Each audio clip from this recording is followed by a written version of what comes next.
I call the members to order, and the first item on our agenda this afternoon is questions to the Cabinet Secretary for Economy and Transport, and the first question is from Lynn Eagle. Thank you. What assessment has the Cabinet Secretary made of the impact of Brexit on the automotive industry? Can I thank the member for a keen interest in this particular subject and assure that we're in regular dialogue with both the Welsh Automotive Forum and the national sector bodies on the potential impact of Brexit, and based upon these discussions and based on daily interaction with Welsh automotive companies, my officials continue to assess the potential scenarios. Thank you, Cabinet Secretary. I'm very proud that I've got hundreds of constituents employed in highly skilled, well-paid and unionised jobs in manufacturing in the automotive sector in Torfaen. I'm sure that, like me, you'll have seen numerous warnings from experts that Brexit, especially Brexit where we leave the customs union and single market, poses a very severe threat to automotive manufacturing in particular. Can I ask you, you mentioned assessments, to provide some detail on the assessments that you've made of the likely risk to the automotive sector and what steps your government is taking urgently to try and mitigate those risks, given what we know about just how competitive automotive manufacturing is and how dependent it is on just-in-time manufacturing principles. Thank you.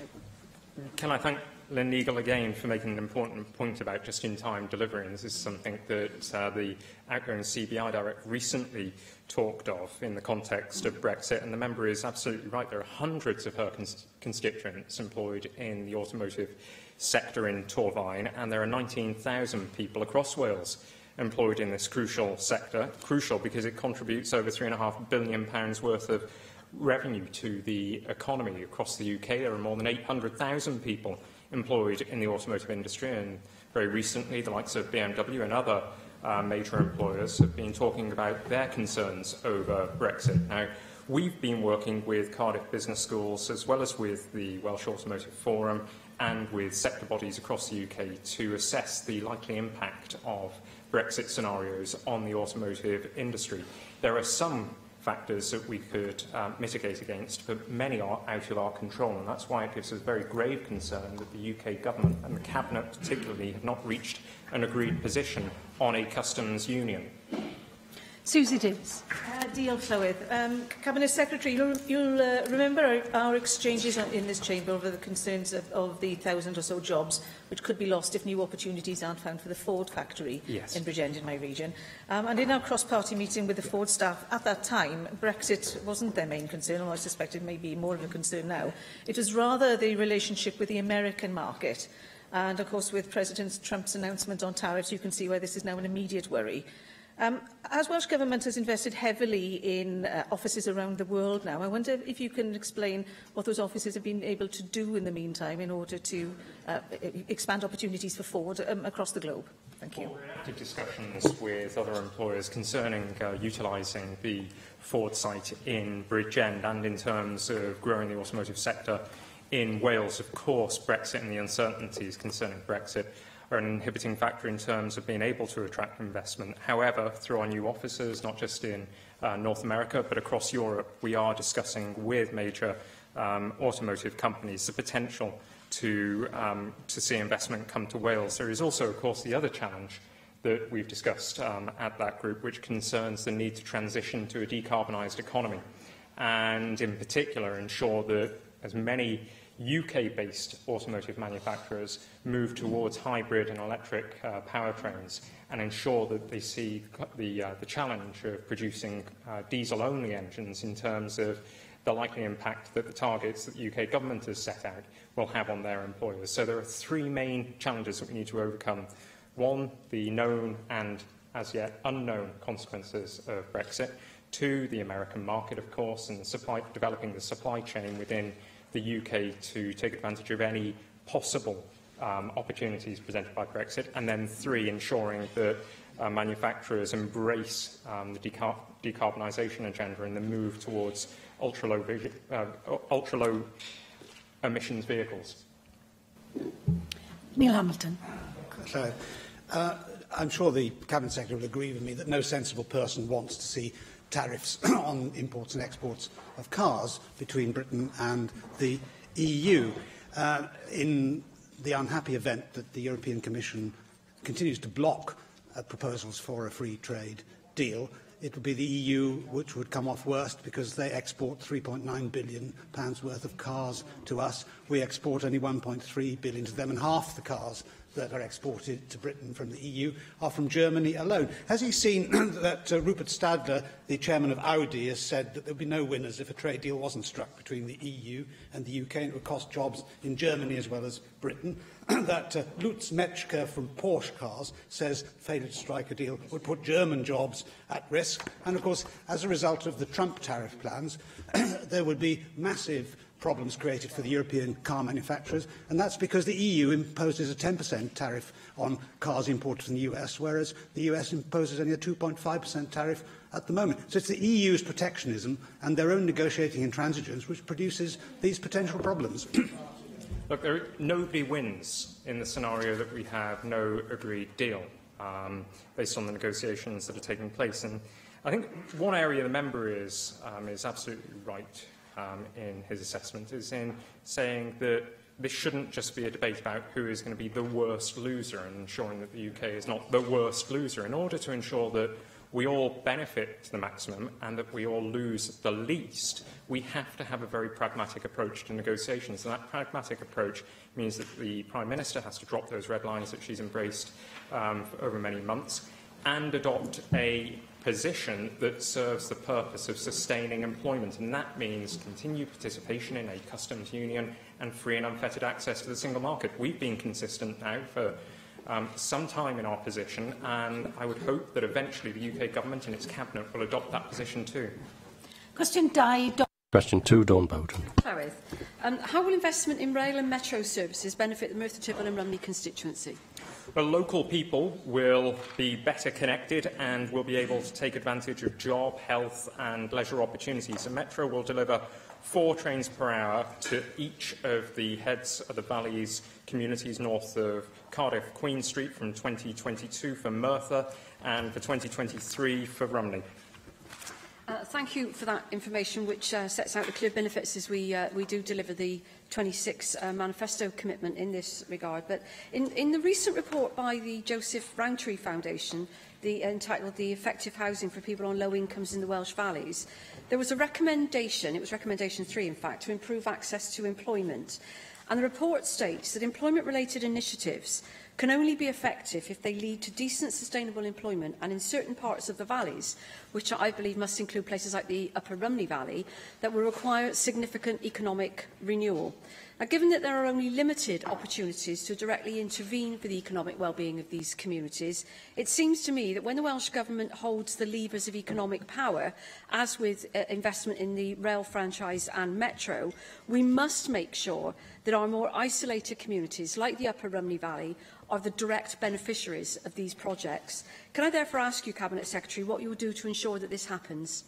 Well, I'd agree entirely with the member that transport has a crucial role to play in regeneration, growing the economy, not just in established centres of wealth, but also in more deprived areas. And Rumney will see investment in a new bay platform, will see investment in track stabling, charging points and enhanced light maintenance. And this will support the more and bigger trains that will be coming down the line. And it's also in addition to the 4 services an hour from 2023. But I'm pleased to be able to tell the member that light maintenance of the rolling stock will be undertaken at the Rumney stabling facilities, providing, as she rightly identifies, the opportunity for employment in the future. Mark Reckless. Residents in the Upper Valleys have often told me that one of the greatest barriers to travelling to Cardiff to seek work is not the frequency of service or necessarily the speed, but the cost. So from that perspective, can I really welcome the agreement between Welsh Government and the new franchise holder to reduce the fares from the Upper Valleys? And can I ask the Cabinet Secretary, will that apply in reverse from people travelling from Cardiff up to Merthyr for work or otherwise? And will it also apply from people coming from the Upper Valleys to Newport? Yeah, the aim with flatlining is to make sure that those who are accessing opportunities are coming from those communities at the heads of the valleys pay less, making sure that we bring a degree of equality of opportunity in terms of access and job opportunities. It's worth saying that one of the major barriers facing people who are not in work is the cost and availability of transport. And I identified one particular statistic that is of great concern to me, and that is that 20% of young people in the northeast of Wales are unable to get to their job interviews because they can't afford or access public transport. That is not acceptable in the 21st century, and I think that concessionary schemes and the flatlining agreement that we've reached with the operator and development partner are crucial in ensuring that everybody has access to employment opportunities. Questions now from the party spokespeople. Plaid Cymru spokesperson Rhys Iorwerth. Thank you very much. Before I start, I will explain that these are questions to you, not the Minister for Heritage or the Language. I'd like to start by congratulating all of those businesses who have a healthy and constructive attitude towards the Welsh language, not only because they support the language and our culture, because they see a value in using the language in their businesses, but of course there are exceptions. So, given the insulting comments made by one company, which I won't name, about the language over the last few days, do you believe that we can always rely on goodwill among private companies to respect and use the Welsh language? I don't think we can necessarily rely on goodwill alone. I think what it requires is goodwill, a degree of cooperation with Welsh Government, but also a recognition that if you are to be successful in business, particularly in the retail sector, and the company that the member has not named is part of the retail sector, you need to engage with the community upon which you survive. And if you're alienating a significant proportion of that community, you should not expect their custom. And so it makes not just good business sense to adopt and to embrace the Welsh language. I think it also makes good commercial sense, because you can add value to your product and your services by using something that is unique. And the language is absolutely unique to Wales. That's entirely right, and also highlighting those businesses who are already working positively, it strikes me that those businesses themselves should be used to encourage other businesses to be more positive towards the language, particularly bearing in mind the major contribution that the private sector can make in terms of reaching the target of 1 million Welsh speakers. If I may ask, therefore, why was there no appeal for businesses to extend their support and use of the Welsh language as one of the core action points of your economic strategy, particularly where companies have been in receipt of government funds? Well, of course, with the economic contract, that's designed to drive inclusive growth. And then the calls to action, the new lens through which we'll be supporting businesses, is intended to drive down the productivity gap between ourselves and many European countries. Within the economic contract, which is, as I repeat, is designed to drive inclusive growth, there is a certain point in the criteria to promote fair work. And fair work means that you have to ensure that people have access to good quality jobs and that they're able to utilise their skills. And that includes, of course, being able to speak in the tongue that people choose to speak.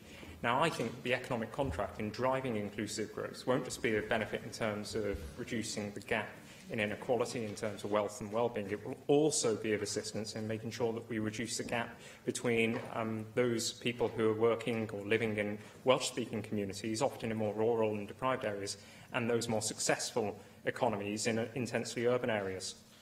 I think you're right. There is reference in the economy strategy to using economic development to grow and develop the language, but there's no reference there to how the language itself can boost economic growth. I chaired a recent meeting of Wales International, the cross-party group. We looked at a report from the British Council on soft power and how to make the most of our soft power. It made a number of recommendations, interesting ones. One thing that really strengthens Scotland's soft power abroad was the fact that it had had a referendum on independence recently, and I trust we'll have one in Wales before too long as well. But it was about boosting that nation's identity. It was about boosting that nation's identity. And another thing that it said as a recommendation was that we should highlight those things that make us stand out from the rest of the UK, and there's an obvious one, which is the Welsh language.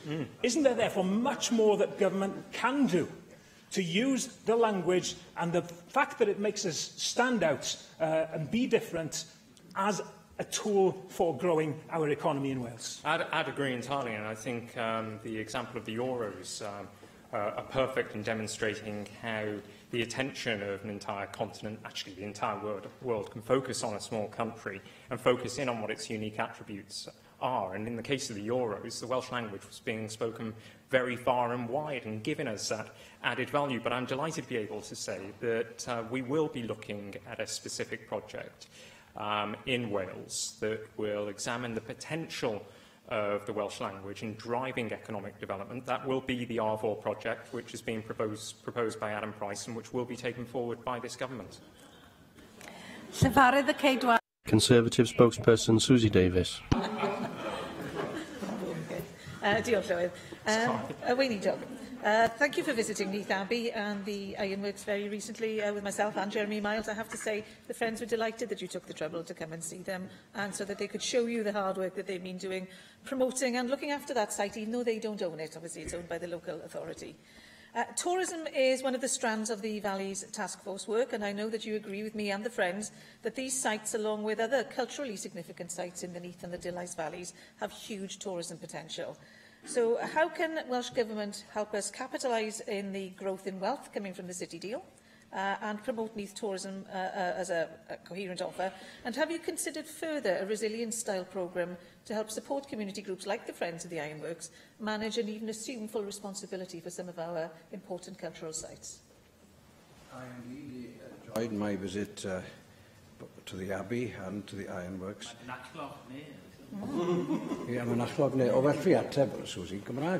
Could respond to Susie in Welsh. I very much enjoyed my visit, and it was wonderful to see the quality of the work already done on the Abbey in bringing the building back to a safe state. Not all of it, but parts of it certainly. Of course, we didn't see the most excellent works because they haven't yet been completed, but I am sure that it is being done to the highest possible standard. The way that Cadw works is that we collaborate as an organisation. It continues to be part of Welsh Government, but it is independently managed within government.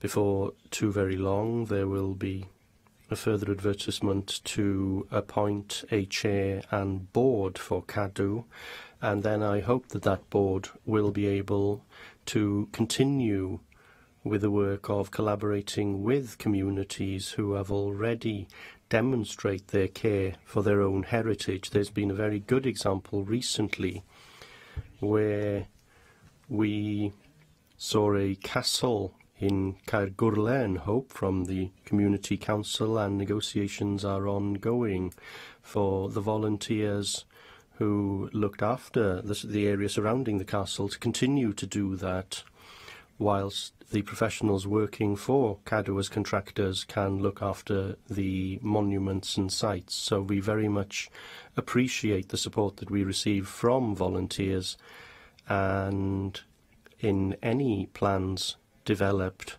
for adapting particularly the ironworks, which has such great historical significance in terms of building steamboats and so on in Wales, that work will continue and that the volunteers will continue to work. Well, thank you very much for that, and actually I'm really pleased with the answer, because when we have so many individuals in our communities who really want to buy into the places in which they live and help keep them strong and sustainable, we shouldn't overlook the opportunities for doing that. Last weekend was, of course, Armed Forces Day, and I know that many of us here will have been paying our respects to serving and former armed forces personnel in our own ways. The Welsh Conservatives pledged to create a multi-site national military museum for Wales, building on and including existing museums. And this would be an opportunity not just to show our veterans and serving personnel how much they mean to us and to celebrate their achievements, but to examine wider questions about conflict and the changing nature of warfare and the work of the forces in peacekeeping and non-military work as well. Last year, the UK Government committed £2 million to support a Museum of Military Medicine in Wales. A Museum of Football is on the table here in Wales. What's your view on a National Military Museum for Wales?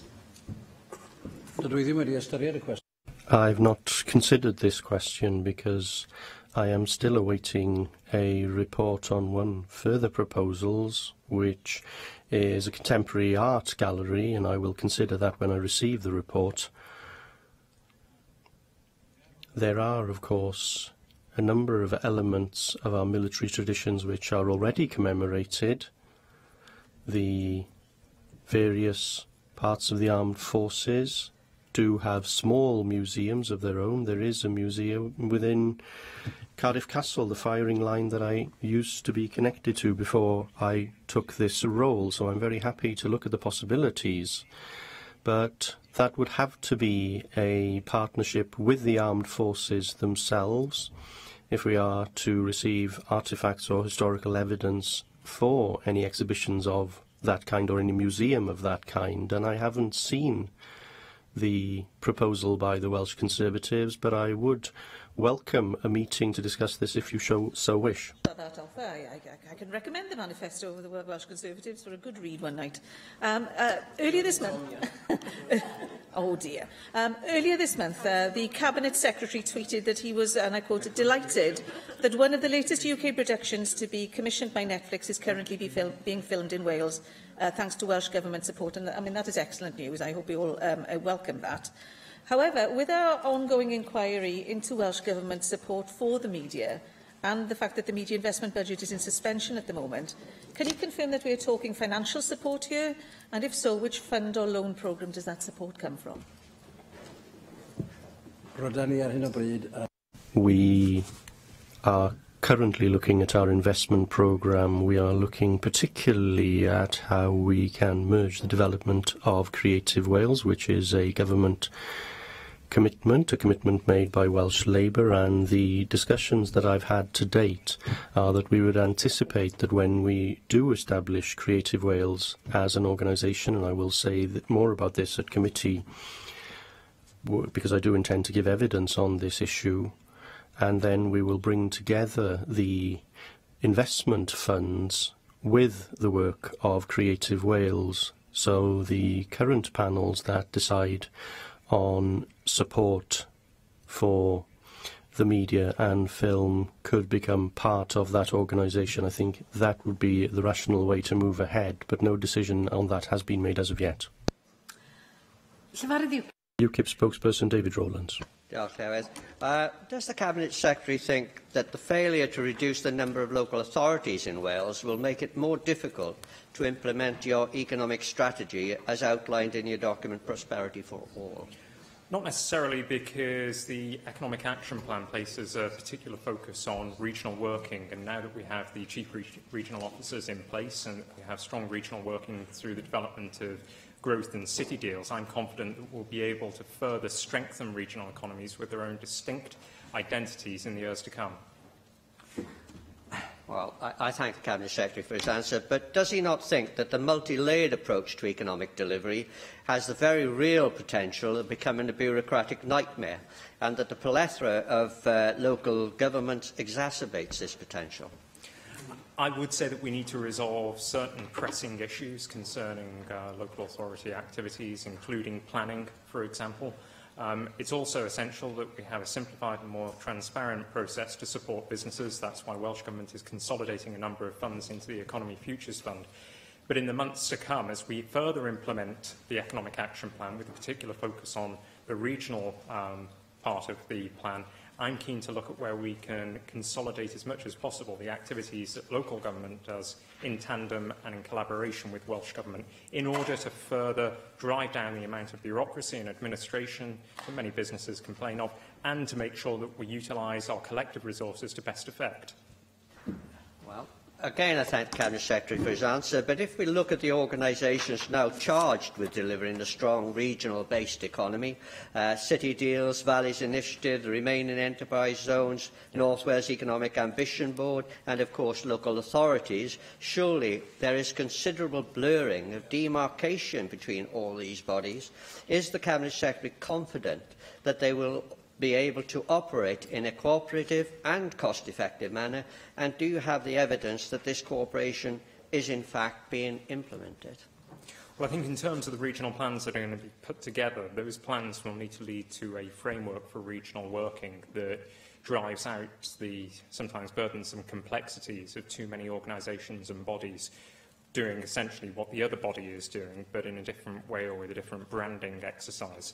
I think what businesses tell us they want is one point of contact for all support from government or local government, and that in terms of economic development, we focus on those factors that are going to drive up productivity. We focus on making sure we've got people equipped with the right skills to fill vacancies, that we go on investing in the right infrastructure. These are all components of the Economic Action Plan, and I'm confident that in maintaining the course that we have now set economic development on in Wales, we will lead to greater levels of prosperity, not just wealth, but also greater levels of well-being as well. Question 3, Mick Anthony. Secretary make a statement on the application of the minimum wage in Wales. Well, the minimum wage is set by the UK Government and applies to all employers in Wales. We strongly support measures that increase household income and actively encourage businesses to consider paying the living wage as defined by the Living Wage Foundation. Thank you for that answer, Cabinet Secretary, and perhaps it's timely to welcome the appointment of Linda Dickens as the chair of the Welsh Government's Fair Work Commission, because when it comes to the issue of the minimum wage and workers' rights generally, we can see that the ball game is beginning to change at UK government level, where the hardline Brexiteers are now beginning to talk about the opportunities of deregulation, that is, removing workers' rights standards and terms and conditions. So the steps being taken by Welsh Government at this stage, I think, are very welcome. My colleague Joe Stevens, the MP for Cardiff Central, raised last year the fact that there had been no prosecutions in Wales in 2016 for minimum wage breaches, and I've just seen the announcement in respect of the 10 prosecutions that have taken place subsequently. Cabinet Secretary, it seems very clear that there is no will within the UK Government and no resource or commitment to dealing with the impact of the gig economy, the lack of worker rights. All of us as Assembly members will know of companies and issues that arise where there are breaches of health and safety, terms and conditions, and where the minimum wage is clearly not being paid or is being abused through complex payment systems. Do you not agree with me that, firstly, the Fair Work Commission in Wales establishing that as the ethos of employment within Wales is something that is very much desired? But secondly, isn't it about time that perhaps the issue of the minimum wage, or certainly its enforcement, should be something devolved to a government that's prepared to stand up for it? The member makes many, many important points, and I'd suggest that anybody who talks with great enthusiasm about the opportunities of deregulation should first just take a quick look at what's happened to bus services and then assess whether opportunities of deregulation are something that are always attractive and beneficial to the wider population. Can I thank the member for welcoming the appointment of the chair of the Fair Work Commission and say that whilst enforcement of the statutory living wage is pitifully under-resourced and the minimum wage pitifully under-resourced in the UK, this is something that our Fair Work Board has recognised. And so as we transition from a Fair Work Board to the Fair Work Commission, it's been decided that enforcement and how we can make sure this happens in Wales will be an early part of the Commission's consideration. The Commission should be reporting back with early recommendations in the spring of next year, and I would hope, given that it is going to be a priority area of concern, that enforcement of this important process will be part of the report with recommendations next spring. David Melding.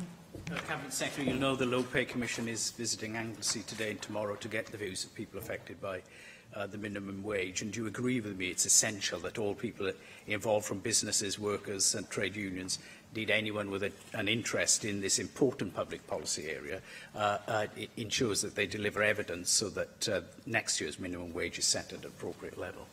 I'd agree that participation is crucial. The vast majority of businesses are incredibly responsible businesses, and it's just a small minority that can be ruthless and exploit workers. In terms of ensuring that we get the best rates that can be paid, of course, there are many concerns that need to be factored into it. They can't be factored into the setting of the wage rate unless participation by employers takes place, and for that reason I would certainly agree with the member that participation is required. Michelle Brown. Michelle Brown? Sorry? No. Question 4, Hefin. Question 4, Hefin David. Will the Cabinet Secretary make a statement on ancillary services for Transport for Wales? Yes, presently Transport for Wales's remit covers the implementation of the next rail service and the South Wales Metro. TfW are establishing a plan to review the scope of services at key milestones throughout the contract. Where elements satisfy economic and deliverability tests, they will be delivered by Transport for Wales. I listened with interest to the Cabinet Secretary's answer to Dawn Bowden with regard to the depot at Rumney, and I have to say what he's offered is not enough. I think more can be done for that economically deserving area, with particular regard, he's mentioned stabling and light maintenance. I'd like to ask him, how many jobs will that create, and what further can be done in the Rumney area? Well, first of all, I'd say that the provision of 4 trains per hour is hugely beneficial to the community. And I'd also say that whilst I know you've been a champion of establishing a depot there, the Taff Wells option was more deliverable. The alternative would have cost in the order of an additional £144 million. But we're keen to ensure that the Metro is used to redevelop communities where, particularly where transport hubs and where stations are going to be upgrading. It's worth remembering that all of the stations are going to be upgraded as a consequence of the agreement we've reached with Keolis Amey. It's a startling fact that in the last 15 years, approximately £600,000 has been spent on stations, whereas in the next 15 years, we'll see something in the order of £194 million spent on stations. We've also had agreement that many of those stations will be utilised to support business development and business growth, particularly those stations where there is existing space and office availability, but where it's not fully utilised. I can't give exact details in terms of the number of jobs that will be created as a consequence of the light maintenance that will be taking place, but I can give the member assurance that we will look at exploiting every opportunity of the incredible sums of money that we are spending in the Valley to ensure that the Rumney area gets as many new jobs attracted to the community as possible. Mohammed Ashkan. Thank you, Madam Presiding Officer. Cabinet Secretary, Transport for Wales is at present seeking specialist civil contractors for framework of rail works, which include ancillary works to stations, interchanges, car parks, roads and paths, and other general construction work associated with rail enhancement. However, in 2014, your predecessor announced that Newport was to get £4 million for a new footbridge crossing the railway station, improvement to the new bus station, and for bus stops in the city. I am advised that this funding was never received and the work was not even undertaken. Could the Cabinet Secretary confirm this and advise the reason why these improvements did not proceed in spite of being announced publicly in Wales? Thank you. Can I assure the member that I'll look into this? It may require consultation with Network Rail. I'll need to look at the detail of the investment that was announced and check against that what actually has been delivered. And if there is a case of promises not being met, I'll then need to assess why it was that investment was not channelled into the station as the member outlines. Question 5, Jack. Question 5, Jack Sargent. What discussions has the Cabinet Secretary had with the Leader of the House regarding the economic impact of digital connectivity? I regularly discuss the importance of digital connectivity throughout Wales with the Leader of the House, and we share the same view of its enormous importance on economic growth and sustainability throughout the country. Thank you, Cabinet Secretary, for that reply, and I'm particularly pleased that you are working with the Leader of the House on this issue and opportunity, in fact, because in addition to the community and household benefits of broadband and full fibre and digital connectivity, there are clear economic benefits as well. Statistics clearly show that the country will receive £20 for every £1 investment on broadband, and this is a great return on infrastructure investment. Would the Cabinet Secretary agree with me that we need to do all we can to invest in digital full fibre connectivity and support the idea of a gigabit hub in and around the Flintshire-Wrexham area, like I previously suggested to the Leader of the House? Well, I'm delighted that in the summer the next phase of Superfast Cymru will be announced by the Leader of the House, and the member is absolutely right to identify the economic benefits of digital connectivity. Indeed, the strong performance of the digital sector has helped to create or safeguard around about 11,000 high-value jobs in the last 8 years as a consequence of Welsh Government support, and the sector's performance in the last year is particularly startling. For almost 30% of all FDI projects recorded for Wales came through the digital sector, so it is a major contributor to the wealth of the nation. And with regard particularly to North Wales, well, I'm very pleased to say that the 6 local authorities across North Wales are collaborating to develop a strategy to enhance digital connectivity right across the region. And I know that the leaders of the growth deal bid will be very keen to explore every opportunity to exploit the latest digital technology and infrastructure. Russell George. Joel Flower, when you announced your digital innovation review, Cabinet Secretary, you said that you wanted to develop the potential of our region so that they would support better jobs closer to home, and this is something that I would agree with you on. You've also been very supportive, like me, of a Mid-Wales growth deal.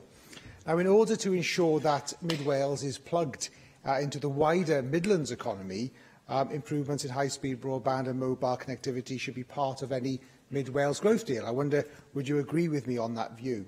And can I ask, what steps are you taking in association with your colleague, the Leader of the House, to ensure that the digital divide between Mid-Wales and other parts of Wales does not widen further, which is sadly the case at the moment? Well, I'm confident that with the next phase of Superfast Cymru, we'll see that gap narrowed. The intention of the second phase, the next phase of the project, is to ensure that those harder-to-reach properties are connected, therefore leading to a narrowing of that gap that the member has identified. And I would support the member's call for the growth deal in Mid-Wales to dovetail with interventions and deals across the border. It's absolutely essential that a good degree of collaboration and cooperation takes place on a cross-border basis. I'm certainly encouraging that. I know that Lord Bourne, as well, has stated that this should take place. And I'm pleased to be able to tell the member today that it's my intention to meet with him, subject to his diary availability, on the 24th of July, to meet with a number of businesses in Mid-Wales to discuss how it is that we can promote economic development in places like Newtown and Welshbourne, utilising not just the built infrastructure such as roads and rail networks, but also digital infrastructure.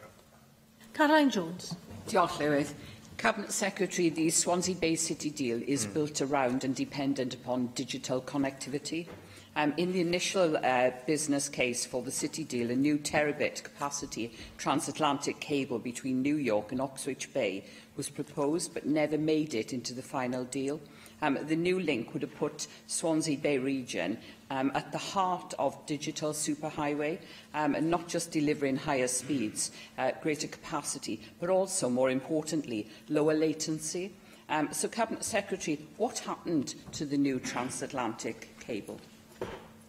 Well, I always thought that the vision outlined by Sir Terry Matthews was absolutely compelling, and it's a vision that has been used to shape the Swansea Bay City deal. Now, it's for local authority leaders to construct a city deal that is based on the existing strengths, but also the future opportunities of the region. I know that the Swansea Bay City region leaders are determined to make best use of the levers available to them through the deal, and I am encouraging them to continue to reflect on that vision that was outlined by Sir Terry Matthews, and to make sure that the interventions and investments that are made in the region get maximum value for the people that they're designed to serve. Question 6. Question 6, Darren Miller. action is the Welsh Government taking to promote ethical engagement in sports? Thank you very much for that question. The member will know that Sport Wales acts on our behalf as the government-sponsored body in the whole field of sport, and to that end it hosted an ethics and integrity conference last year, highlighting the importance of recognising the values of fair play in sport and for all sports organisations and individuals to uphold the highest forms of integrity. I'm very pleased to hear that response, Minister. But I met with Sports Chaplaincy Wales just last week. They've got 50 volunteer chaplains working with clubs, sports clubs across the country, including some of our premier clubs, Cardiff, Swansea City football clubs, Ospreys, the Scarlets and the Cardiff Blues among them.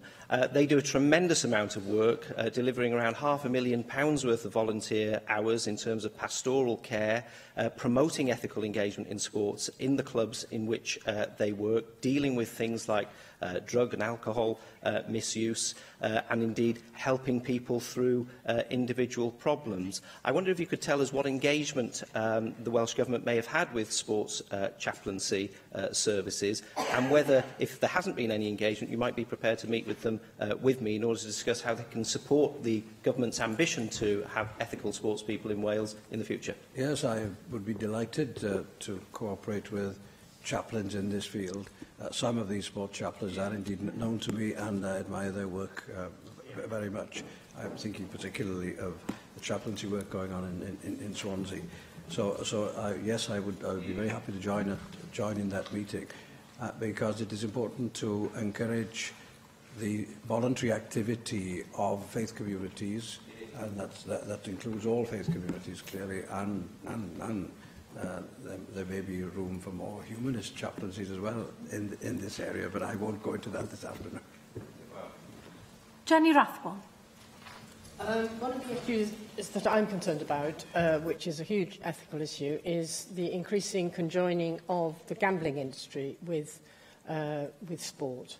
There's research done by Goldsmiths College in London which shows that gambling logos are on televised matches most of the time. And this is deliberately trying to inject into the minds of children that gambling is a part of being a sports fan.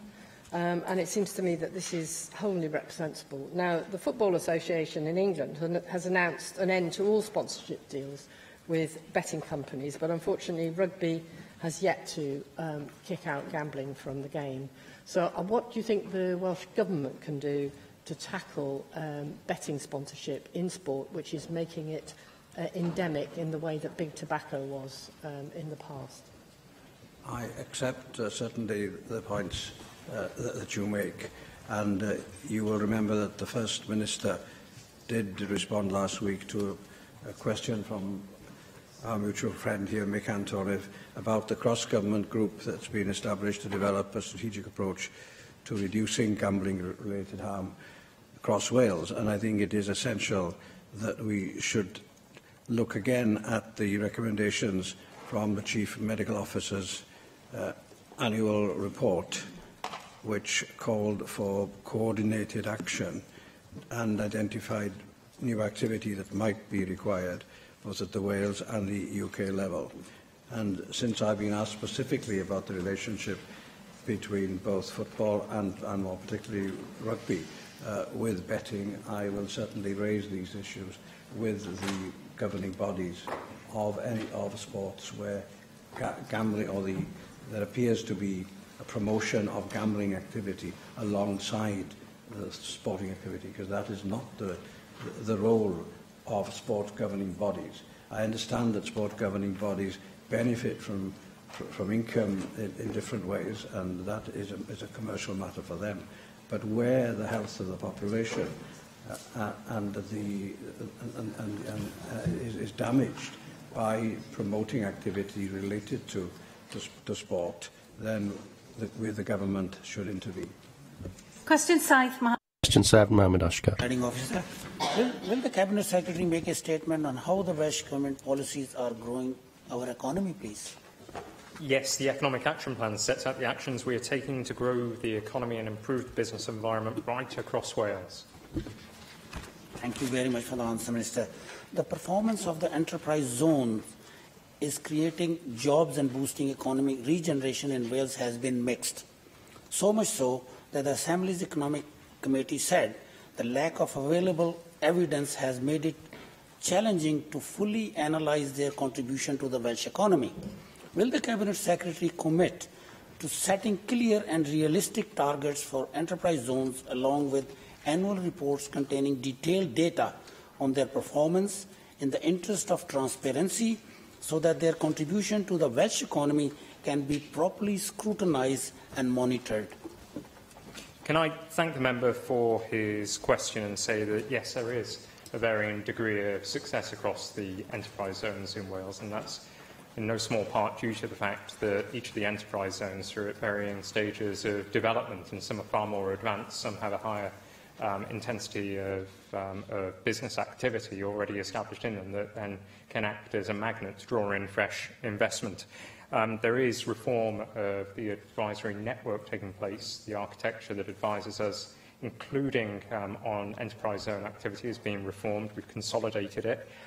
In the future, the activity that takes place within enterprise zones will have to comply also with the economic contract and the principles that are contained within the Economic Action Plan, but I think it is important that we provide data in the most transparent way possible. I take on board the recommendations that the committee presented, and it's my hope in the future that we will be able to demonstrate a commitment to transparency in the delivery of data and in the establishment of any targets for particular enterprise zones. However, I would also urge the member to examine in a broader way the infrastructure that is being invested in enterprise zones to enable the sort of growth that established enterprise zones have enjoyed in recent years take place at speed. Steffan Lewis. Diolch, Llywydd. Central to future economic growth, of course, will be our trading relations with the rest of the world. And as part of its preparations to separate from the European Union, the UK government has established 14 trade working groups that involve 21 third countries to lay groundwork for future independent trade deals upon leaving the European Customs Union. The Cabinet Secretary wrote to the External Affairs Committee in May stating that the Welsh Government had not been invited to participate or not been consulted on the work of such working groups, but the same committee has received correspondence from the Department for International Trade since then, saying that a forward work programme has been established with the devolved administrations. I wonder if the Cabinet Secretary can confirm that that has indeed happened and could explain to the Assembly the extent of Welsh Government involvement in those trade working groups. Yeah, I'm not sure whether the letter that was received concerning the forward work programme and the involvement of the devolved administrations actually identified the degree to which the devolved administrations were actually part and parcel of the process of deciding on the particular piece of work that will be taken forward. I'd happily write to members to clarify exactly what engagement has taken place between Welsh Government and UK Government on this matter, and indeed what engagement has taken place between the devolved administrations as well. Question 8, Mike Hedges. Question 8, Mike Hedges. Cabinet Secretary make a statement on cycling infrastructure in Swansea Bay City region. Active travel is set out in the National Strategy as a cornerstone of our approach to the integrated transport solution for the Swansea area. Can I thank the Cabinet Secretary for that response? There is a lot of good and well-used cycle track in the Swansea Bay City region, including a large amount which is in the constituency of Julie James, and which is coming along from Males towards County Hall. But often there are gaps, and these gaps are where people live to the main cycle track, which stops a lot of people using it. I mean, I've got people living in an estate near me, which a brilliant cycle track, Route 44, Route 45, but they've got to go down a lane which is narrow, which has a 60-mile-an-hour speed limit, and consequently people don't use their bikes. They don't want to do that mile or half-a-mile journey. What plans has the Welsh Government got to fill the gaps in the network? Because until it's safe to go the whole distance, very many people won't do it at all. I'm pleased to be able to tell the member that we've announced an extra £60 million to support active travel across Wales. And I think it's important to recognise the role that consultation has in developing integrated network maps and in ensuring that the existing route maps are up to scratch, that reflect the infrastructure that's in place at present, and that the integrated network maps are able to identify any gaps in the provision of cycleways and footpaths, so that through consultation people can be confident that their communities are fully recognised and that all of the infrastructure within those communities is identified.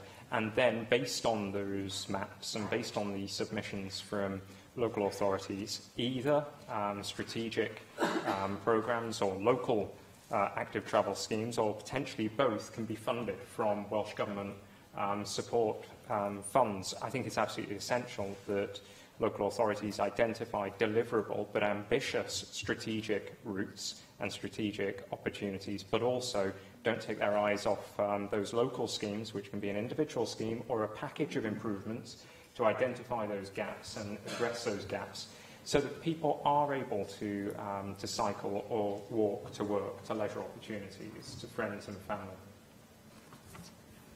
Di Lloyd.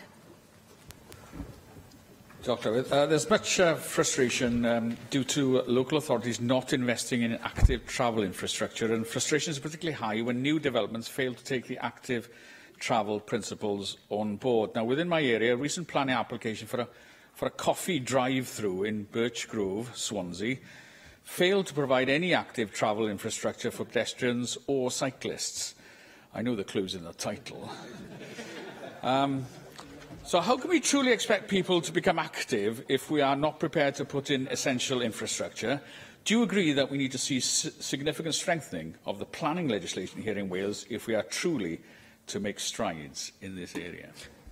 I wouldn't wish to encourage either pedestrians or cyclists to go through drive-thrus at any fast food restaurant or cafe. However, I think it is important that provision is established at any leisure facility for bikes to be safely stored and locked, and for people to be able to access them by foot on safe pedestrian footways.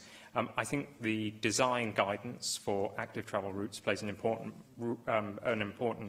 role in this regard, but I think also we do need to take a look at planning guidance and planning rules, and I think this is something that my colleague Leslie Griffiths has taken a very keen interest in recent times. But I'd also add that there is now no excuse for not investing in active travel schemes, given that we have increased substantially the amount of resource available to local authorities to carry through those schemes. Thank you, Cabinet Secretary. The next item, therefore, is questions to the Counsel General, and the first question is from Simon Thomas. What legal advice has the Counsel General provided to the Welsh Government regarding legislating against problem gambling? A cross-government group of officials is tasked with developing a strategic approach to reducing gambling-related harm.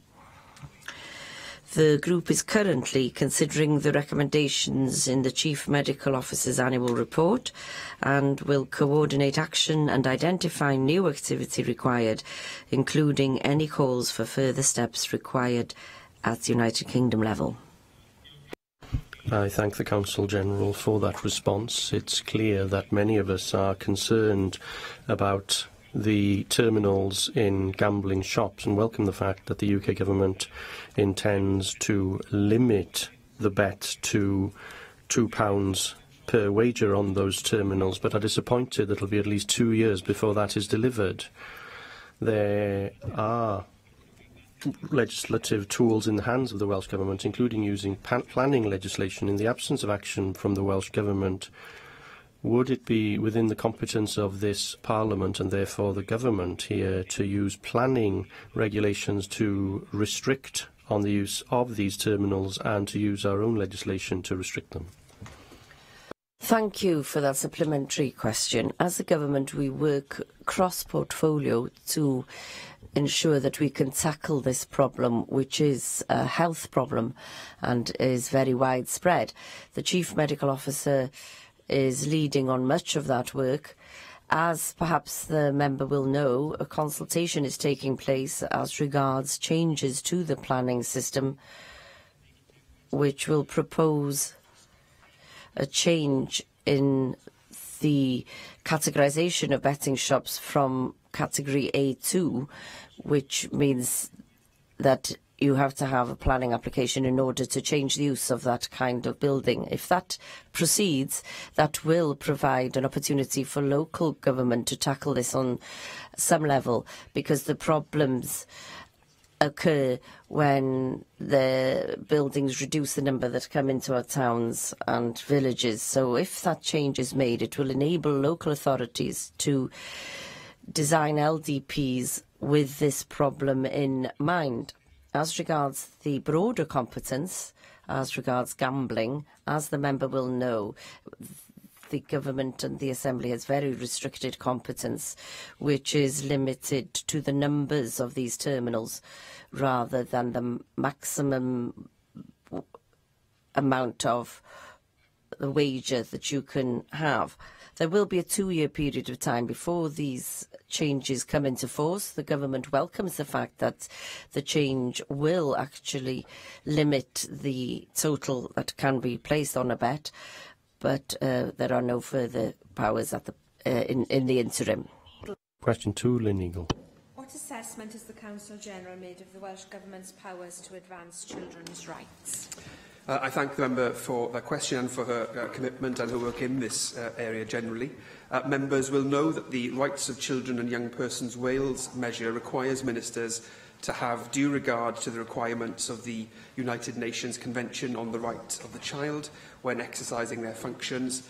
This requirement rightly continues to influence the government's policies, legislation and decisions. Thank you. I recently attended the Children, Young People and Democracy event here in the Senedd, where I was shown what seemed to me to be a really innovative street law project, which is designed to give children a good understanding of the law and their rights, and it was actually highlighted when Hillary Clinton visited Wales recently. Given our commitment to children's rights and given that information is power, what more can the Welsh Government do to ensure that our children and young people do have sufficient understanding to uphold their rights? Well, this is a really vital issue. I think, as I've said before, legislating for rights is important, but unless you know how to find your rights and how to enforce your rights, they will always have a limited impact. And in terms of the accessibility of the law to children and young people, there are particular challenges and particular strategies that we need to use in order to ensure that young people and children have the full effect of the rights which we legislate on their behalf. The Welsh Government has a number of strategies for raising awareness, actually, amongst children and young people of their rights. I, too, was at that event in the Senedd, and I thought it was really illuminating. The range of organisations there working to increase advocacy on behalf of children and young people, but actually, more importantly, participation by them in the democratic process. I thought the Street Law Initiative, which is based in Swansea University, is a really good example of that. I would also, I was at the same event that she was at when the Llywydd was interviewing Hillary Clinton, and I thought it was marked how Secretary Clinton was emphatic about the progress that Wales is making in this area and the emphasis which Wales is placing on this important issue. I'd commend to her as well a paper issued by the Children's Legal Centre in Wales, which is the first research paper they've issued, which is about this very issue of public legal education for children and young people in Wales. And it has some very interesting ideas about what can be done on a government level, but across Wales, to enhance public legal education, in particular in the context of children and young people. Susie Davis. Diolch, Llywydd. You referred, Council-General, to the UNCRC and the protection that has under the Children's Rights Measure. I don't think it's just government that looks at children's rights when it's developing its legislation, but I think it's fair to say that we as an Assembly consider that very strongly as well when we decide to pass those laws. The operation of those laws lies in the hands of many of our public services, and I wonder what your view is on whether public services, whether that's local authorities or hospitals, health boards and so forth, should also pay due regard to the way that they implement those laws. Because do we need statute for that to happen, or does the inference that your obligation to have due regard passes down to local authorities, for example, when they're doing that. It's a particular issue when it comes to the decisions about closing schools, and there's one in my area at the moment which I'm thinking of particularly. Thank you. I thank you for that question. I didn't mean to suggest that the Assembly wasn't also engaged in that work. Obviously it is, and it has passed legislation to that very end, so I'm obviously very happy to acknowledge that. She will know of the report which my friend the Minister for Children's Social Services, as he was at the time, launched in March, which indicated where we are in terms of compliance with the measure generally, and includes some very useful analysis of the next steps which we need to take in order to ensure that the children's rights agenda is embedded much more broadly across the Welsh public sphere, and I'm sure that he will be giving that attention in the coming weeks and months. Llywyd Griffith. Thank you, Llywydd. I'm sure you will be aware of questions that have been asked by the Children and Young People's Commissioners and by the Children's Commissioner on the government's budgeting process, where we more and more received integrated impact assessments rather than specific impact assessments on rights of children. So can I ask you as a government to look at that again, and for you as Counsel General to confirm to yourself that you are meeting the legislative requirements both domestically and internationally by not holding specific impact assessments in relation to the rights of children, to ensure that we won't see the decisions such as the abolition of the school uniform grant, as we saw recently, without there having been a thorough assessment. May I thank the member for that supplementary question. As I said to Susie Davis, the government has carried out an analysis of what we will need to do following on the bill to ensure that we will actually attain the aim, and I will take into consideration your comments. Question 3, David Reid. Made of the application of EU laws in Wales that are passed during any Brexit transition period. I thank the member for that question. If EU law continues to apply in the UK during transition, as Part 4 of the current draft withdrawal agreement envisages, EU legal obligations will need to be implemented domestically during that period. Well, thank you for that answer, Councillor Johnson. It is important if we do get an agreement, then there will be a transition period, and part of that will be expected to abide by EU laws. But the EU withdrawal bill only transposes EU laws as of the final date, which is the 29th of March. So therefore, are you therefore clarifying that in the period to the 29th of March 2019 till the end of the transition period, any EU laws that are passed in Brussels will need to be transposed into UK or Welsh laws here in the Assembly under our control?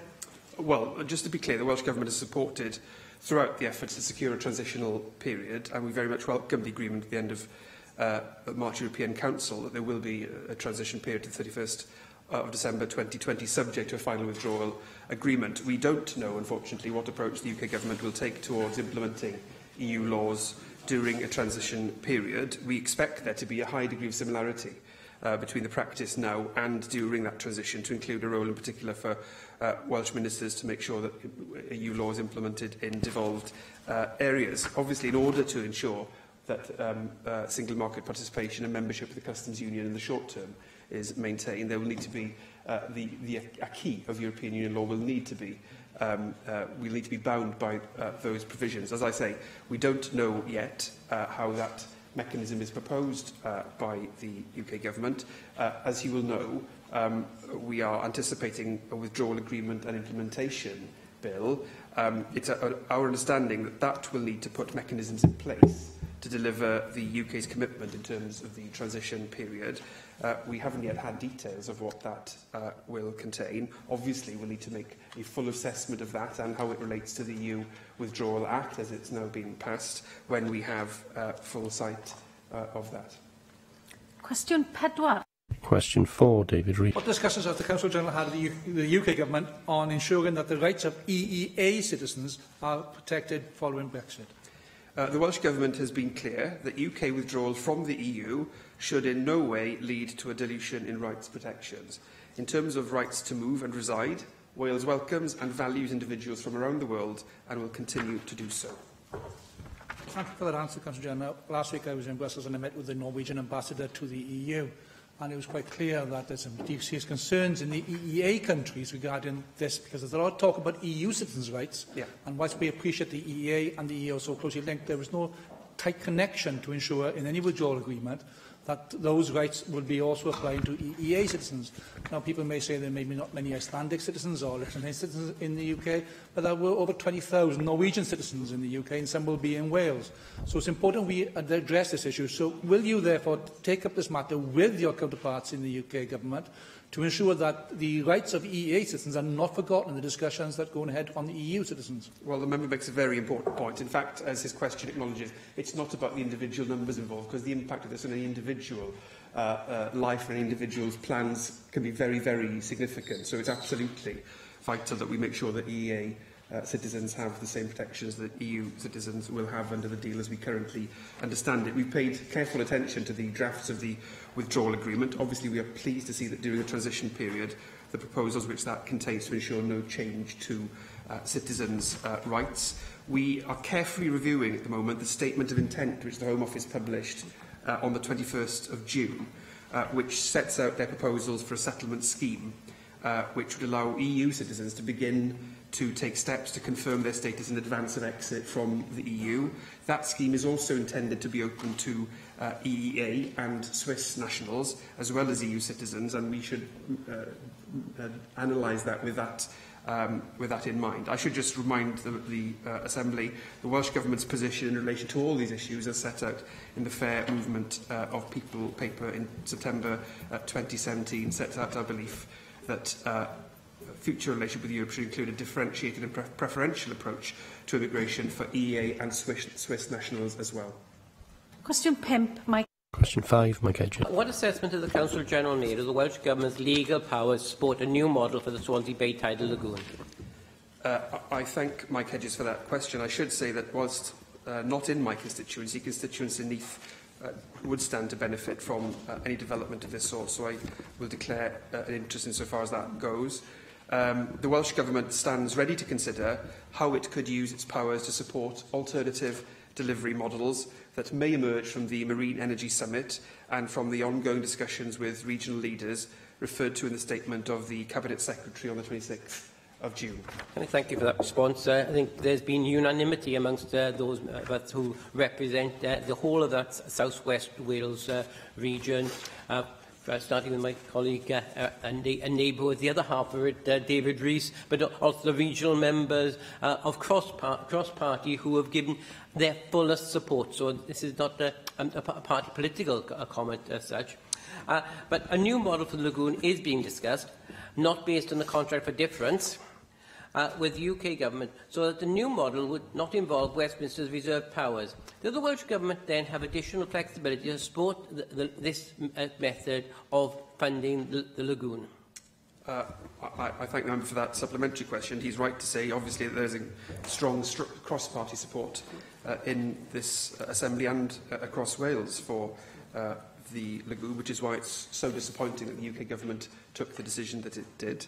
As he rightly suggests in his question, the involvement of the UK Government was partly driven by the need for a contract for difference, which obviously is not devolved to Wales, and we don't have competence in the Assembly to set up a comparable regime to the contract for difference regime. I'm aware, as he is, of the discussions that have been happening and press coverage in particular of an alternative model which might involve a mechanism other than a contract for difference, a mechanism for delivery other than that. Obviously, if that were the case, the powers of the Welsh Government would be different from a model where contract for difference is necessary, and subject to a large number of questions around resourcing and broader questions. Welsh ministers obviously do have broad general executive powers to facilitate job creation and economic development, including by way of loans and guarantees and grants and so forth. In fact, those powers were actually the basis for the offer which the First Minister made to support the current proposal for the tidal lagoon. Those would need to be looked at in the context of a particular proposal, if that comes forward, a concrete proposal, and obviously again in the context of state aid rules. Clearly, we'd need to either establish that there was no state aid or that the aid was compatible with the framework in the legislation. As I say, there isn't at this point in time a concrete proposal to evaluate, but he should rest assured that the government will look at all its powers and consider them in that context if that proposal comes forward. Di Lloyd. Llywydd. As the Council General will know, this is the issue of the tidal lagoon is still very much a live issue. And clearly there are a number of possible options being mooted at the moment in terms of how we can possibly salvage this situation. Now, Plaid Cymru has long argued that we should establish a national energy company for Wales, with Wales's natural resources being used to deliver a sustainable and affordable energy supply. Clearly, the national model is one option. There are alternatives. One such suggestion is a local delivery model, led possibly by a city and county of Swansea, but there are also other regional options too. So, given the range of possible delivery options which need to be explored, to what extent are you supporting the Welsh Government in discussing the legal and the linked financial issues with local government, public bodies and other stakeholders in Wales, and when can we expect the Welsh Government to bring forward a statement on this matter? I thank the member for his question and for reminding us of his support for a national energy not-for-profit, I believe, energy company. As I just said to Mike Hedges,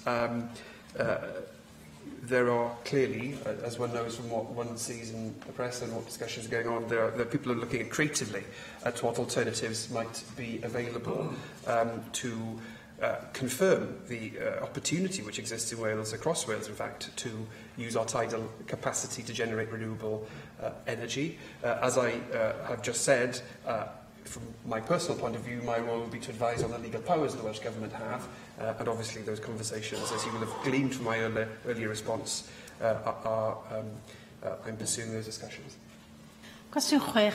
Question 6, Simon Thomas. Thank you, Llywydd. What discussions has the Council General held with other law officers regarding the law derived from the European Union Wales Act?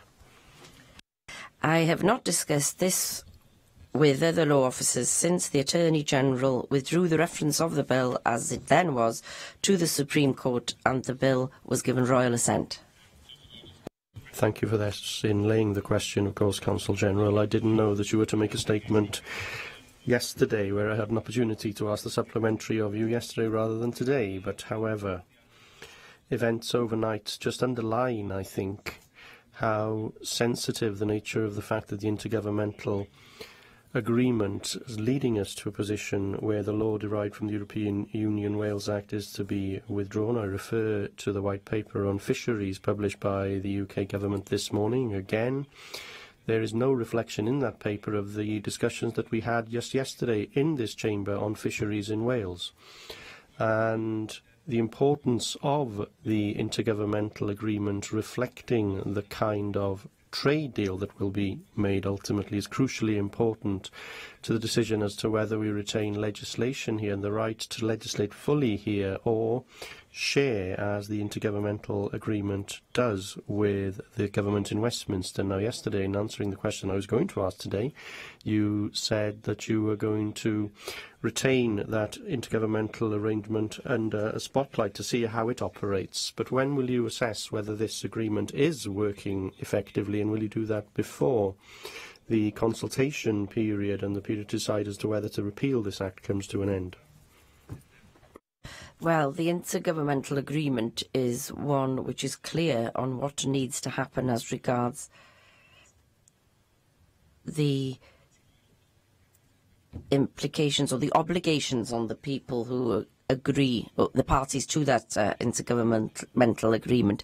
As I said yesterday, we need to have assurance on the amendments to the Act that has received royal assent in Westminster. That means that more powers will be coming to this place following on that agreement, and I am happy once again to take this opportunity to assure the member that Welsh Government has every intention of ensuring that this Government and the Westminster Government adheres closely to the heads of agreement in that agreement. Thank you.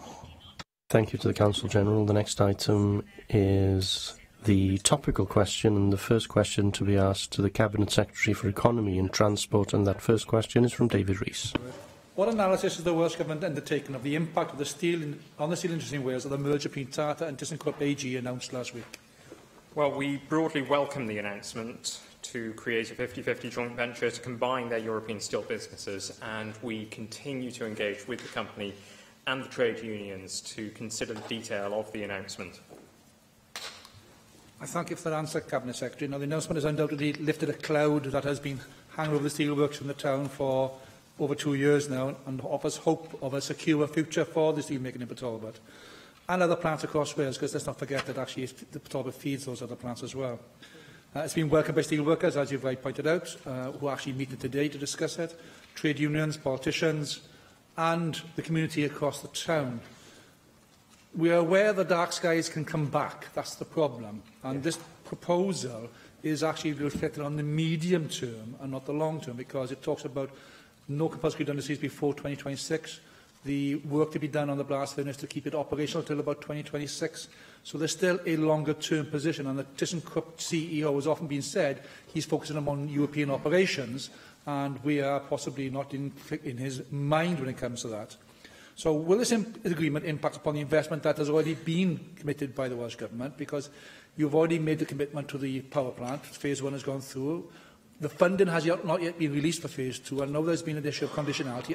Where are we on that? So, again, there's security coming through from the Welsh Government on that process, on that side. Have you had discussions with Tata on this matter as to what the investment they're talking about in their merger and where that will go? Will it be simply maintenance and repair, or will it actually be in new technologies and investment in new plant to actually take it to the next level of productivity, such as the capital line and new co-coms need to be undertaken? And have you had discussions with the Secretary of State for BEIS? Because there is still a steel sector deal which has not yet been agreed. And it seems at the moment the UK government is failing to do its bit. And if we want long-term sustainability, you also have to have discussions with them. So how will it all work together now based upon this merger plan?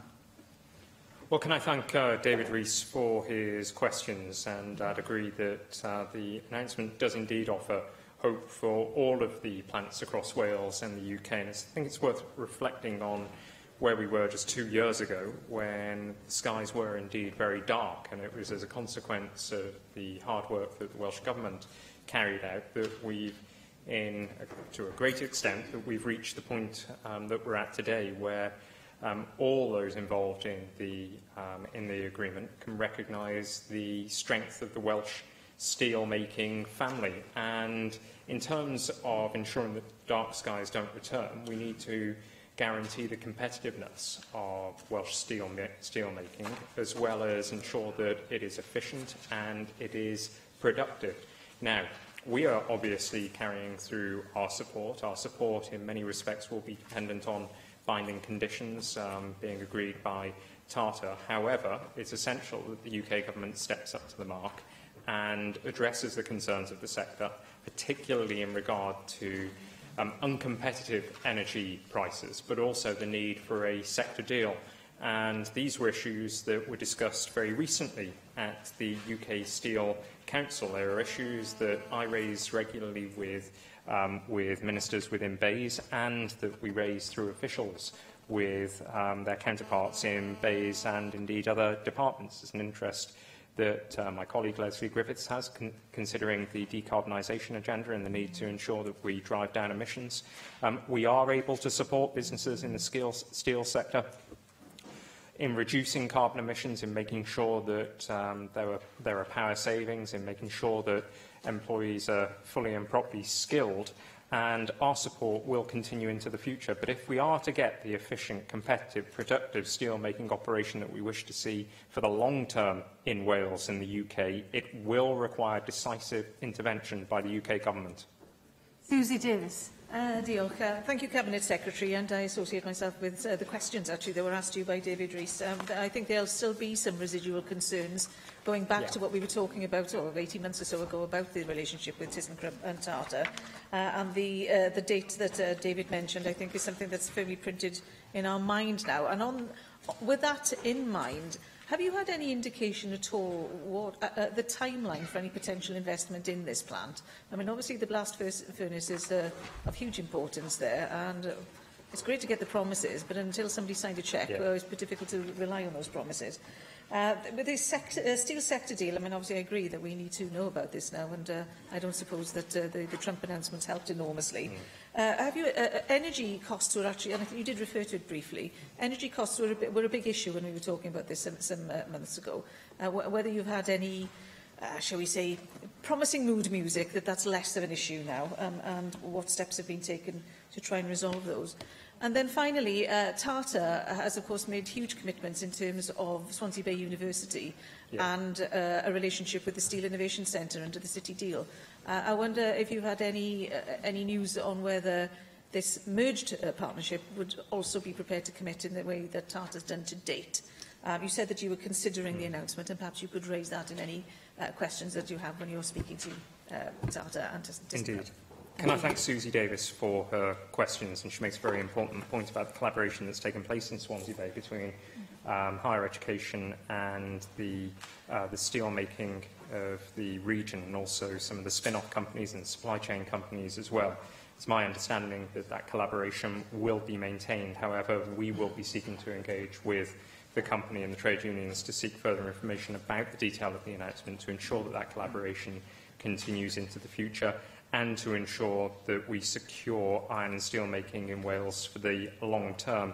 Now, I think it's worth saying in terms of the time frame, the joint venture is subject to regulatory examination by the authorities that include the European Commission, and until closing, both joint venture companies are going to continue to operate as separate companies and as competitors. But during that period, we expect to be able to take forward our discussions over the support the Welsh Government can give to Tata, insofar as the Welsh-based operations are concerned. But I would welcome the announcement of an extension of the Employment Pact to 2026, with a commitment to seek to avoid compulsory redundancies as a result of the joint venture. And in terms of the other commitments, Tata is committed to invest in a life extension of Port Talbot's Blast Furnace 5, which will proceed this year. I think, in general, this is a very, very positive announcement for steel making and all of the associated steel sites across Wales. However, we remain committed to ensuring that the long-term future of steel businesses in Wales can be guaranteed. Bethan Syed. Thank you. I think the joint venture, on the face of it, seems like a positive step forward at the moment, but there are key questions to ask to ensure that we move forward with scrutiny and caution. Our first duty, of course, is to the workforce and the highly skilled workforce we have in Port Talbot. But as I mentioned yesterday in questions, the business Leader of the House, Brexit is going to loom large in the prospects of the joint venture, and although the outlook right now in the medium term seems secure, our exit date from the EU is approaching, and this could, in fact, impact upon the joint venture. Last week, Heinrich Heisinger, I'm not sure if I said that right, CEO of ThyssenKrupp, said regarding the effects of Brexit on the JV, and I quote, "We hope that whatever the outcome, there will be a free market." Of course, we can't guarantee that there will be a free market, with the Conservatives and your party needing to answer questions still on this on a UK government level, seeming to be blocking a free market or obfuscating it. So I think we need answers on that. I'd like the Welsh Government to outline what case they will make to the UK Government also regarding state aid and other industries, because Wales could be in a different environment in the future, with the UK Government redesigning those rules post-Brexit under powers returning from the EU, and I believe there should be a more clear position on that at this date. So, as I've said, overall, I would want to bring some security to the sector in Port Talbot. I know it's up until 2026, but I think that is a medium-term goal, and that we should be all keeping our eyes on that, and to reiterate that the investment in Port Talbot is key now, and I hope that the money going forward on the other phases of the agreement between Plaid Cymru and Labour in that regard will be able to go ahead smoothly, because I do know that there was some teething problems to more funding getting their way, and if we could avoid that so that the steelworks can be utilised and developed for the future, then that would be beneficial to everybody in this room and in our communities across Wales. Can I thank the member for her questions and begin by saying that my party here and in the UK as a whole couldn't have demonstrated a greater commitment to sustaining steelmaking in the UK. We've been absolutely determined to influence UK government and to influence the company in terms of long-term investment, and the work that we've invested in this area, I think, has paid dividends, and the announcement demonstrates it.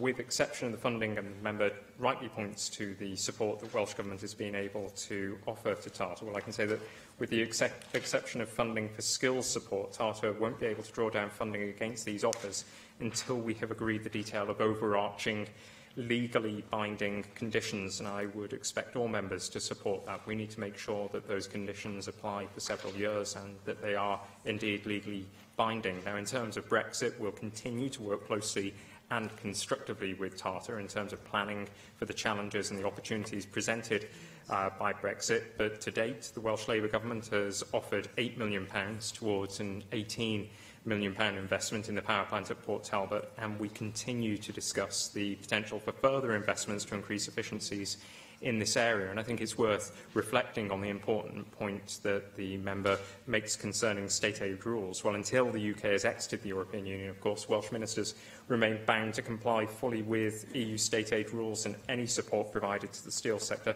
must be given in accordance with EU state aid rules. However, post-Brexit, whether and to what extent Welsh ministers would continue to be bound by the EU state aid rules will depend on the terms of the withdrawal agreement that the UK negotiates with the EU, but it's absolutely essential that during the course of the negotiations that are continuing, that the UK government recognises the importance of steelmaking to the UK. Thank you to the Cabinet Secretary. The next question will be answered by the Minister for the Welsh Language, and the question is from Dawn Bowden.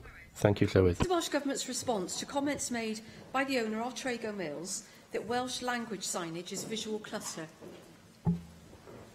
Well, can I just say that I was really disappointed to read Bruce Robertson's comments over the weekend, and I wrote a letter to him on Monday expressing my disappointment. And I must say that I think his comments are misinformed, and I think they're out of step with public opinion in Wales. And I'm happy to share that letter with Assembly members. Thank you for that response, Minister. And you'll be aware that the bilingual signage was actually only one aspect of the comments that were reported last week. But I want to deal specifically with the language issue, because it is a fact that Merthyr Tydfil has one of the lowest levels of identified Welsh speakers in Wales. But I want to see that change, and I've been supportive of Welsh language services and learning opportunities that are provided in Merthyr, most notably at Canolfan Zor, that you visited with me only recently. But despite the relatively low level of Welsh speakers, I've received representations from a number of constituents who were offended by the reported comments. And I understand that anger, because whether people speak Welsh or not, many value the language and know how important it is to normalise its use in everyday situations and activities. And as a Welsh learner myself, I can vouch for the value of that. And indeed, I see nurturing and developing the use of Welsh language and fostering more positive attitudes towards it as an important responsibility for all of us.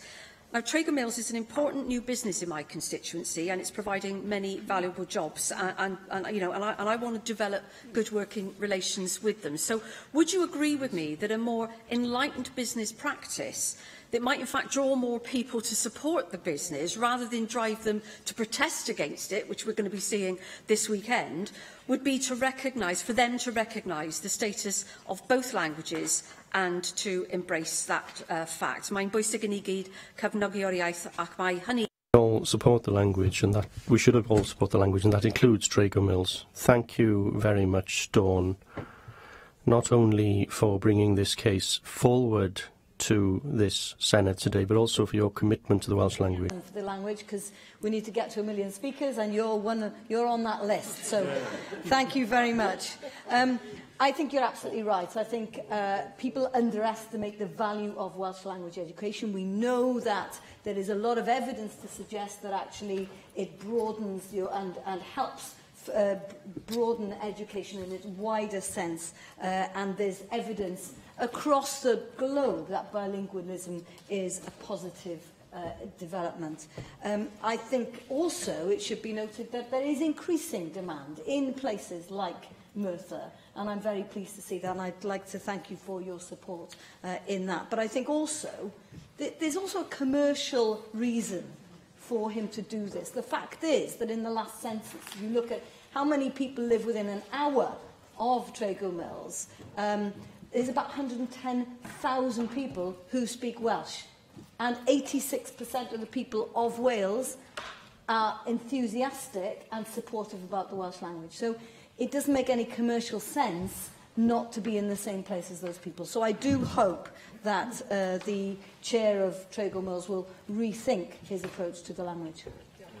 Mohammed Ashka. Madam Presiding Officer, Minister, the opening of the Trago Mills store in Merthyr Tydfil in April with the creation of 350 jobs was warmly welcomed, with the leader of the council calling it, in his quotes, a fantastic addition to Merthyr Tydfil shopping offers and another landmark in overall regeneration of the county borough, quote close.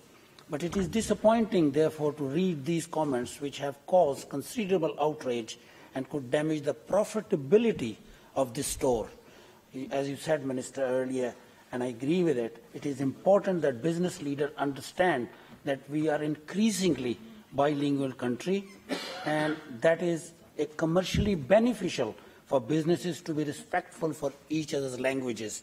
Though you know, Minister, I can't speak Welsh, but I think it's a great to have bilingual ability of every individual, especially if you live in a country and you speak like a local language, with not only interaction between trade and commercial benefit, but also political, social, economical, and cultural. It is getting together. Language is the one which makes us together, and togetherness is the best virtue of all. Thank you. Diolch yn fawr, Mohammed, and you're welcome to join me in being one of those million as well. I know you speak several other languages, so it should be fairly easy for you to pick up. So there you go. You're on my list as well. Diolch yn fawr. I think it is important that we underline the importance of this company. There are a lot of jobs here in an area that needs jobs. So I actually wouldn't support those calls for people to be suspending their use of the shopping centre. I think that it's important that we do support businesses that are in Wales, but I do think that what we need to do is to encourage them and to make sure that they understand that they are investing in a bilingual country where there is this great support now for the Welsh language. Diolch yn fawr. Sian Gwenllian. Diolch yn fawr. Thank you very much, and it is entirely appropriate that you do criticise Trago Mills for their insulting comments on the Welsh language, but we must bear in mind that what this is in reality is the latest example of a broader problem, and concrete evidence that to believe that we can get fair play for the Welsh language in the private sector without legislation is simply foolish and relying simply on goodwill. Now, you're very happy to criticise the record of companies such as Sports Direct, GWR and now Trago Mills on the Welsh language, but are far less willing to take action. In the autumn, this cross-party assembly agreed that action is required to extend Welsh language standards to the private sector. How, therefore, do you intend to deliver the will of this assembly, given this further proof that we need to place a fundamental duty in law so that large businesses respect the Welsh language?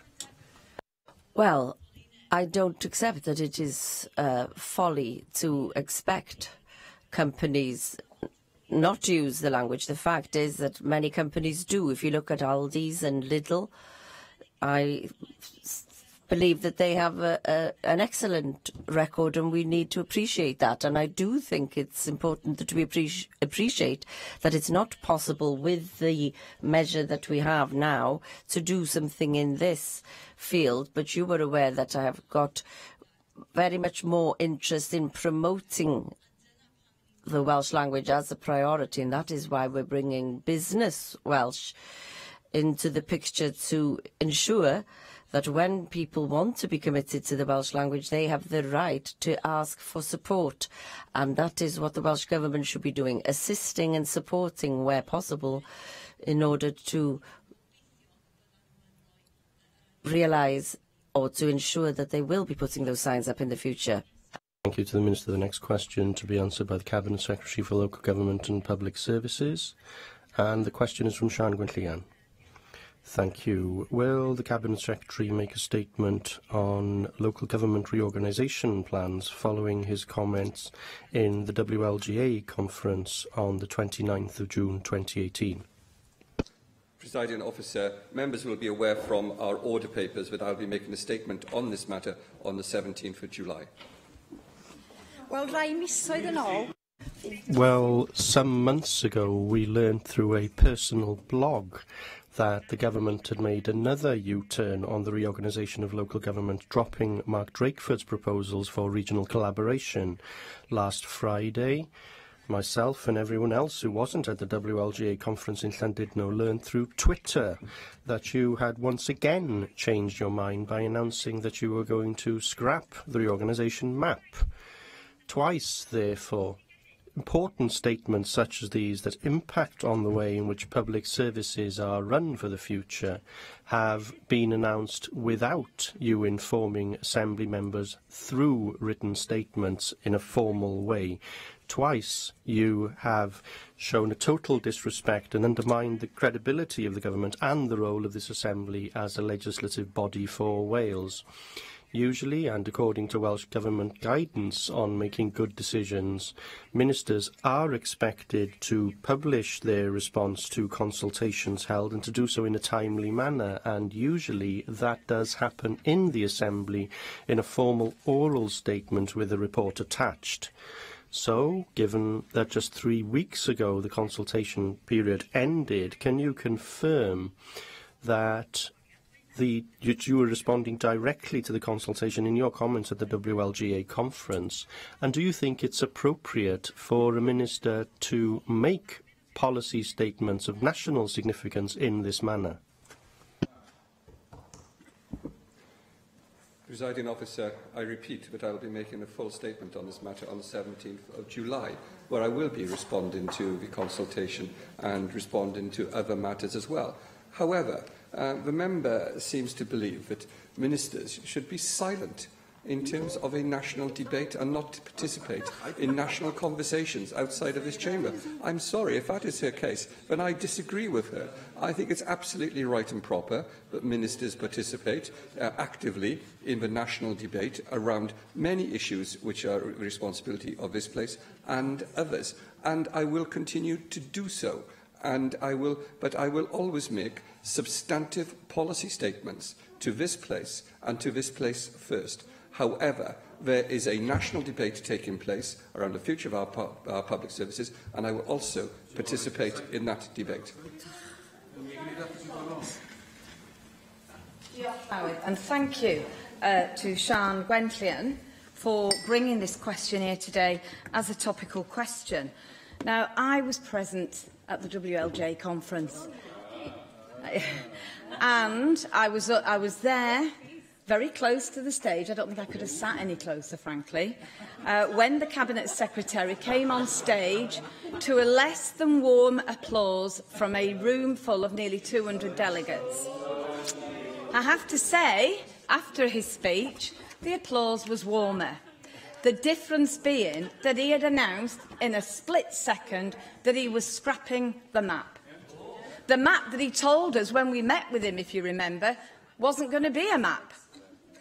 Now, Cabinet Secretary, I have scrutinised you alongside Sian Gwenllian and even members of your own backbench on your third set, when I say you, your Welsh Government's third set of proposals. So let's just run through this. In 20 years of devolution, we've had 10, no less than 10 Cabinet Secretaries for local government.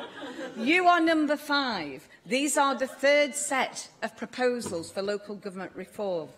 Now, as part of the WLJ conference, I was actually very privileged, alongside Rhyn ap Iorwerth, to take part in a panel with Professor Gerald Altham, also, about health and social care and the integration of it and making that a reality.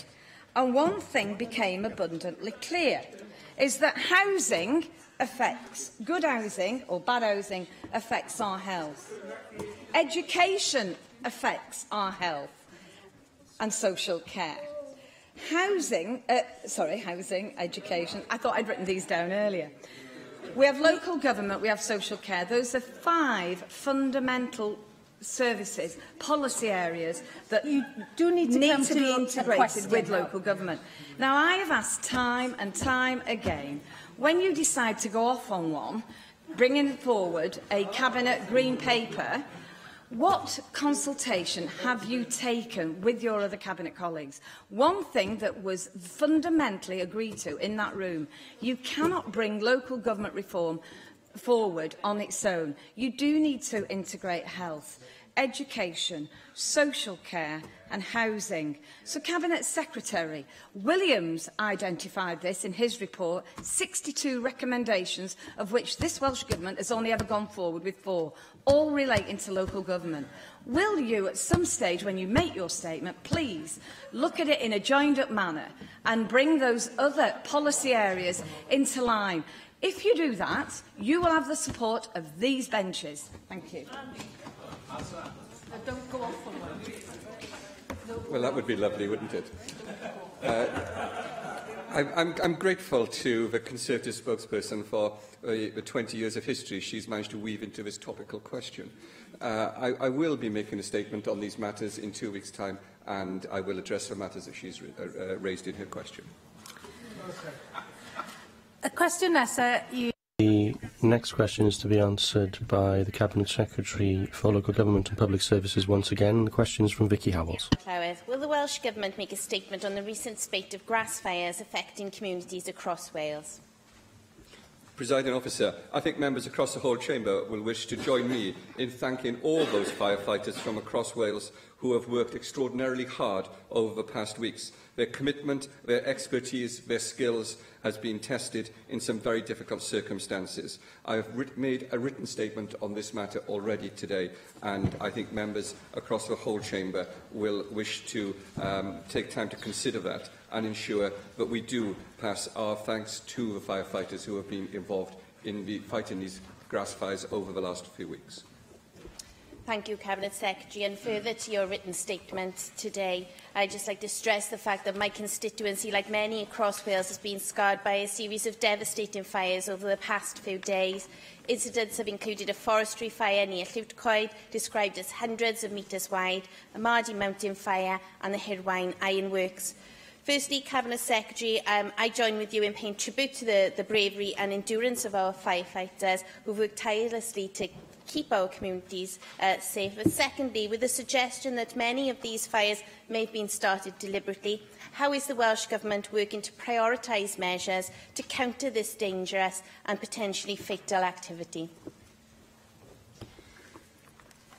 Presiding Officer, I did visit firefighters on the duty watch in Tonopanda early today, and I spoke to them about the work they were doing, both across Wales and also those firefighters from the South Wales area who had attended the fire on Saddleworth Moor.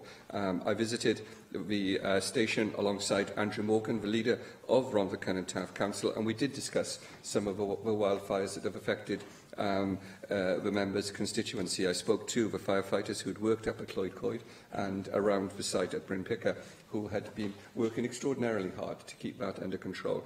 I think we all owe these people a great debt of gratitude.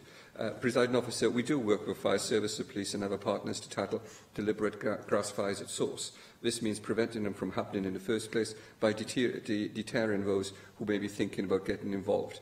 This encompasses a wide range of programmes, from general awareness raising to anti-arson patrols in high-risk areas, and tailored interventions with those who are offended or at risk of doing so. The most intensive of these we have long supported as a reoffending rate of under 5%. David Melding. Cabinet Secretary, I do commend the written statement you made earlier today for concentrating on the prevention of fires and the work of the fire service and the other emergency services to raise awareness in schools and also just around the community about the dangers of starting fires. I think that's a really, really important part of the work, and we are seeing lower incidents, it seems now, in terms of these fires. But also the public need to be aware that you can inadvertently start a fire by, for example, holding in a clumsy fashion a barbecue. You leave the area and it'll be hours and hours later when the change in wind direction or whatever flares up, and then you've got another grass fire. So this is really, really important that we get this public education right, and I commend the efforts so far of the fire service. And I join the member in commending those efforts as well. And at the same time as investing in the education and public awareness that the member for South West Central has referred to, it is also useful to point out that the fire service itself has invested heavily in specialist equipment and training to take on these fires. The firefighters I spoke to this morning have been working together with NRW, bringing significant resource to bear on the fires across Wales, from South Wales Valleys to North Wales to Ceredigion.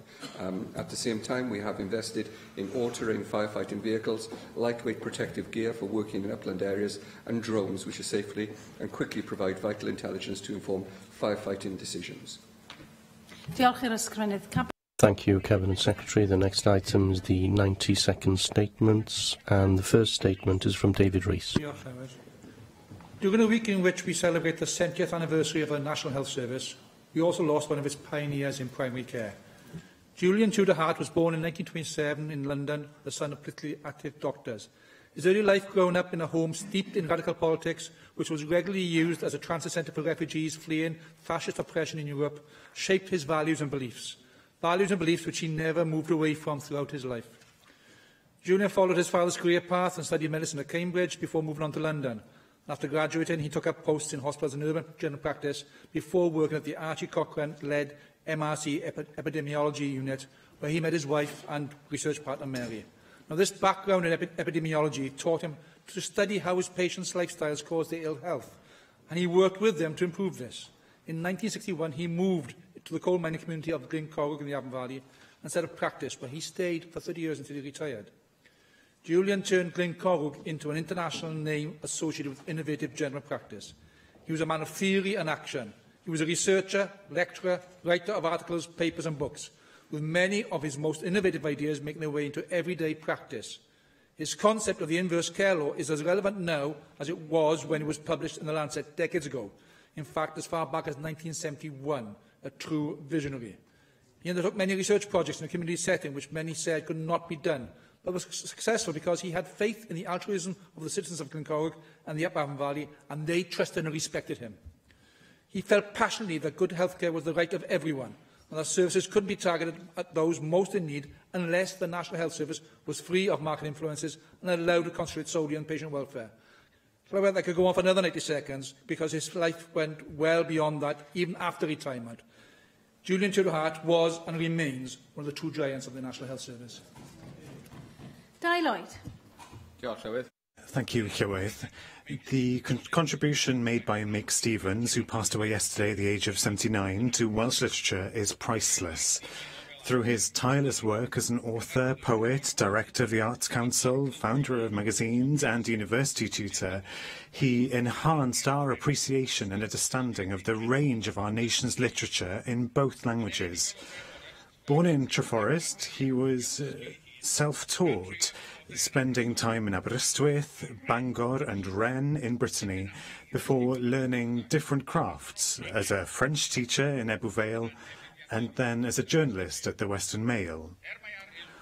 Although brought up in a non-Welsh-speaking home, he decided to embrace his Welsh heritage with conviction.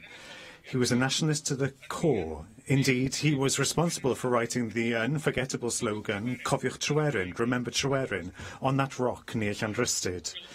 This was an important revolutionary act by an affable and thoughtful man. Wales's debt to Mick Stevens is enormous, and he will forever be remembered as a national literary hero. Vicky Howells. Diolch, Llywydd. Earlier this year, we commemorated the centenary of the Representation of the People Act 1918. More than 5 million, mainly working-class men, received the vote, and nearly 8.5 million women also became voters. But these women did not receive the franchise on an equal basis. Rather, under that Act, new women voters had to be over 30 years of age. They or their husbands also had to meet stringent property qualifications. Equality in terms of the franchise had to wait another decade. And it was on the 2nd of July 1928 the Representation of the People Equal Franchise Act became law. This granted all women aged over 21 the vote, regardless of the property they owned, regardless of their husbands. Some commentators have referred to the consensus and lack of controversy over this, suggesting perhaps that there is an air of historic inevitability. We must not make the mistake of overlooking the transformative nature of the 1928 Act. Politics became more representative. The electorate of Aberdare, for example, swelled by around 7,000. And finally, women could now vote on an equal basis to men. Neglecting this historic occasion also does a disservice to the campaigners who fought during the intervening period for this principle of equality, campaigners like the Viscountess Rhondda. As the 1928 Act celebrates its 90th birthday, we remember what one commentator has called this simplest yet most radical of reforms. Jonathan Saunders. Thank you, and I would hope you'd look at the screens now, please. I was thrilled to attend the 10th National Armed Forces Day 2018, held in Llandudno on Saturday, along with my colleague Darren Miller AM. Much excitement had already built in witnessing the arrival of the frigate HMS Somerset in Llandudno Bay, along with the arrival on the promenade of army tanks to include a Jackal, helicopter and a Typhoon jet. We stood with other dignitaries, excited for the parade to begin. Glorious sunshine saw Her Royal Highness, the Princess Royal, our Prime Minister, the Right Honourable Theresa May, Fusilier Schenkin IV, the regimental goat, taken from our Great Horn, and 100,000 people lining the North Shore.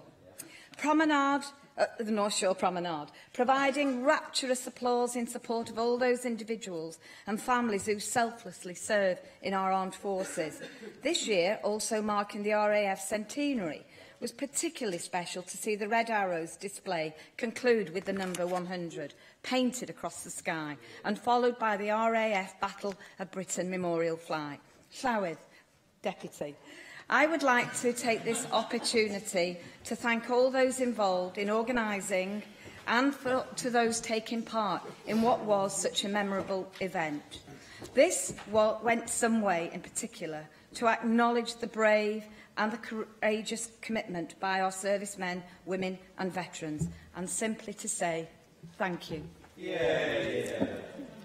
Item 5 on the agenda is a debate on the Children, Young People and Education Committee's report on its inquiry into the emotional and mental health of children and young people, and I call on the Chair of that committee to move the motion, Lynn Neagle. Thank you, Deputy Presiding Officer. I usually begin by saying I'm pleased to open this debate, but today I'm more than pleased.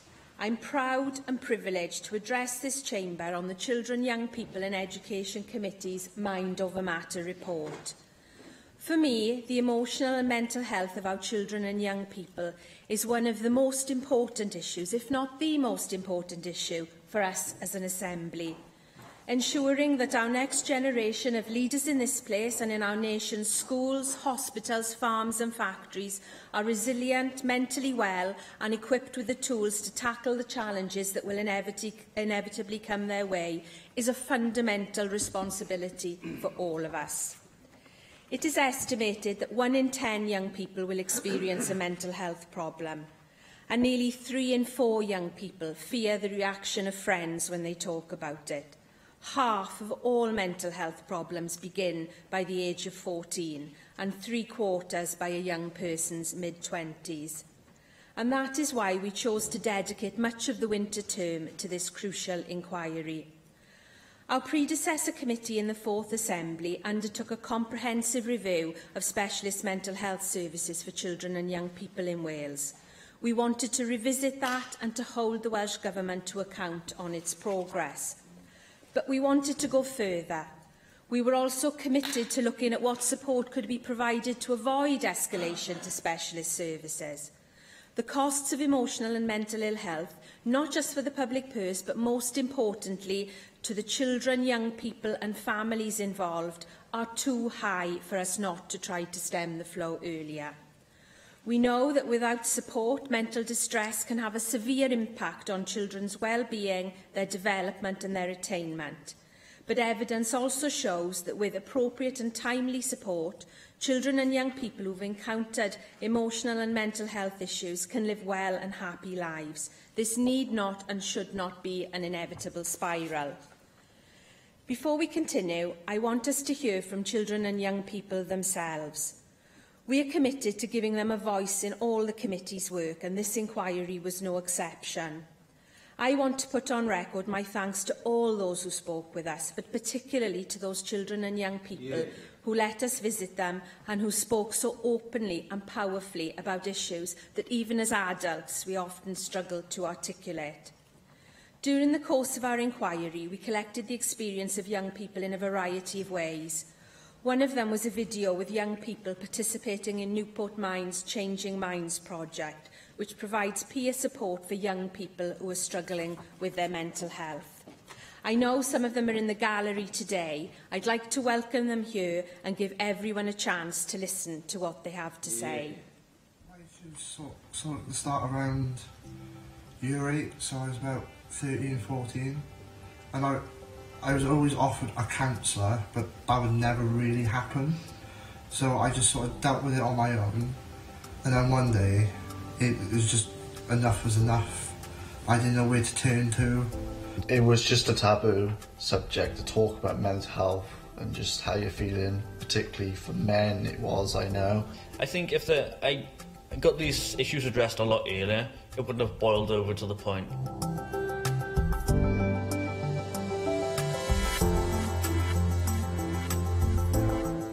I feel like there should be more access to support within schools and a lot more notice that support is there available for people. To try and help young people is different tools, so it's like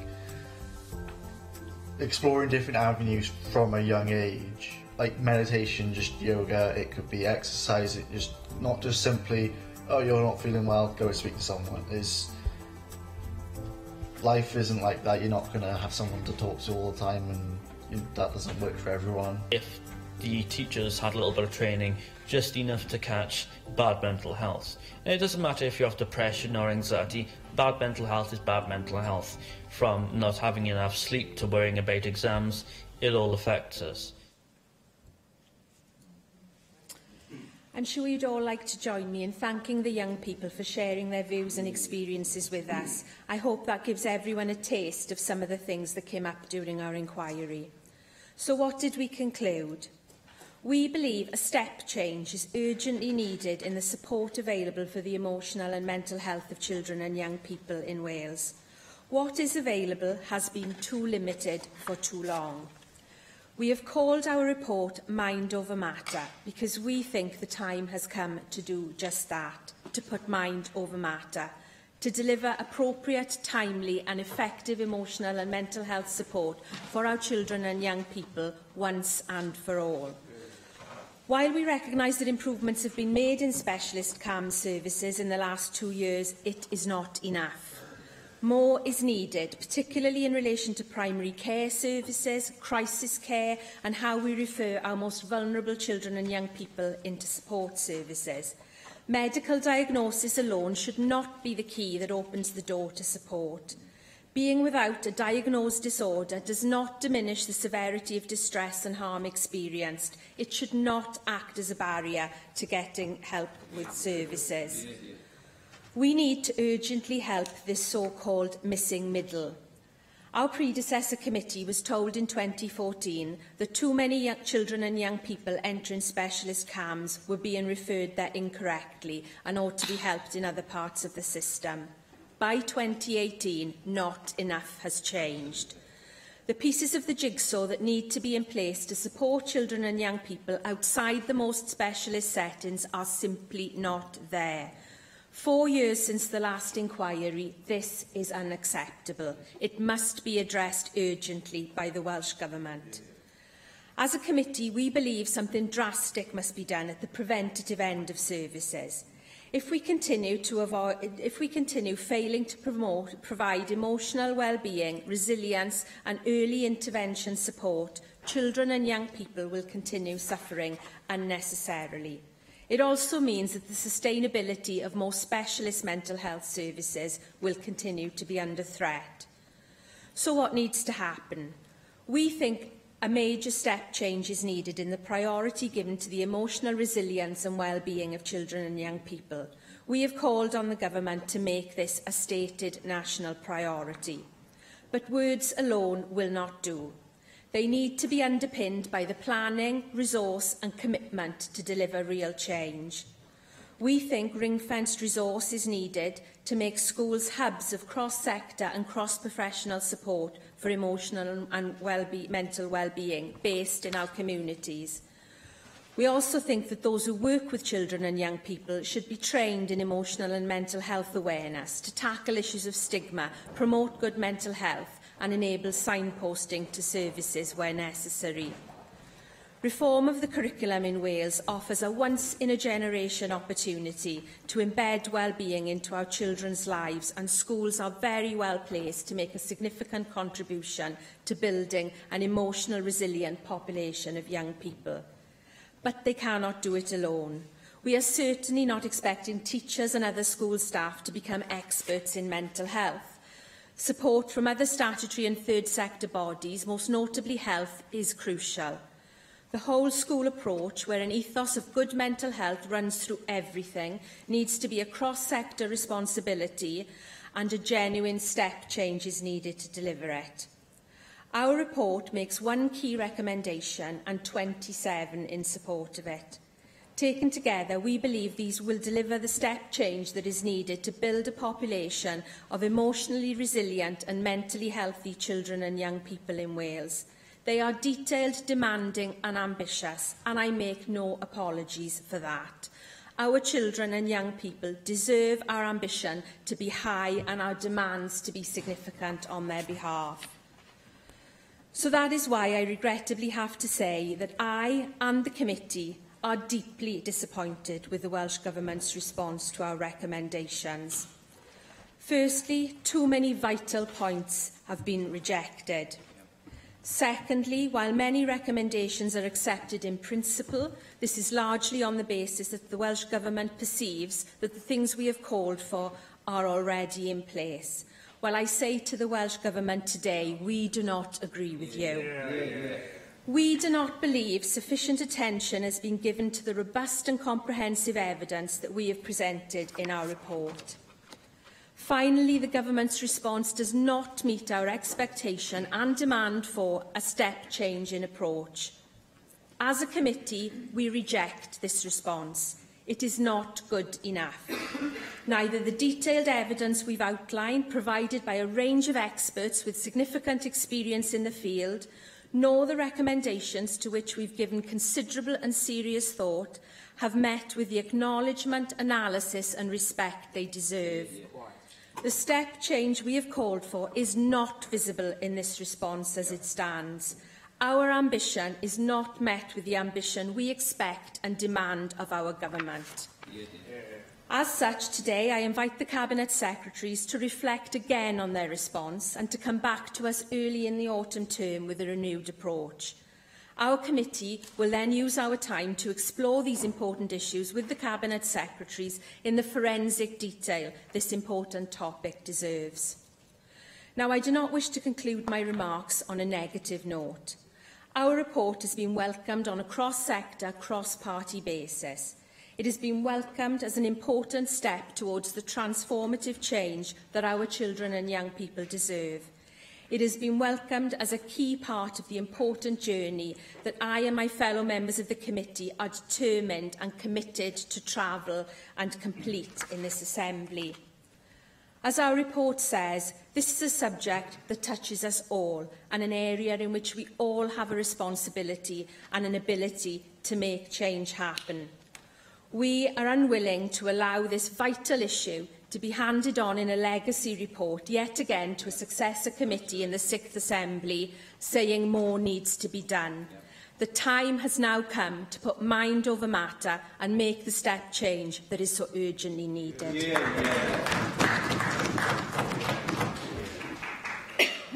Thank you.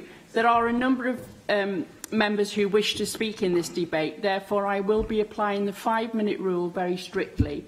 So it's no good looking at me and smiling if you've got another half a page. The answer will be no, and the button will go off, and I will call the next speaker. I'm sorry to do that, but we have a number of people who want to speak who are not committee members as well, and I think that is a great testament to the work of the committee that others want to take part. So I just ask you all to bear in mind the 5-minute rule strictly, and we'll see how we get on. Darren Miller. Diolch, Deputy Lywydd. £7.2 billion, 6,000 emergency admissions into our hospitals and 300 lives per year. That is the cost of mental health every single year here in Wales. And I'm sure that everybody in this chamber recognises the severity of needing to get to grips with this problem and the urgency, given that we've had very little progress to date, to take action to tackle it. We know that around 3/4 of all mental illness start before a child reaches their 18th birthday, and that children from socially disadvantaged backgrounds or those with parents with existing mental health illnesses themselves are more likely to develop mental health problems of their own. Now, it's very clear from the Children, Young People and Education Committee's work that we need to build more resilience in childhood and adolescence, and to take some urgent action to address the difficulties that many of our young people face when needing to access more specialist care too. Our Mind Over Matter report sets out the challenges and the details and provides a host of sensible, practical recommendations to address them. It was universally welcomed by stakeholders, but not, or so it seems, by the Welsh Government. I have to say, I don't think I've seen a single government response in the 11 years that I've been a member of this National Assembly which is so disappointing and complacent. Just 7 recommendations have been accepted, 9 have been rejected in whole or in part, and of the rest, those that have been described as accepted in principle, frankly, should have rejected sat beside them, because accepted in principle is not an accurate description of the responses that we read on the paper. And it's no wonder, therefore, that we've had a chorus of voices from stakeholders who've been in touch with committee members and other members of this National Assembly prior to the debate this afternoon to express their concerns. The Cabinet Secretaries for Health and Education have managed to unite not 1, not 2, but 73 psychologists to sign a single letter calling for all of the recommendations in our report to be implemented in full. The Children's Commissioner has said that the response that's been received is a missed opportunity and said that the current system is not adequate or coherent. The NSPCC have said that it won't deliver the step change that's required, and they are absolutely right. We need to see that step change, and it's a shame that the only one that some people seem interested in is a step change from one office into the First Minister's office. I really do feel that the Welsh Government needs to tear its response up and go back to the drawing board and to produce something which is a little bit more respectful, not just to the committee, but to those stakeholders and those individuals who provided the evidence on which our report is based. We're fed up with empty words. We've seen reports which have identified problems before in previous assemblies, and I'm afraid we haven't seen the action coming from the Welsh Government, from successive ministers, to be able to deal with the challenges. We saw good practice in the evidence that we received, good practice on building mental health resilience in our schools, schools such as Ysgol Pen-y-Bryn in my own constituency and their mindfulness programme, a wonderful opportunity that we presented and suggested should be rolled out further in other schools. Yet your recommendation, our recommendation 3, your response to that recommendation was complacent. It was inadequate, and it simply suggested more of the same and suggested that you're already doing the things that were necessary. That isn't the case. You've rejected our recommendations 9 and part of our recommendation 11, which call for simple things like data to be collected and published on a regular basis on mental health waiting times for children and young people seeking assessment and intervention, whether in primary or secondary care. It is shocking, absolutely shocking, that those recommendations have been rejected, and it suggests a complete lack of priority for our children and young people here in Wales. Unless we have that data, we're not going to be able to hold people to account. And it's no wonder that organisations like the Betsy Cadwallader Health Board have got in excess of 1,000 young people, more than all of the other health boards in Wales combined, on waiting lists for more than a year, waiting to access assessments and waiting to access treatment for their acute secondary care issues in mental health. Completely unacceptable. And it's for the sake of those 1,000 individuals in North Wales and the others around the country that we need to see the step change that our report refers to. So I think we need to stick this particular response in a place where the sun don't shine, the shredder, and come up with something much better in accordance with the wishes of the committee, because that's the only thing on which we're going to see any change. Thank you. Claire Griffith. Thank you, Deputy Presiding Officer. May I say at the outset, myself and my party agree with the main recommendations of the committee. And the main recommendation, of course, is that this should become a national priority, a designated national priority. We've heard reference to previous reports done by committees, one in 2004, for example, 2014 rather, for example, which led to some changes in terms of care in this area. But we now need to move to the next level. And the statistics insist upon that. We've heard some already. In 2017, for example, Childline Cymru saw a 20% increase in the number of calls on suicide. In the 12 months to October 2016, there were 19,000 referrals to CAMS services in Wales, 3,000 more than the previous year. So, emotional well-being and mental health problems among children and young people are growing, and we need an uncompromising emphasis on the preventative side of the care pathway. Resilience, emotional well-being and early intervention. We've heard about the missing middle, and if the government doesn't introduce transformational change, as the committee has recommended, then the services at the top of the spectrum will become entirely unsustainable, because we won't be able to cope with the numbers who will require those services.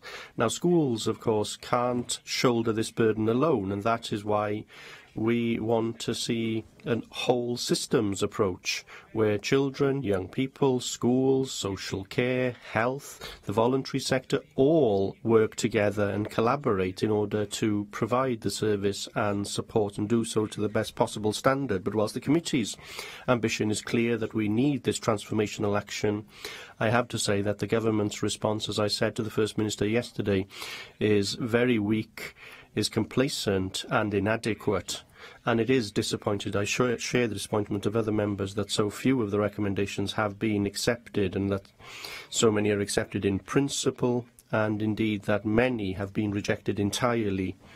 Rejecting a recommendation that we should map out the availability of staff who don't teach in school but are there to support the emotional health and well-being of pupils, well, that's the responsibility of local authorities and health boards, according to the government. But that's buck-passing, because this is a national problem, and it's the role of government to look at that national bigger picture and to take it into account. More data available, more information to the public in terms of how health boards spend their funds on mental health services for children. That again is rejected, and that tells you something about transparency, I would say too. The committee recommended that we need to ensure that everyone who cares for children and young people are given appropriate training in terms of emotional and mental health of children and young people, and can refer people then, or to feel confident in referring young people to other services. And how many times did we as a committee hear school staff saying that they didn't feel empowered to respond to what they were picking up on in the classroom? Indeed, they are overwhelmed by these cases, and they need assistance, as does the broader workforce. And the curriculum, of course, will contribute to this, but as I say, there is a broader workforce.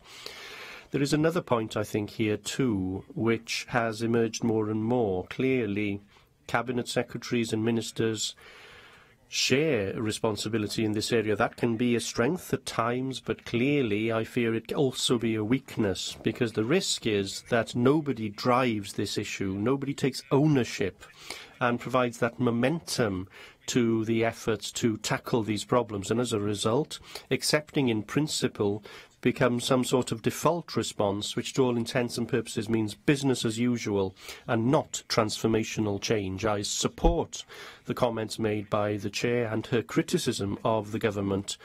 It is a clear failure, in my view, in this case. And I suggested yesterday that if we are serious about sharing responsibilities across government, then we should be looking to the leader of that government to be driving this as the only person, I would have thought, who has sufficient status to ensure that this truly is a national priority. Now, briefly to conclude, I want to talk about one specific scheme that I've come across, which is SAP, Students' Assistance Programme. It's a programme for children and young people between 14 and 19. It is implemented at the moment in schools in Wrexham, where children come together to discuss their feelings and problems so that they can access the support they need. They are referred to services where necessary too, and groups of peers come together. They meet on a weekly basis in secondary and primary schools, and it allows us to identify the problems that we're talking about at an early stage. It's been very successful, and... Thank you. Michelle Brown. Thank you, Deputy Presiding Officer. Sorry, my papers have got out of order. Okay, thank you, Deputy Presiding Officer. Of the key recommendations of this report, the only ones the Government accept are the ones that either require no action or are not measurable. They accept the recommendation to state the emotional and mental well-being and resilience of our children and young people is a national priority. But when it comes to the recommendations that mean they have to take action, the Government start to fudge and spin their responses, with either rejections or only accepting recommendations in principle, which we all know means nothing meaningful will be done. I don't know what more this committee can do to get the Government to take the actions needed. The situation is desperate. As Darren's mentioned already, more than 1,000 children and young people are waiting 12 to 18 months for neurodevelopmental mental assessment in Betsy Cadwallader, and the committee's recommended the Government immediately develop a recovery plan. What's the Welsh Government's response? They say they'll write to Betsy Cadwallader asking them to set out a recovery plan. First, this problem has been growing for years on Labour's watch. So why have they not asked Betsy to do this previously? And if they have, why ask again? Second, the current board have presided over this disgusting and inhumane backlog and helped create it in the first place. So what makes the Government think that one of the main creators of the problem had any idea how to fix it? The Government talks about establishing baselines for the delivery of developmental pathways. But that's pointless where it comes to health boards that are under this Government's watch, that routinely and by increasing margins miss existing baselines. In the week we celebrate 70 years of the NHS, and Labour try to claim they're the sole guardians of Bevan's legacy, it is important to remember he said that people should have access, when ill, to the best care that medical skill can provide. Well, the Cabinet Secretary for Health is nowhere near providing that. The longer the wait, the more mentally ill a sufferer can become. The risk of suicide or self-harm increase, their education will be further damaged, and life for their families becomes increasingly difficult. As a committee, we looked at this in great detail as a group of AMs from very, very different parties coming together to try to improve the lives of children and young people. So why does the Cabinet Secretary think it will be okay to reject some of the recommendations and only accept in principle most of the others? At point 4, you say you accept it in principle, but then you actually reject its key recommendation, saying you won't endorse a specific programme the committee are asking you to. Even though that project involves the Samaritans, who I think have a much deeper insight into mental health issues than you, Cabinet Secretary. And point 9 of this Government's response tells Welsh youngsters and their parents all they need to know about what the Labour Government think of its own management of this issue. The Government are refusing the Committee's recommendation, a very sensible recommendation, to publish data on waiting times for assessment and interventions for children and young people since the commencement of the provisions of the mental health measure. I'm sure that if the data were good news, the Cabinet Secretary would have already announced it. So I do wonder what possible positive reason there could be for the Welsh Government to withhold this information from the public. The situation has become so intolerable that nothing less than the full acceptance and commitment to implement all of the recommendations from the committee is going to be good enough. The Government still has its head in the sand over this problem, and their attitude of make the right noise but do nothing is what led to this problem in the first place. The Cabinet Secretary should be bending over backwards to apologise to the young people and families he and his Government have so badly let down, and do everything the committee has recommended. So finally, my despair at the scale of the problem is topped only by my despair that still, even in the face of a report such as this, they are still trying to spin their way out of it while Welsh children and young people suffer. The Government's response is disgusting, and I will leave my comments there. Thank you. Julie Morgan. Thank you, Deputy Presiding Officer. And I'm a member of the committee, and I think this is one of the most important inquiries that we have actually undertaken. I know the Government does acknowledge that children's emotional and mental health is an issue which crosses so many boundaries between so many different people and so many different organisations: health, schools, youth support organisations, youth clubs, CAMS. I welcome the committee's recommendation and the Government's acceptance that it should be a national priority. But I think if you have something as a national priority, you have to go all out to achieve it. And it's in the more detailed recommendations that we don't really have the response that we were hoping for. I agree very strongly with the committee's view that it should be the business of everyone who comes into contact with children to have the well-being and mental health at the forefront of their minds, because what could be more precious than a child's state of mind? And we must aim for a generation of emotionally secure, happy children with a positive mindset. But to do that, the Welsh Government does have to take action. The report recommends that everyone who cares, volunteers or works with children and young people be trained in emotional and mental health awareness so that they can tackle issues of stigma and promote good mental health. Now, the Government accepts this, but only accepts it in principle, and it is disappointing to see this described as unrealistic. Surely most people who work with children receive as a minimum some initial training, so why could not this include an element to at least raise awareness of the importance of looking out for children's emotional and mental well-being? I can't see that there's any problem at all in that, and I don't see that that's unrealistic at all. I think it's essential that initial teachers' training has this built in, and the training that youth workers have, the training that health staff have. And I really think that that is something that could be incorporated into the training that already takes place with no problem. So I do not accept that it is unrealistic that that recommendation should be taken forward. Now, I think when a child's mental health suffers, it does cause a huge amount of stress and upset for their family, their friends, for the school, for everybody who works with them. The ripples from a child's mental health, I think, goes so far, and many of us have experienced that issue.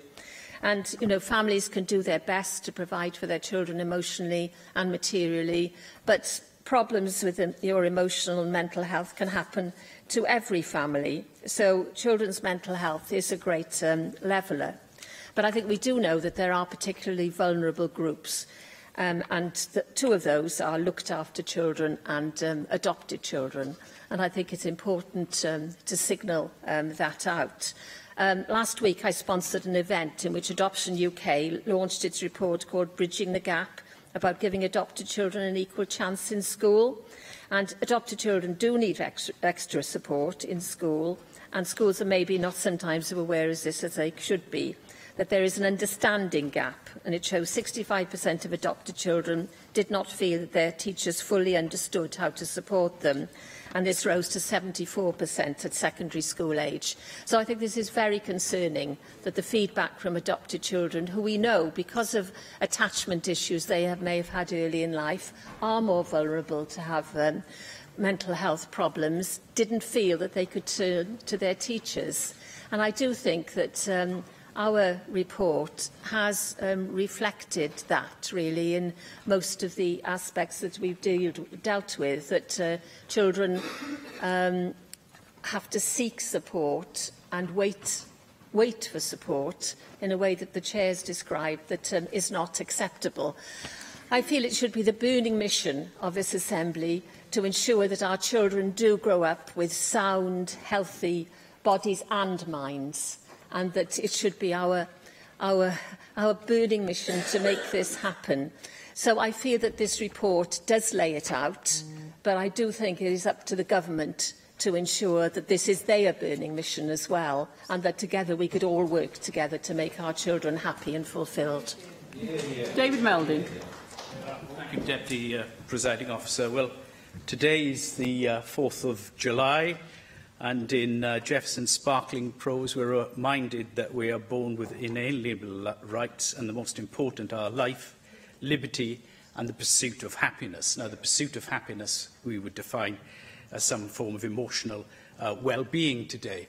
And there's absolutely no doubt that the denial of effective help and diagnosis of emotional and mental health conditions in childhood has a huge impact on the person and their development as adults, and the potential for their happiness and the pursuit of all sorts of goals in life. I speak from my own experience. It was not something picked up. I've lived with periods of depression and more particularly anxiety throughout my life. And a lot of my coping mechanisms have been self-learned and more latterly through effective health interventions. But, you know, it's an incredibly alienating experience. And I remember even at university being completely perplexed by some of my symptoms and not having a basic apprehension of what they were.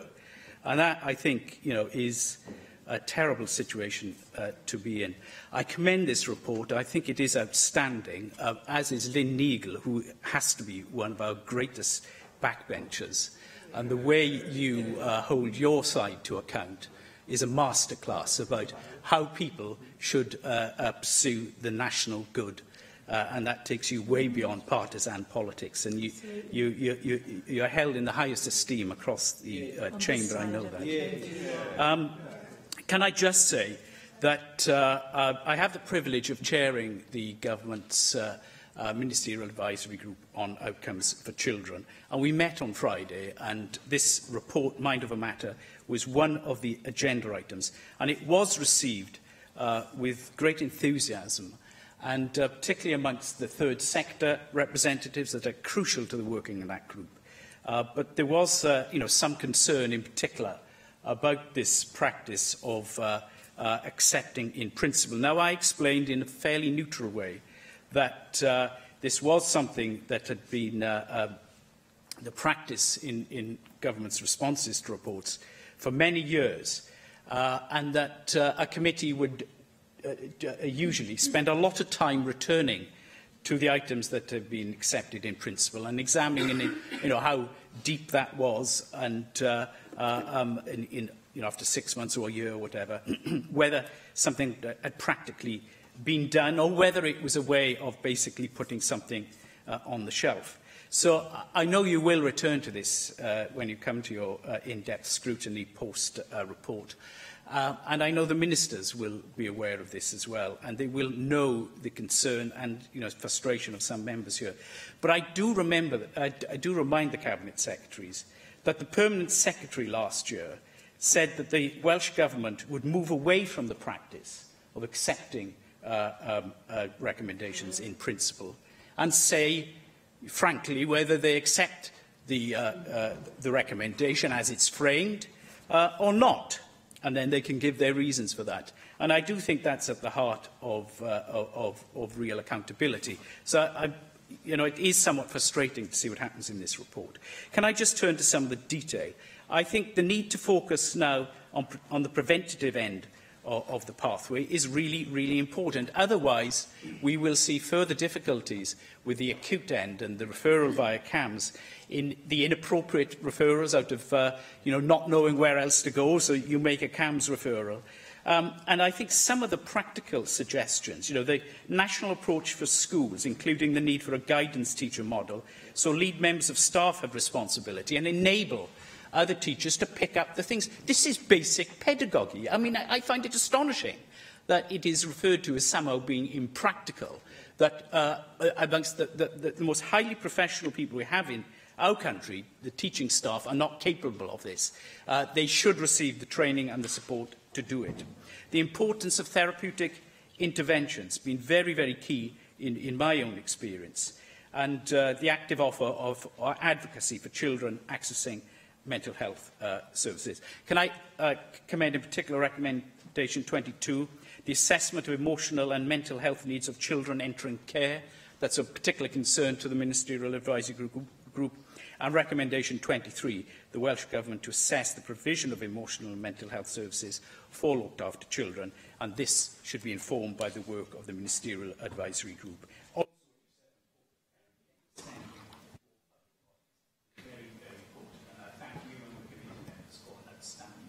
Thank you. Lloyd. Thank you, Deputy Presiding Officer. I'm privileged to take part in this debate. I'm not a member of Lynn Neagle's excellent committee. I commend Lynn Neagle as chair in the first instance. I'm the lowly chair of the Health Committee in this place, and I don't know if I mentioned before that I'm a GP as well in Swansea for about the last 38 years. So from the frontline experience of dealing with children's mental health service, it is really, really frustrating.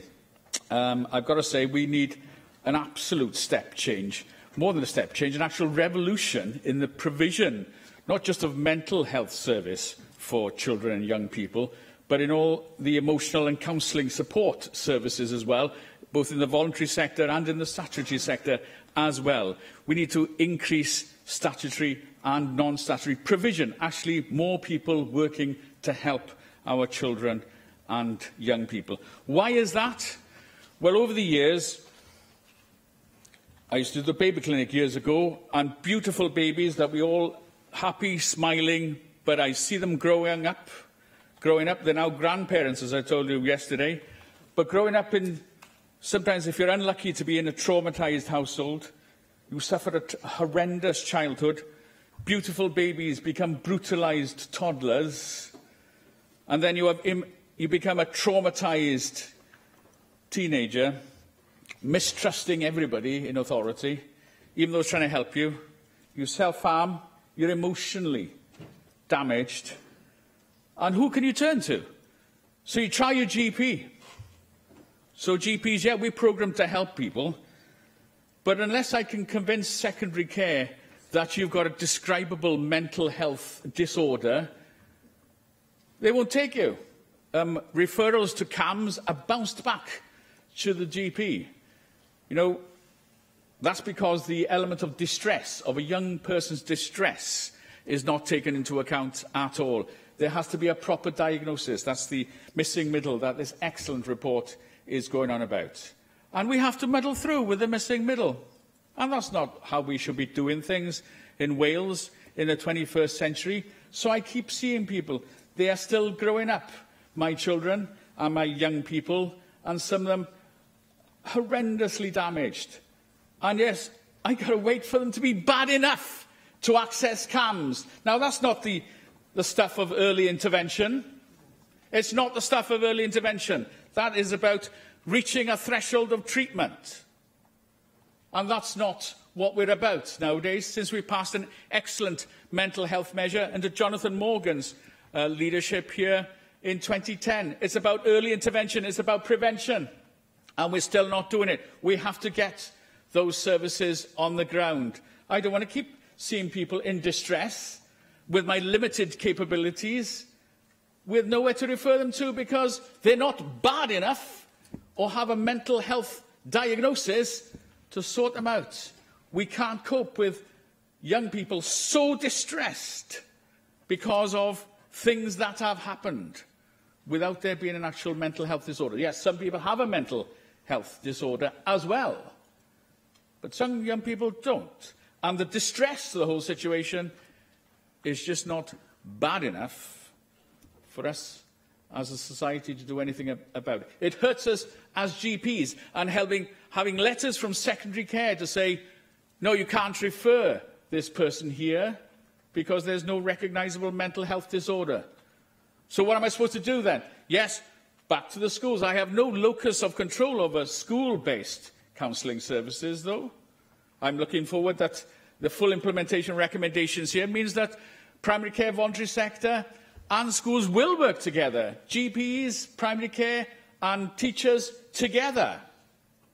Because at the moment we're bombing back and forth by default, because I can't help them. Hopefully the teachers can, but we've got to empower our teachers as well. Let's be fair. Let's be fair here now, because we are muddling through. And this is parity of physical and mental illness, people say. Well, if I've got a physically ill child, I pick up the phone, I ring secondary care, and they deal with it. I try getting hold of secondary care for children who are emotionally distressed, and nothing happens. That has to change. Thank you. Lee Waters. Thank you, Deputy Presiding Officer. I well remember when this building was opened, the National Poet for Wales, Gwyneth Lewis, gave a reading which he described this chamber as the cockpit of the nation, the place where we come together to discuss things of import. And listening to this debate and reading this report, it's clear there's a cross-party consensus that the current system is inadequate. To be fair to the Welsh Government, the last time a report like this was written, they responded, and there have been significant improvements in the quality of specialised treatment for young people with mental health disorders. And the same type of response is merited now for the central call of this report to teach the earlier stages of the development of mental health problems. I've not on the committee, I've read the report in detail, I've read the Children Commissioner's response, I've sat through multiple presentations from different groups. I deal with these issues on an almost weekly basis in my surgery. I've discussed it with my local health board.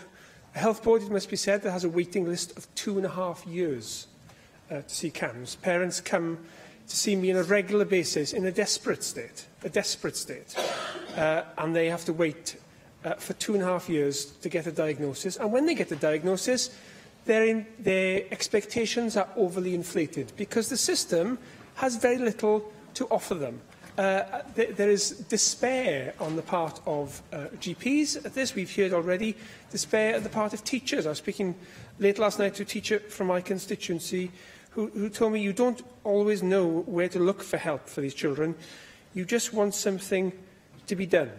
And the missing middle that the report so effectively pointed out, where therapeutic or lower level support can help, is really the focus I think we should have on this report. I should commend this report. It's the best report of a committee I have read in my time in the Assembly, and I pay tribute to all its members, and particularly to its chair. But I should say, it's a very tough report. It's very well crafted. It has smart targets. The recommendations are specific, they are measurable, they're attainable, they're relevant, and they have time limits to them. And it's no wonder the government has struggled to respond to that in its formal response, which I too found bitterly disappointing, and I understand the anger of members of the committee. And looking at the faces of my friends and colleagues, the Cabinet Secretaries, I too can tell that they are not happy with the position they find themselves in. I think we need to address this to the Welsh Government, and not to make poorly judged comments, if I may say, to Darren Hill, to Darren Miller, and to personalise this. I think the machine of government is struggling to respond to this crisis we have with young people. This is a problem that has increased in intensity and volume over recent years, and I think the system is struggling to know how to respond to it. The merit of this report is it is evidence-based from practitioners and from the third sector to give us a practical route map. And I think it would be prudent for us to return in the autumn, perhaps with an individual members' debate or another committee debate, to give ministers a chance to reflect over the summer on the strength of feeling and on the evidence.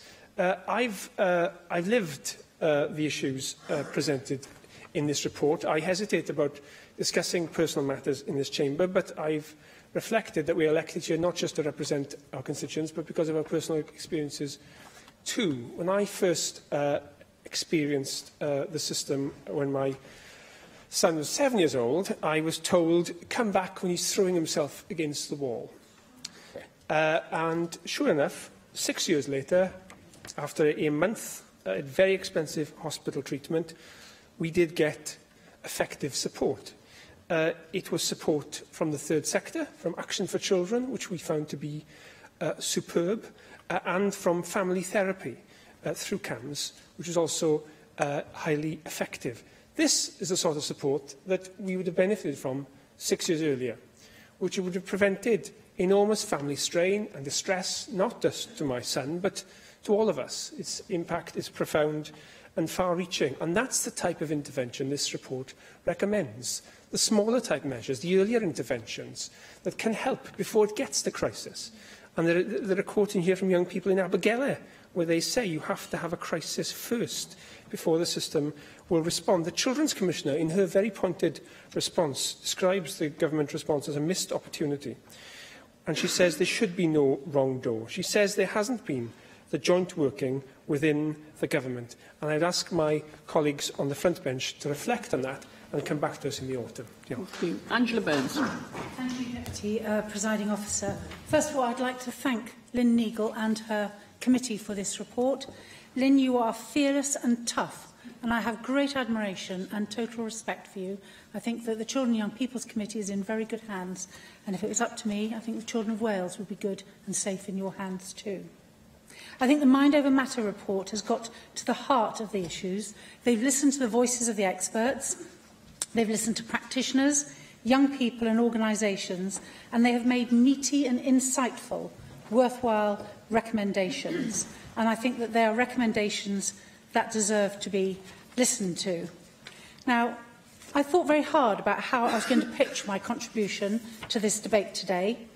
Would I reflect the chorus of shock and dismay of the committee, of witnesses, in regard to the government response?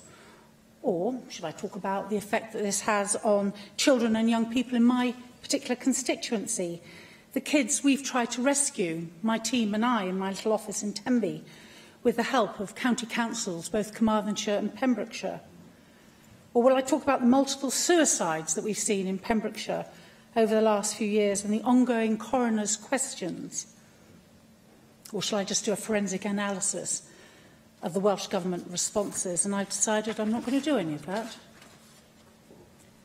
Mind over matter, perinatal mental health, adoption services, children and adolescent mental health, child obesity, attendance and behaviour, adoption, advocacy services for children, placement of kids in care, youth justice, not in employment or education, autism in further education, dyslexia, post-19 with additional learning needs, mental health services, 15 committee reports by 3 different committees, each and every one of them since I've been an Assembly member. What does perinatal mental health have to do with what we're talking about today? Well, let me tell you, recommendations 10, recommendation 22, recommendation 26. They all point to what David Melding encapsulated so well, that if we do not help at the very, very beginning, if we do not get it right at the very, very beginning, then all we're going to do is spend the rest of our time picking up the pieces. And it's a quarter of our population that is in distress at some point or another. 98% of the children who are not in education officially have got mental health issues of the type that this report talks about. No, they're not, psychotic in a way that we can medicalise, but they have all the other issues. They've been badly let down. They have been neglected. They have been abused. They are lost. They're confused. They don't know where to go to. They have emotional and behavioural problems. In 11 years, I thought it was 10 years, but Darren Miller, you mentioned 11 years, and we came in at the same time. In 11 years, 15 reports, all of which touch on the fact that we have not got it right. What does it take? What does it take? Because I say this to you. We have too many children out of education. We've got too many kids unable to cope with 21st century life. We've got too many wounded kids in our nation who will grow into adults who will not fulfil their potential, who will not be able to do all the things that those of us in this chamber are lucky enough to do. How can we develop our maturity as a nation? How can Wales step forward into the 21st century when we leave so many people by the wayside? How can we hope to improve people's lifestyles? Because if we don't give them a firm bedrock to build on, how will we, Wales, afford to pick up the pieces in the years to come? The government response, I thought, was offhand. I thought it was unengaged cabinet secretaries. And in parts, I thought it was downright resentful. I felt there was a real whiff of inertia. Welsh Government, you are out of step with Assembly members of all parties, including members of Welsh Labour. The kickback to this report has been phenomenal. Children's Commissioner, Samaritans, NSPCC, the psychologists. If you had any sense, you'd put Lynn Neagle in charge of a task and finish group to drive this kind of report through and make it happen, because my kids, your kids and your grandkids need this. These people up here, they need this change now. Leanne Wood. Cabinet Secretary, I know that we all want to see the best possible outcome when it comes to the mental health of children and young people. But you must feel the palpable disappointment from members across this chamber with the government's response to this report. We know the problems, we know the solutions, but the Welsh Government seems reluctant to act. Accepting ideas in principle will not lead to action, and action is what we need. Every expert agrees the Welsh Government needs to act to ensure that the regional partnership boards have a mechanism to focus on children and young people. They must also require all regions to ensure that CAMS and social care services provide an integrated service to children with emotional, behavioural and mental health needs. A whole school approach, mapped and led jointly by health, education and social care, is needed to guide schools.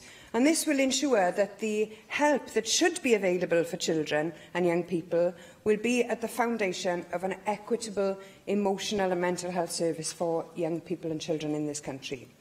Cabinet Secretary, these are technical policy solutions. Acronyms and jargon makes us feel disconnected from the real effects that poor mental health service provision leads to. If anyone knows of any teachers, young people's mental health is a matter raised by them all the time. It's impacting now on so many people. As so many people have said today, there is so much despair out there. When I was young and growing up, my mother's biggest fear for me was an early pregnancy. Now, I would say most parents' greatest concerns are about their children's mental well-being.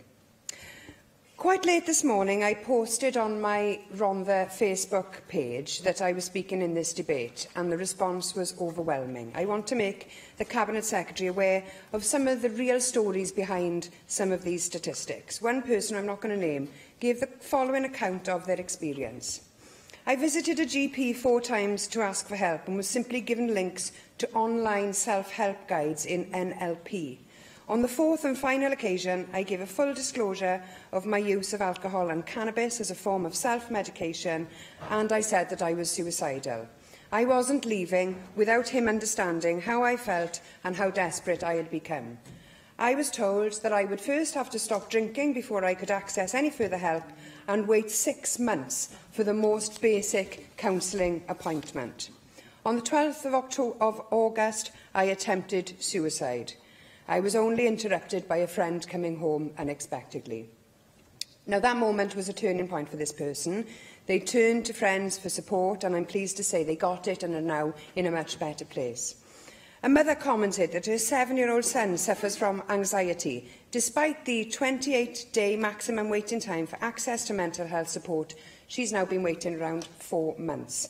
He's now on the verge of being excluded from school and even placed in a special school due to the school not being able to accommodate him without an official diagnosis. Anyone in a crisis cannot afford to wait, and for children and young people, the urgency is even greater. Stories of children waiting months on end or being passed between CAMs were so prevalent in response to my Facebook post that I can't even scratch the surface here. So if you read these pleas for help, Cabinet Secretary, I am sure that you would agree that this is heartbreaking stuff. And for the families that suffer as a result of the system's inaction, it is doubly so.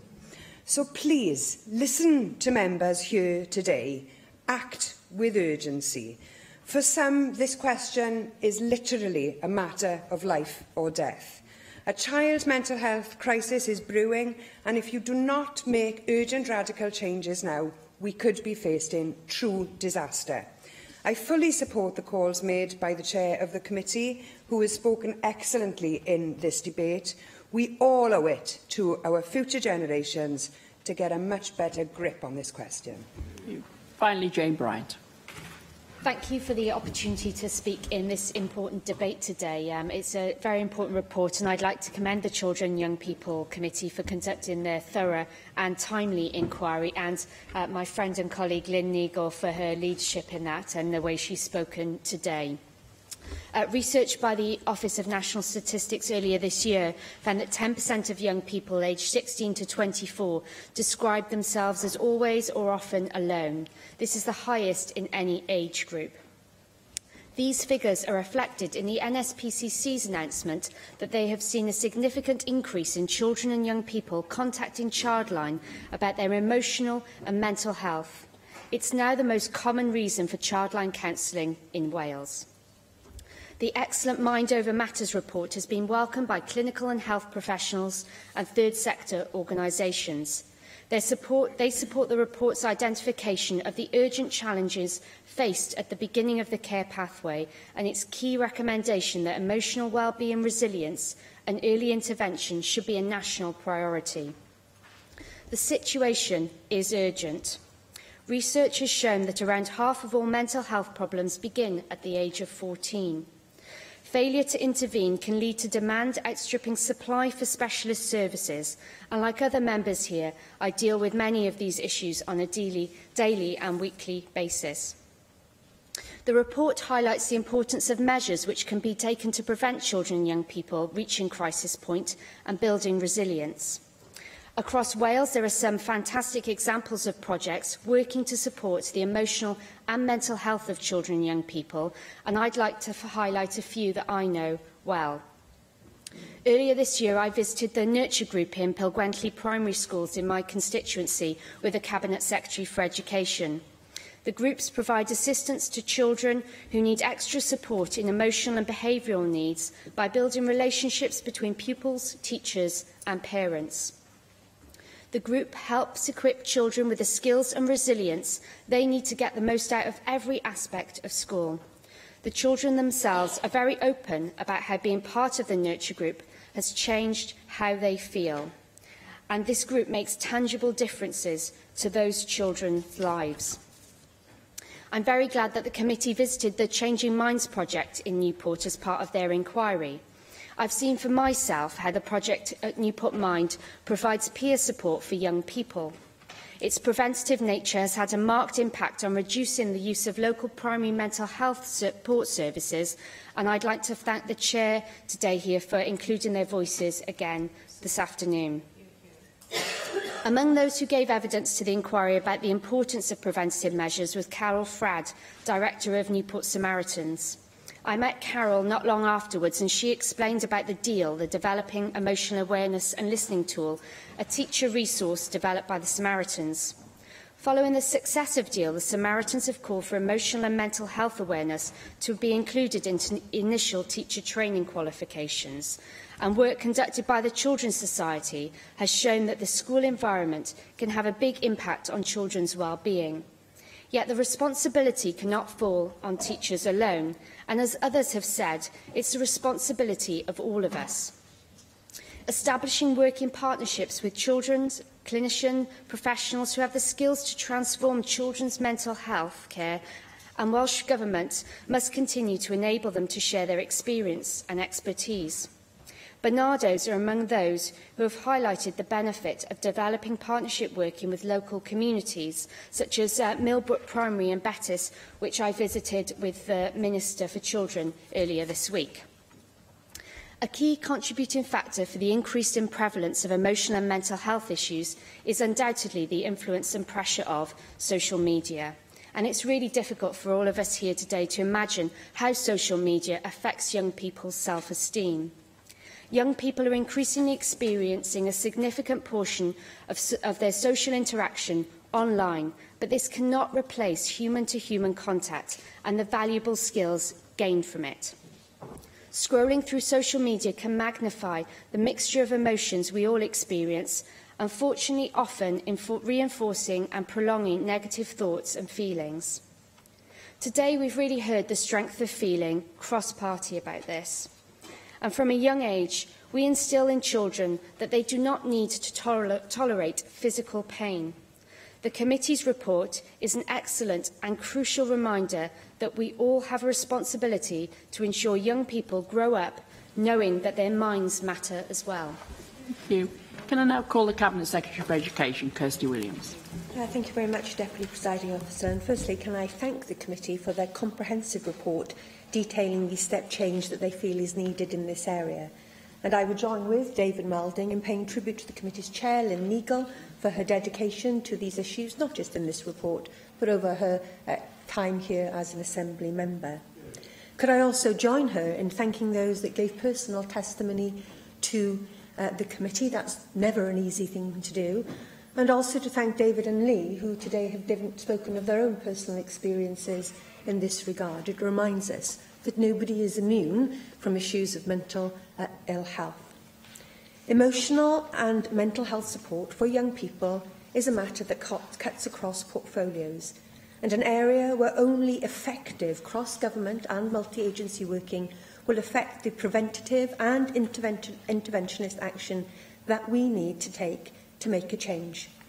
And it's critical that we get this right. And I say that, Deputy Presiding Officer, not just as a Cabinet Secretary, but as a mother of teenage girls. Improving mental health and well-being is a Welsh Government priority. And although the report acknowledges that there have been improvements in services, particularly at the specialist end of provision with mental health, it highlights the area where we can and we must do better for our young people.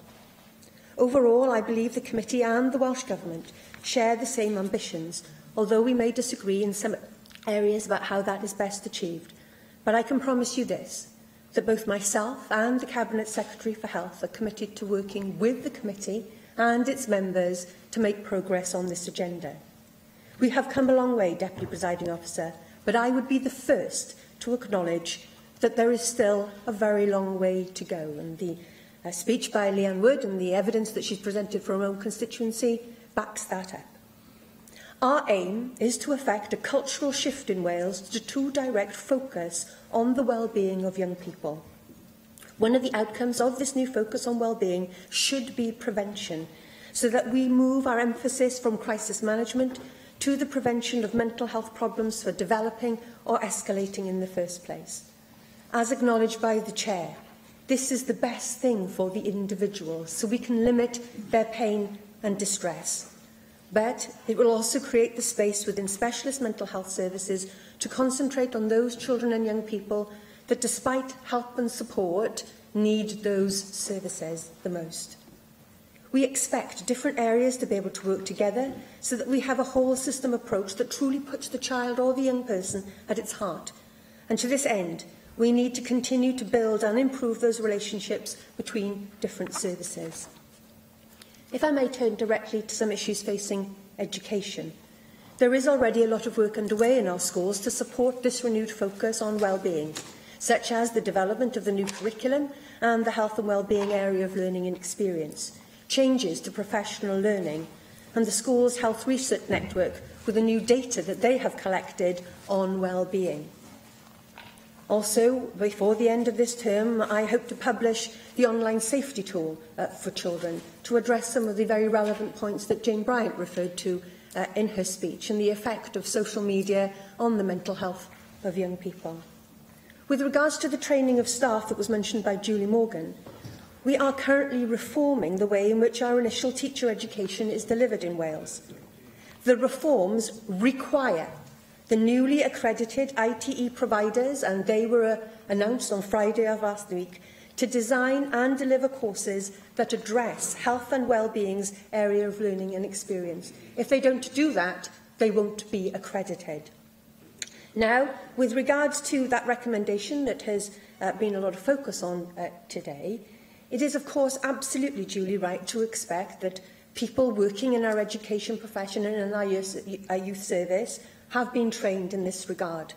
But the recommendation says that every volunteer working with a child also should be trained. And we need extra time to consider how practically that could be achieved and how we can do it without any unintended consequences of maybe putting people off from volunteering with children. And we will need to consider more carefully how we can work with those that support children in their football club on a Saturday, or their brownies or guides or scouts, or even people like myself and my husband who volunteer with our local Young Farmers Club, how we could make mandatory training work for all those people that give so much to their communities in their spare time and without any charge to the state. We don't want to have any unintended consequences. There is a clear need for teachers to have help and support in responding to children's experiencing difficulties such as anxiety, low mood or self-harm. And I'm very grateful that there's been recognition across the Chamber that this cannot just be the job of teachers alone. We're already asking an awful lot of our education system and our professionals, and I'm very grateful that members have recognised this. So the NHS does have a role in training and consultation across sectors, providing early help in schools by suitably trained staff.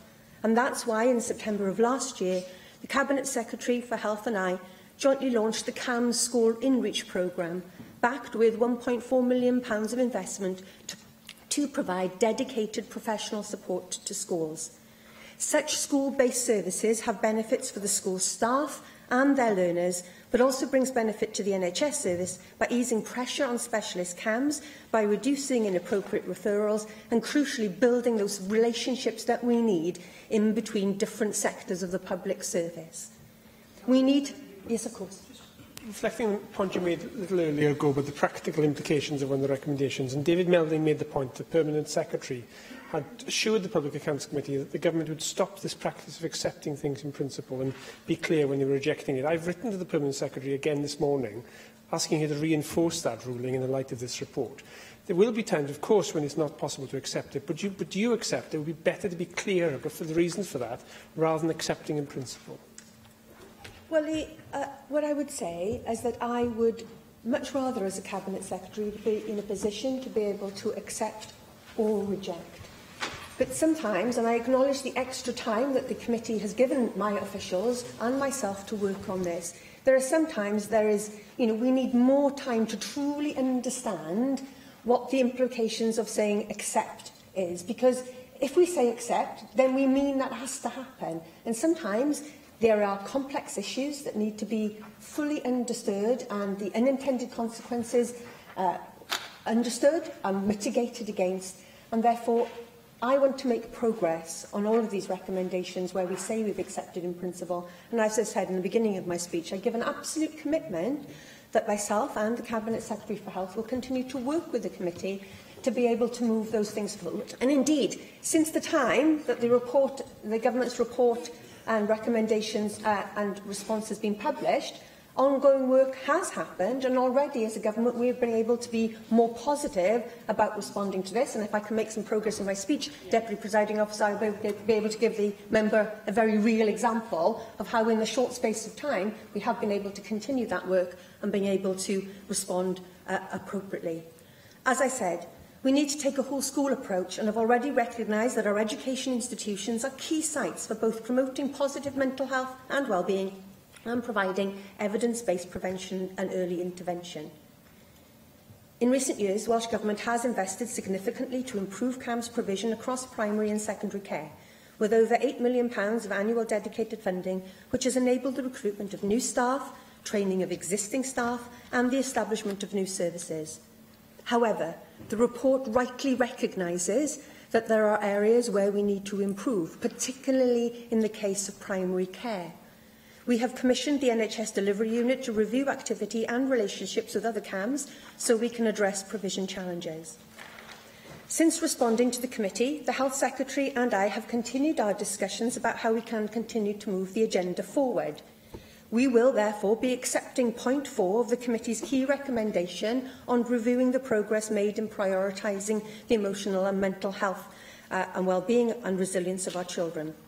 We will prioritise and strengthen arrangements to drive this agenda, working both strategically across the education and health departments to deliver sustainable approaches to mental well-being. With regards to evaluating our progress, we will work with the committee to ensure that we are setting the right parameters for that work. Although we have some concerns about what is the optimum time to continue to review, we will engage with the committee and report on progress at a time that we are able to agree with the committee chair. I am sure that other Assembly members, as has been demonstrated across the chamber this afternoon, will also be interested in this, despite not being members of that committee, and we will bring forward proposals as our thinking develops. We have also had further discussions around recommendation 12.2 regarding distress. This has been mentioned several times this afternoon. Specialist CAMHS provide support for young people with more complex mental health issues and as such will always need to respond to the clinical needs of the individual. However, distress is considered as one of a number of factors to determine the most appropriate services to meet a person's needs, both for those that are referred to CAMHS and for those who do not meet the referral threshold. So therefore, we will be engaging with the Aneurin Bevan University Health Board to monitor the delivery of their services in Gwent, which are exceptional and doing very well, and how we can learn from their experiences in the Gwent project to improve services across the length and breadth of our nation. Could I ask you to wind up, please? Apologies, Deputy Presiding Officer. Therefore, can I finally thank the committee and the Chair again for their extensive engagement and their raising awareness of these issues. I also welcome the Health Committee's current work that they're currently doing on suicide prevention, which is an important element to sit alongside this work. Deputy Presiding Officer, we can't allow any child or young person to feel that they have no one to turn to, and I will, with the Cabinet colleagues, work with the committee to secure the emotional and mental health support provision that we know we all need and we all need to deliver soon. Thank you. Can I now call on Lynn Neagle to reply to the debate? Thank you, Deputy Presiding Officer. I've got 3 minutes and 30 seconds to reply, which does rather limit what I can do. So I hope members will forgive me if I don't respond to each individual contribution, but I would like to assure you that we will go through the record and make sure that everybody gets a response to this really important debate. I would like to thank everybody who's spoken across parties, and it is just so heartening to hear the massive support that there is in this place for the step change that we know that the committee knows is needed. I particularly, although I said I wasn't going to respond to individual contributions, I would just like to thank David and Lee for sharing their personal experiences, which is not just courageous, but helps everybody else realise that it's okay to talk about these things. So thank you to both of you. I should thank as well our brilliant clerk and our fantastic research team. We are really lucky as a committee to have such a brilliant team supporting us. To thank the members of the committee who have worked really hard on this important inquiry, and to thank again the stakeholders who have come to us so willingly and shared their experiences in such a powerful way. I think the committees are one of the huge strengths of this Assembly, and we're privileged and should be grateful that people come to us to share their views in that way. Nobody has a monopoly on good ideas, and I hope that is something that the Welsh Government will take into account. I'd like to thank the Cabinet Secretary for her response, to thank her for her engagement with me, as usual. Even where we haven't agreed, there has been a willingness to engage, and I know that she personally is very committed to tackling these issues. I hope that the Government will reflect on the response, because even in the Cabinet Secretary's comments there, it highlights some of the anomalies, really. I am disappointed that the Welsh Government has got so hung up on the issue of everybody, or people working with children having some basic mental health awareness training, because I don't think that is too ambitious. There are loads of models out there. You only have to look at Dementia Friends, 45 minutes to give you a really good understanding. The Health Committee has heard about 20 minutes suicide prevention training. There are models out there, and I don't think it should be too much of an aspiration for us to try and do this for our children and young people. I'm pleased with the movement that there's been. There needs to be much, much more. And what I would say is, the movement on the missing middle recommendation just is a very powerful example, really, of how I don't think this response has been properly considered. Because if people had read the narrative, understood the narrative, and realised that this is happening in Gwent anyway, then there should have been no need for that rejection. So it doesn't tell a good story about joined-up government on such an important issue. Can I just conclude then by thanking again the young people, and giving them, the young people that are here for this debate, but also all the young people who have engaged with the inquiry and who I know this is so important to you, to assure them that we have heard your voices, and we as a committee will continue to do everything that we can with the maximum urgency to get that step change that we need. This is about more than talking about early intervention. It's about more than claiming mental health is on a parity with physical health. This is about delivering this for our children and young people. If we get that right, not only will we improve the quality of their lives, but I believe we will save lives. Thank you. Thank you. The proposal is to note the committee's report. Does any member object? No, therefore the motion is agreed in accordance with Standing Order 12.36. Item 6 on the agenda is the member debate under Standing Order 11.21, Carillion and Capita, and I call on Lee Watters to move the motion. Lee. Diolch, Darpar Llywydd. I wanted to bring to the attention of the Assembly these two reports published in quick succession at a juncture where I believe Wales has some critical choices to make. The first, published jointly by the House of Commons Business, Energy and Industrial Strategy and the Work and Pensions Committee on the 6th of May of this year, opens with this stark paragraph. Carillion's rise and spectacular fall was a story of recklessness, hubris and greed. Its business model was a relentless dash for cash, driven by acquisitions, rising debt, expansion into new markets and exploitation of suppliers. It presented accounts that misrepresented the reality of the business and increased its dividend year on year, come what may. Long-term obligations, such as adequately funding its pension schemes, were treated with contempt. Even as the company very publicly began to unravel, the board was concerned with increasing and protecting generous executive bonuses. Carillion was unsustainable. The mystery is not that it collapsed, but that it lasted so long. Published the very next day to this Carillion inquiry, the second report I've sought to bring to the Assembly's attention is by the National Audit Office and chronicles a complete failure of understanding, both by NHS England and Capita, of the services they were attempting to transform. In one of its starkest conclusions, the report states that this botched delivery of back-office NHS functions, lives could have been put at risk, and was lucky that it didn't. In Wales, we've proactively staved off deep private sector involvement in our public services, but we've been pragmatic. After all, we're not hostile to the private sector. There's much that public services can learn from their drive and innovation, but we are clear.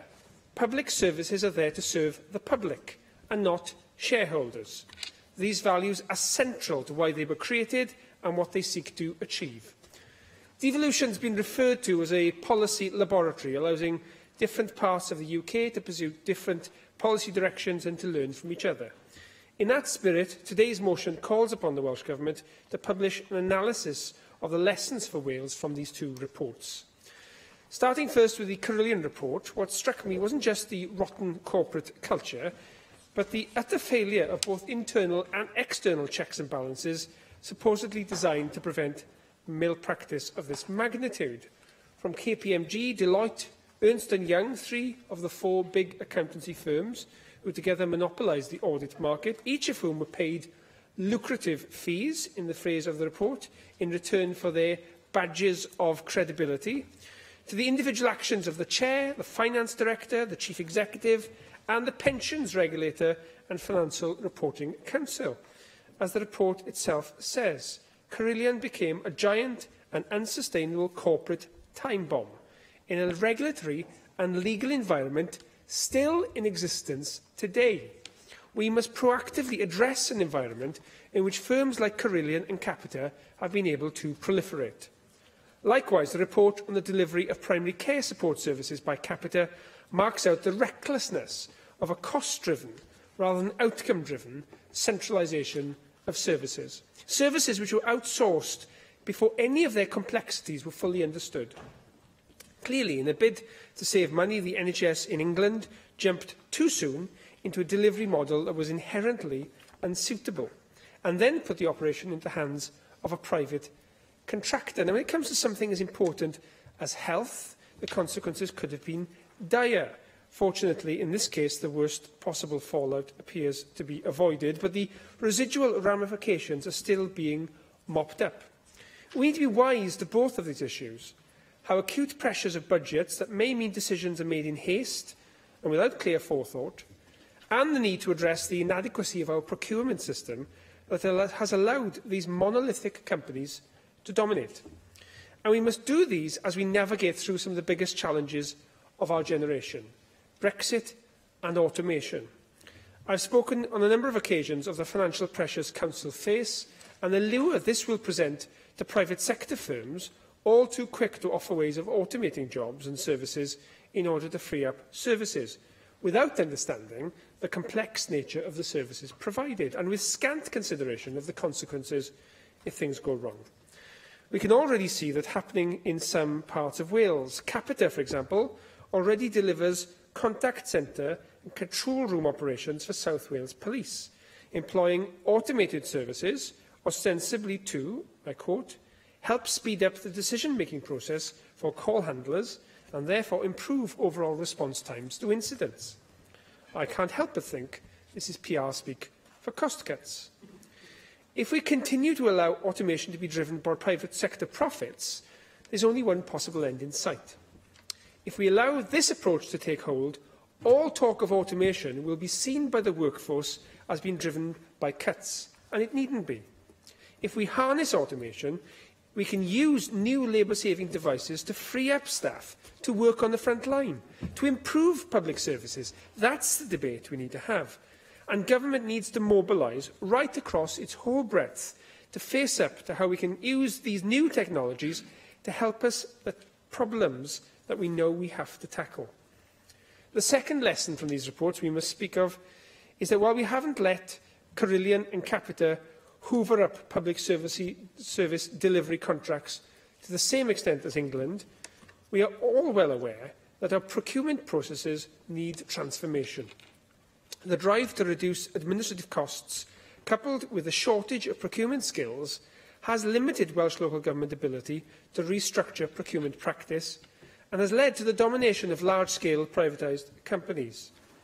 However, transforming procurement strategy will require public institutions to shift away from the conventional transactional approach towards capacity building.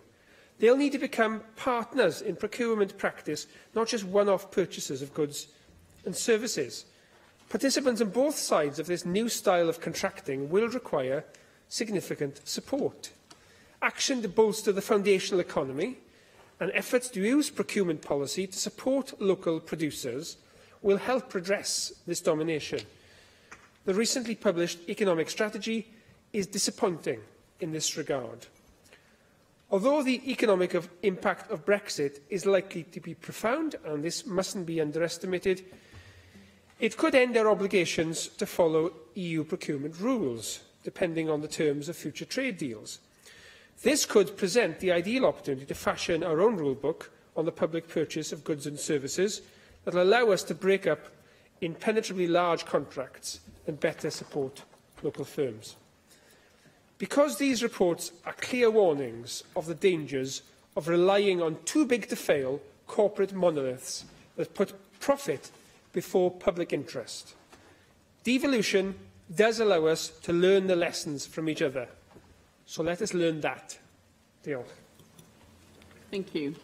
Di Lloyd.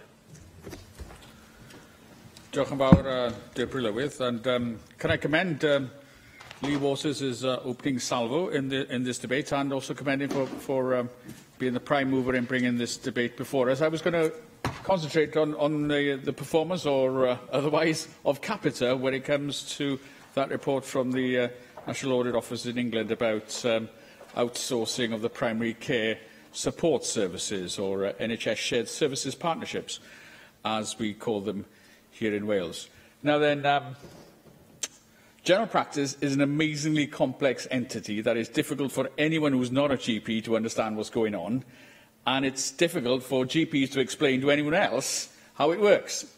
So here goes. But that was one of the problems with the Capita contract, was that they failed to understand the complexity of the whole issue, because GPs, by and large, are independent contractors who are basically contracted only with the NHS. So GP practices, put simply, are paid by the NHS according to the number of patients they have and basically what they tend to do to these patients, what services they provide for them, how many are immunised and stuff. They're agreed by various complicated quality outcome frameworks, QOF guidelines, providing services as regards chronic cancer, diabetes, heart disease. All that sort of service provision is counted minutely, patient by patient, totted up. It's amazingly complex, and it goes back to the local primary care support, or the NHS Shared Services Partnership, who deal with that contractual obligation. So they then give the individual general practice a fairly large dollop of money. From that money that arises in the practice, the independent contracted GPs then employ a practice manager to run the practice. They employ receptionists. They employ other salaried GPs and practice nurses, and after all that employment, then split the remainder as the so-called net salary for each GP practice principal. It is amazingly complex, and that is all handled by the primary care support services, dealing directly with individual practices. There are hundreds of GPs. All our patients are individually monitored. Individual patient registrations leaving and going. It is amazingly complex, but it doesn't stop with just GP practices. They perform the same detailed analysis for pharmacists, for opticians, and for dentists. So the business support, if you like, for primary care practice is amazingly complex. It has evolved over generations, and the people in shared services partnerships, the business support of primary care in Wales, are amazingly experienced, have usually been there an awfully long time, and they know the businesses inside out. That's general practice, that's pharmacy, that's optometry and dentists. They all have their individual complexities. You cannot just package it together into a little package that's nice and simple to be outsourced and joined together with other similar practices, because all GP practices, all pharmacists, they're individual entities with different people, different needs. So it's amazingly complicated. Every practice is different. And decades of experience then are swept away then when in England it was decided to outsource that sort of business support element. Outsource to Capita, and as we've heard from Lee Waters, with predictable, disastrous results.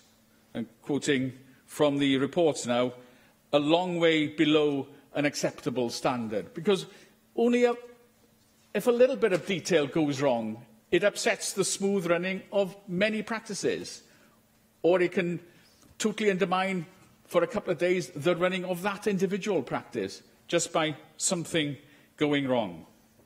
And as the report says, both parties, NHS England and Capita, misjudged the scale and the nature of the risk in outsourcing primary care support services.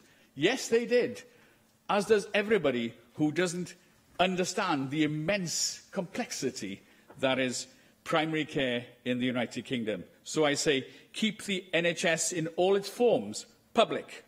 Private outsourcing of a complex public service only ends in tears. Support the motion. Jay Rathburn. Thank you very much. I hadn't intended to speak about Capita, but the mere mention of the name reminds me of the meeting that Jane Hutt and I had this morning with victims of mainly vaginal mesh implants, who, unprompted, were absolutely apoplectic about Capita's role on behalf of DWP in assessing these people as to whether or not they were still eligible for attendance allowances, as well as other disability benefits. And Capita's refusal to allow people to have the dignity of an assessment at their home. These are people who are suffering from incontinence, and many of them walk with crutches because they have additional problems with their backs and their mobility. And because they then struggled into a meeting in Cardiff City Centre with Capita, they were then deemed not eligible for mobility allowances. Incredible. This is absolutely out with the public service ethos that we have here in Wales. Anyway, my main remarks I wanted to make about who audits the auditors, because it is rarely asked, and in the context of Carillion it needs to be asked, because it is the good audits are the bedrock of fair and transparent financial markets and good business decisions. And this system of auditing public spending dates back more than a century. Why should we have to read between the lines to work out what auditors are really thinking? They have developed this code for enabling the people on the inside, in the know, to realise that there may be something dodgy going on, but not for the ordinary potential investor, and this is completely unacceptable. We have to make auditors more accountable for their actions because of the spectacular failure of Carillion, where, frankly, their published works turned out to be works of fiction. Extraordinarily, KPMG tried to argue that its independence was not impaired by 19 years of auditing Carillion. I think that that is beyond credibility and needs to change. One of the immediate sources of conflicts of interest are that auditors are paid by the company that they are auditing, the people they are meant to be policing. That in itself is a potential conflict of interest. The work and pensions and business committees in the House of Commons joint inquiry into Carillion recommends that the government refers the audit market to the Competitions and Markets Authority, because the Big Four are effectively operating a cosy cartel where their audit work takes second stage to their much more lucrative business of advising companies. And as we have seen with Carillion, they in many ways are directly in conflict, these two activities. So we either have to break up the Big Four into more audit firms, or we have to detach the audit arms from those lucrative consultancy services which have come to dominate these accountancy firms, into which all the Big Four have branched out in recent years. Non-audit work now makes up 4 in every £5 worth of fee income garnered by the Big Four. So you can see that there's already a total imbalance. And this will, I hope, find favour in view of the lack of competition in the market, particularly for the big companies. Of the top 350 companies in Britain, 97% are audited by the Big Four. And the situation is getting worse because the fifth largest company, Grant Thornton, has said they're no longer going to tender for audits for the FTSE 100 companies because the cost of bidding for work they were unlikely to get was just too great. Now, the Competition Commission, which preceded the CMA, did investigate the lack of competition in audit between 2011 and 2013, but ruled out breaking up the Big Four. And one of the reasons they gave was that because auditors carry unlimited liability for their recommendations, they therefore need to be big. But the fees available are unlikely to be worth enough to make small audit firms want to take on the risk of a large audit account. So we have seen in the past that being large does not make organisations immune to collapse. Remember that they did, in fact, used to be the Big Five, and Arthur Andersen collapsed because of their failure to properly audit Enron. I think that there are huge dangers for the Welsh Government in doing nothing, because let us recall that Abellio was one of the approved shortlisted companies that could have been awarded the contract to run the Wales and the Borders franchise had the Carillion collapse not occurred earlier and taking them out of the market. I think in general terms... Winding up, please. Yeah, I'll wind up to say that I think this, in conjunction with the failure to control the obscenely high salaries of the very large companies, undermine the whole process of large companies' business, and it now needs reforming substantially. Thank you. Neil Hamilton. Well, I commend Lee Waters for bringing this motion before the Assembly this afternoon and for the succinctness and accuracy of his speech and its diagnosis. I agreed with everything that he said. This is a grotesque case. Carillion is what I want to concentrate on in particular. This is a company that, on its collapse, has left £7 billion in liabilities, 2 billion of that to suppliers and 2.5 billion to the pension fund.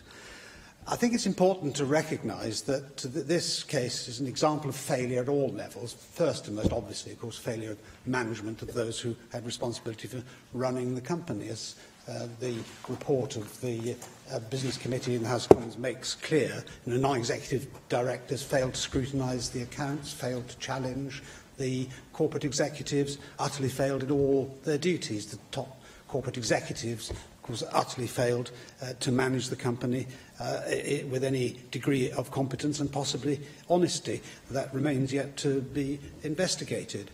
It's also a failure of government. The government has something called the Crown Commercial Services, which is part of the Cabinet Office, which is charged specifically with looking at major suppliers to government like Carillion, where collapse might pose a systemic risk.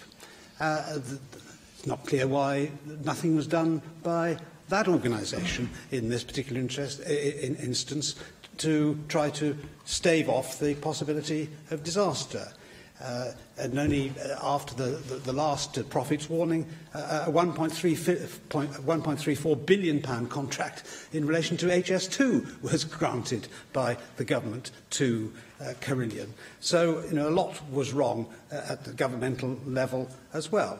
The problem with the government sanitising by granting such contracts to companies like Carillion in the circumstances in which its collapse occurred is that smaller suppliers who don't have the means to do proper due diligence on companies they are intending to contract with take that as a kind of by appointment sign, and therefore the government is in effect impliedly encouraging people to do business with it in spite of their own failure to do the due diligence which others can't afford to do.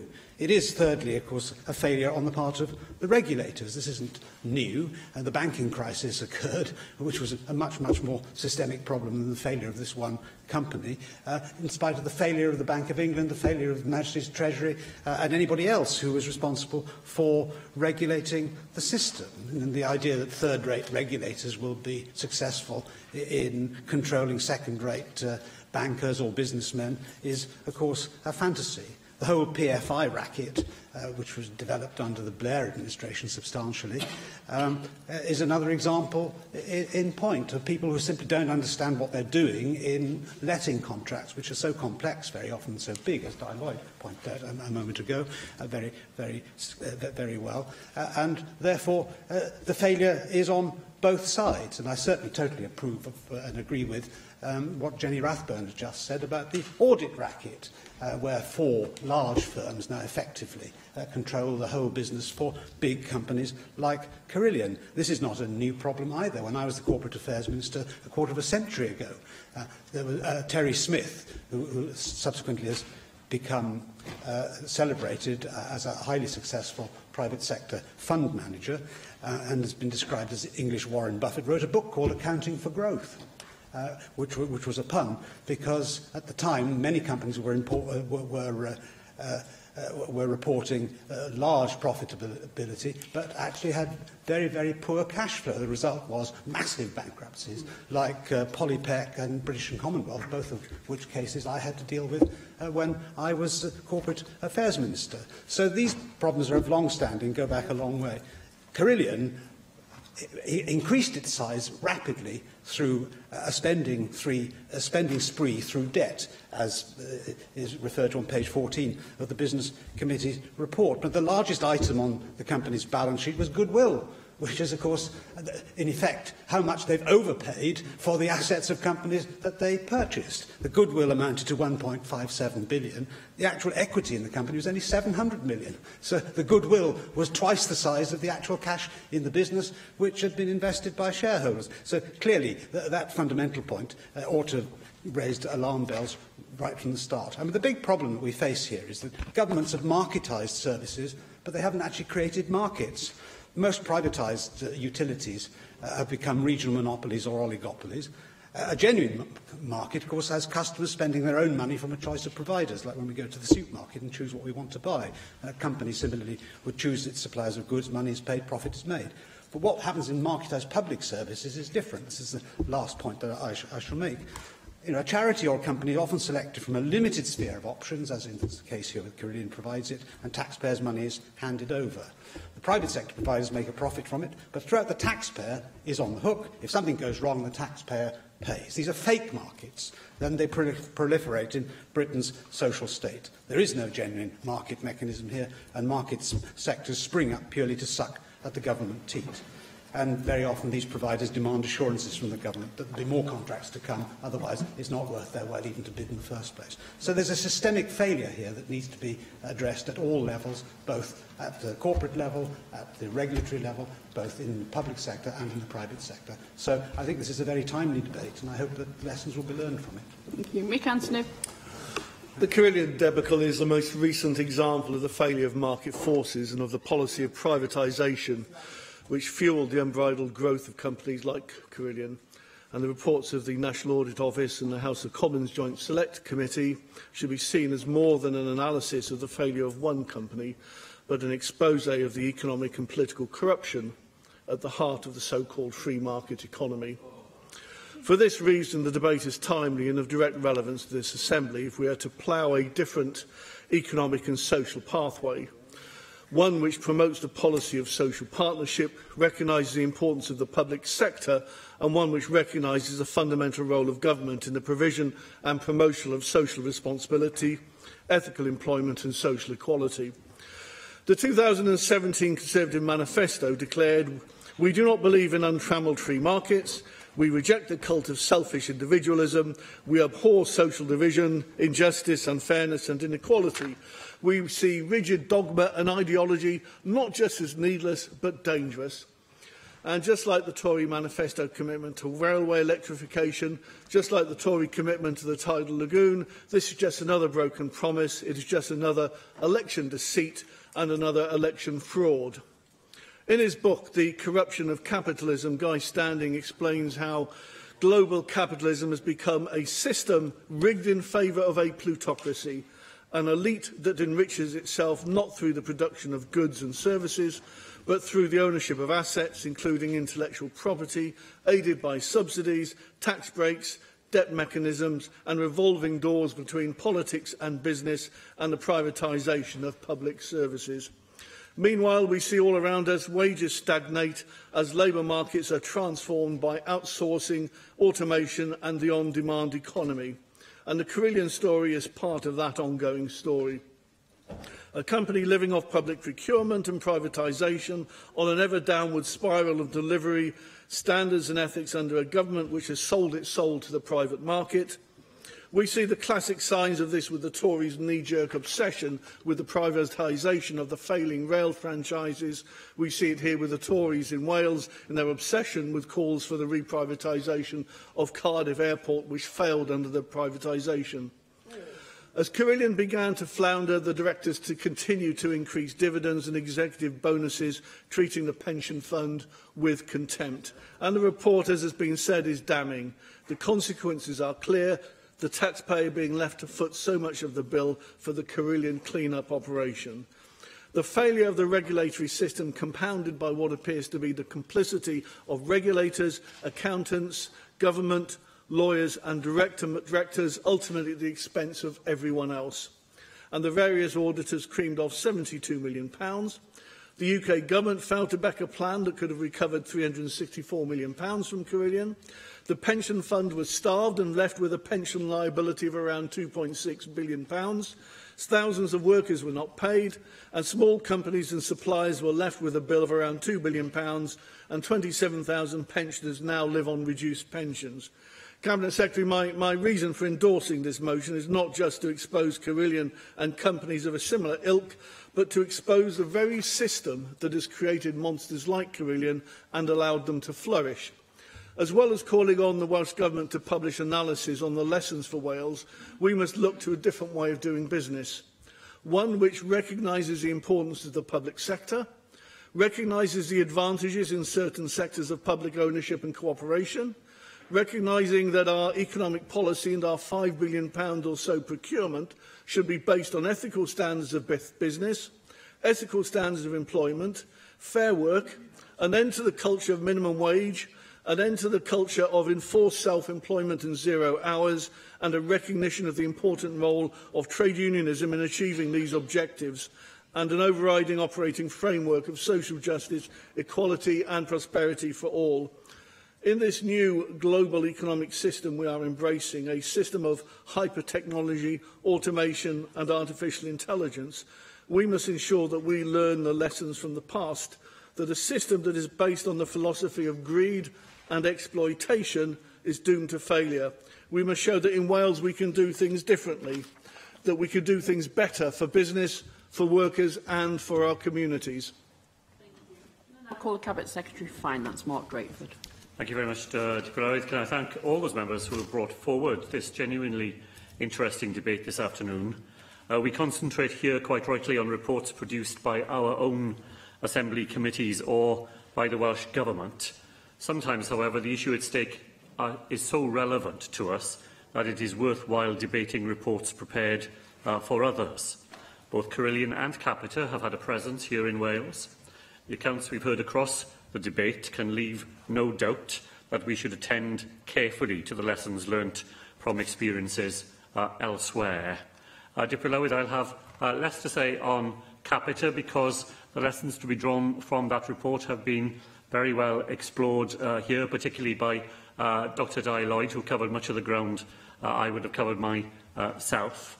I think we should say in general that the report teaches us to beware of the headlong pursuit of unrealisable savings, and that the promises by those whose thirst for business outstrips their appetite for the truth should always be looked at very carefully. Here was a company which, when it took over the contracts of real clinical sensitivity, had neither the staff, nor the knowledge, nor the basic systems in place to discharge their new obligations.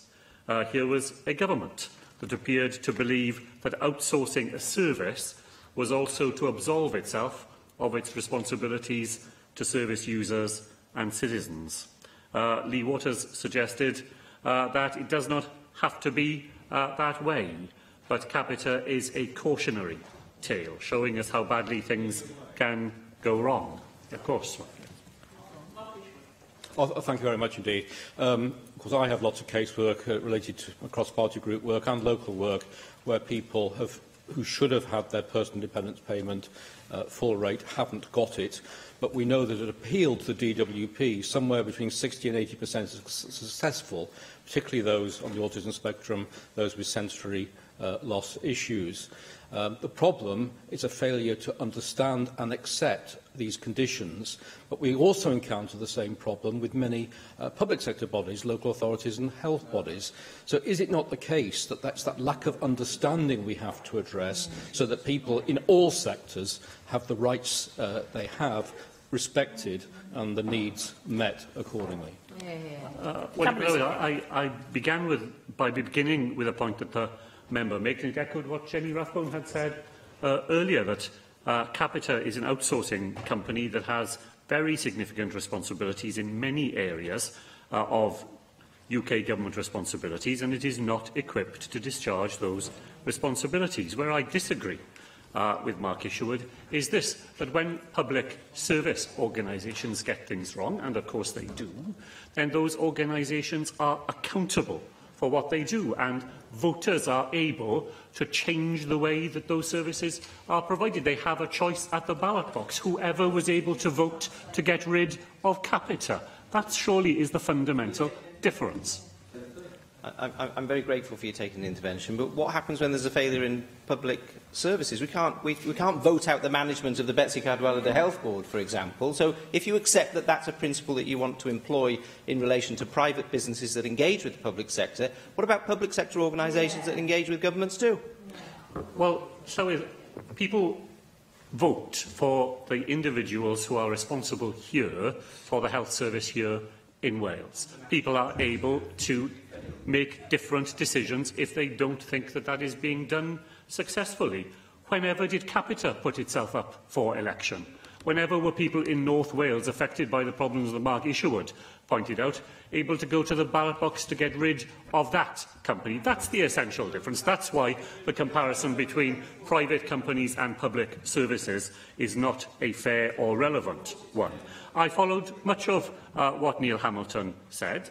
His analysis, I thought, pointed to some very important issues. I draw a very different conclusion that he does from that analysis. He says that the problem with Capita and Carillion is that what we really need are more and better markets. My conclusion is much closer to Mick Angelew's, that what Carillion and Capita demonstrate is the failure of the market model when it comes to delivering public services. They simply do not operate, and neither do those people who use them, operate in that economy-driven way.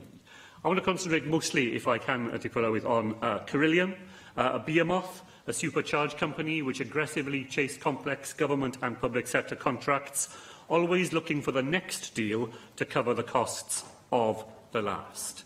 It was propped up by a government which continued to award it multi-million-pound contracts well after the writing was on the wall, causing the supply chain damage which others have pointed to this afternoon.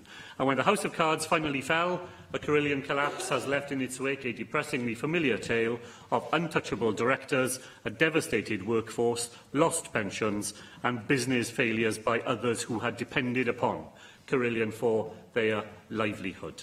Dipolywyd, I'm going to rattle in less than 30 seconds each through 10 lessons which I think are there to be drawn from this experience, as the motion suggests. First of all, that while there are real personal failures vividly set out by Lee Waters, the real lessons of the reports are of institutional failure. Failure by the company, failure by the many different regulatory regimes designed to prevent those failures from happening in the first instance. It's in looking at those institutional failures that we draw the real lessons. And the second lesson from that is that in terms of corporate governance, we need to reform directors' duties to make promoting the long-term success of the company the primary duty of those directors, not pursuing the short-term interests of only one group of relevance to that company, shareholders. The pursuit of shareholder value has surely been one of the most inhibiting factors in the way that British companies have been run over the last decade and more. It's for that reason that the TUC and my party argue that worker directors should be placed on the board of companies with more than 250 workers in order to demonstrate that there is more than one interest at stake in the way that those companies are operated. And in the fourth lesson, we say that investors' corporate governance rights should be subject to a minimum period of share ownership of at least 2 years. Otherwise, we are exposed to the sort of activity that we saw when GKN was taken over by a hostile bid from Melrose, a short-term asset stripper, where the people who voted to take GKN into that ownership were short-term shareholders piling in at the last minute, buying shares and voting for the takeover in the hope of speculative gains and lining their pockets from the profits of the deal. There's been a curious silence from the Conservative benches during this debate, Llywydd, but let me quote one of their number at Westminster, Robert Halfon, when he described it as robber baron capitalism at its worst, and we can do better than that. My fifth lesson is in the audit, accounting and reporting regimes, which Jenny Rathbone particularly highlighted. Audit companies should not be permitted to engage in contracts for other business services with their clients. It puts them in an entirely false position. Every one of the Big Four auditing companies worked for Carillion in some capacity at some point. And as the Financial Times says, the system where we have too few companies to fail is simply not one that benefits the public. Sixth and seventh lessons are to do with transparency and accountability. We believe that all providers of public services within the public voluntary all providers of public services should be obliged to provide details of supply chains, company ownership and governance structures in order that the public can have an insight into what goes on. We believe, seventhly, as Lee Waters said, that procurement approaches need to be informed by value, not simply price. In an eighth lesson, we need to rethink company law to address the limited liability which is provided to directors of limited companies. The Guardian has argued that just signalling such a step would send a shiver through boardrooms, and a healthy and purposeful shiver too. Limited liability is supposed to encourage entrepreneurship. In Carillion's case, it seems instead to have created moral hazard. It invited directors to act recklessly because they were able to avoid any personal consequences of their actions. On to the final two lessons, and very briefly, Llywydd. First of all, we need to deal with that fundamental difficulty that is caused when governments outsource work only because it moves debt off the government balance sheet. It is a cosmetic effort solely, and it really should be eliminated by changing government contract accounting. And finally, and most of all, Dipyn Lywydd, the lesson that I think we draw from these experiences is the one that Lee Waters started with. That public services should be designed, funded, run and evaluated by the public sector with democratic participation, so that it is the public interest and not the pursuit of private profit which is at the heart of the way that our public services are run. Thank you very much. I call on Mike Hedges to reply to the debate. Thank you, Deputy Presiding Officer. Very pleased to reply to the debate, and I'd like to thank everyone who has taken part in it. I think that one of the weaknesses of the Assembly, one of the criticisms we've had, is we tend to be very inward-looking and not prepared to learn from outside. I think this is an example of where we are looking at what's happened, what's gone wrong outside, and learning the lessons from it. And I think that really is important, because if we don't learn the lessons from what happens, not just over the border, but throughout Europe as well in some of these things, then we can end up repeating the mistakes. Lee Waters, I'm very pleased that he brought the report to the House of Commons on Carillion and Capita to the attention of the Assembly. I doubt if many people would have read it if he hadn't brought it to the attention of the Assembly. I think that in itself is very helpful. And we need to learn lessons. I mean, we've seen two very large companies having problems, but why? Carillion seemed to engage in this dash for cash, as it was described by Lee Waters, and it was unsustainable. It had to be unsustainable when you were chasing after the next contract to pay for the current one. Capita, well, I'm coming to what Di Lloyd said earlier, but I think that Lee Waters summed up with a lack of understanding, botched delivery. I mean, we have to learn the lessons from the report. Procurement is not just about putting out a contract, getting the lowest price coming in, and then letting them have it and hope it works. Because a lot of the time, it doesn't. And I think that very large contracts, you end up being sucked into paying more and more money as the contract goes on, because you can't get out of it because it's so important. Di Lloyd explained Capita and GP practices and the rest of primary care far better than I could. But I think that one thing he did explain, how amazingly complex it was, and people without experience of the complexity were bidding for contract, winning contract, and then saying, oh dear. I mean, Di Lloyd knows because he was on the council, I think, at the same time as me, or just left it to become here. We had Capgemini coming in who couldn't even produce a payroll system, as the as other members in here who lived in Swansea or worked for the council at the time can lay out. I mean, it couldn't produce a payroll system for a council despite bidding for it.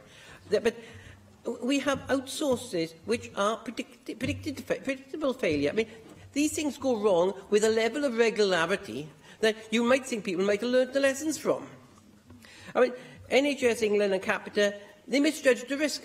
Sometimes people are bidding for things that they don't quite understand. I remember once seeing in a computer book, it said somebody wanted a swing, and after it had gone through all the different changes of the design process, it ended up with a swing which wouldn't swing, which was fixed, and was unable to be sat on. But it just gone through all the different design procedures, and a lot of this seems to happen with the outsourced contracts.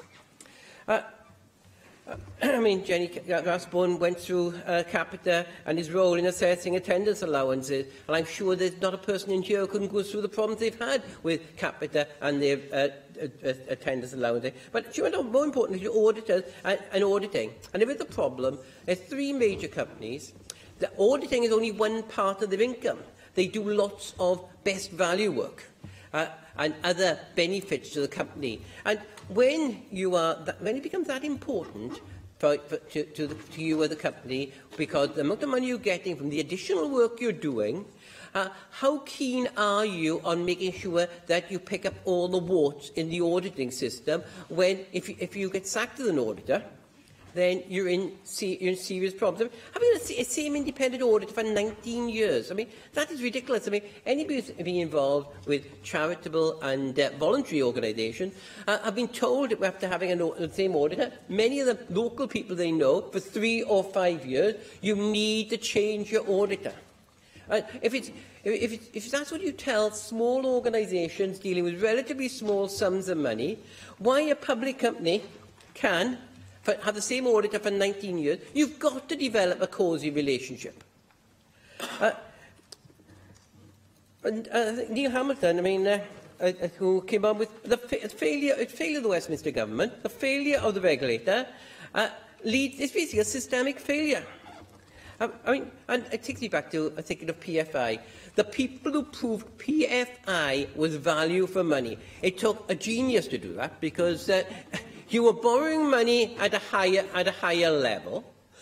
You were paying out money for almost the rest of time. You had contracts which had payments for everything from £30 to change a light bulb right the way through. But somebody do a calculation, and if you didn't come up with the right answer, you were sent back to try again. And I think that too often we answer first and then we work back to what the question should be. And a lot of that has happened here. I mean, and again, Carillion funding via debt. When the biggest part of your sheet is goodwill, which is twice as much as you've got in cash. And one of the things I did bring in when I was working for the council for some small organisations which were council-run, I asked them, can we have the cash flow? In which case I was told it wasn't really helpful.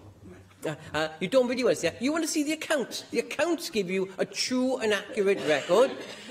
You don't want to see cash flow because that gives you an inaccurate. It varies. But I said, can I have it for every month for 12 months? Because it's bound to go up and down. It's bound to be right some of the time. And after 12 months, it can't be that much out because people put things into stock and they value stock. There's all these little tricks that accountants know in order to make sure that money is not lost. Failure privatisation, McAnthony, absolutely right. Should we be promoting social partnership? It's all about competition, too much about competition between you trying to get the best deal, them trying it. How we're working together. I think Mark Drakeford talked about learning lessons elsewhere. Beware of a pursuit of something that is both unrealistic and unachievable in terms of saving, but somebody tells you they can do it. Capita the cautionary tale, it was not equipped to achieve what it meant to.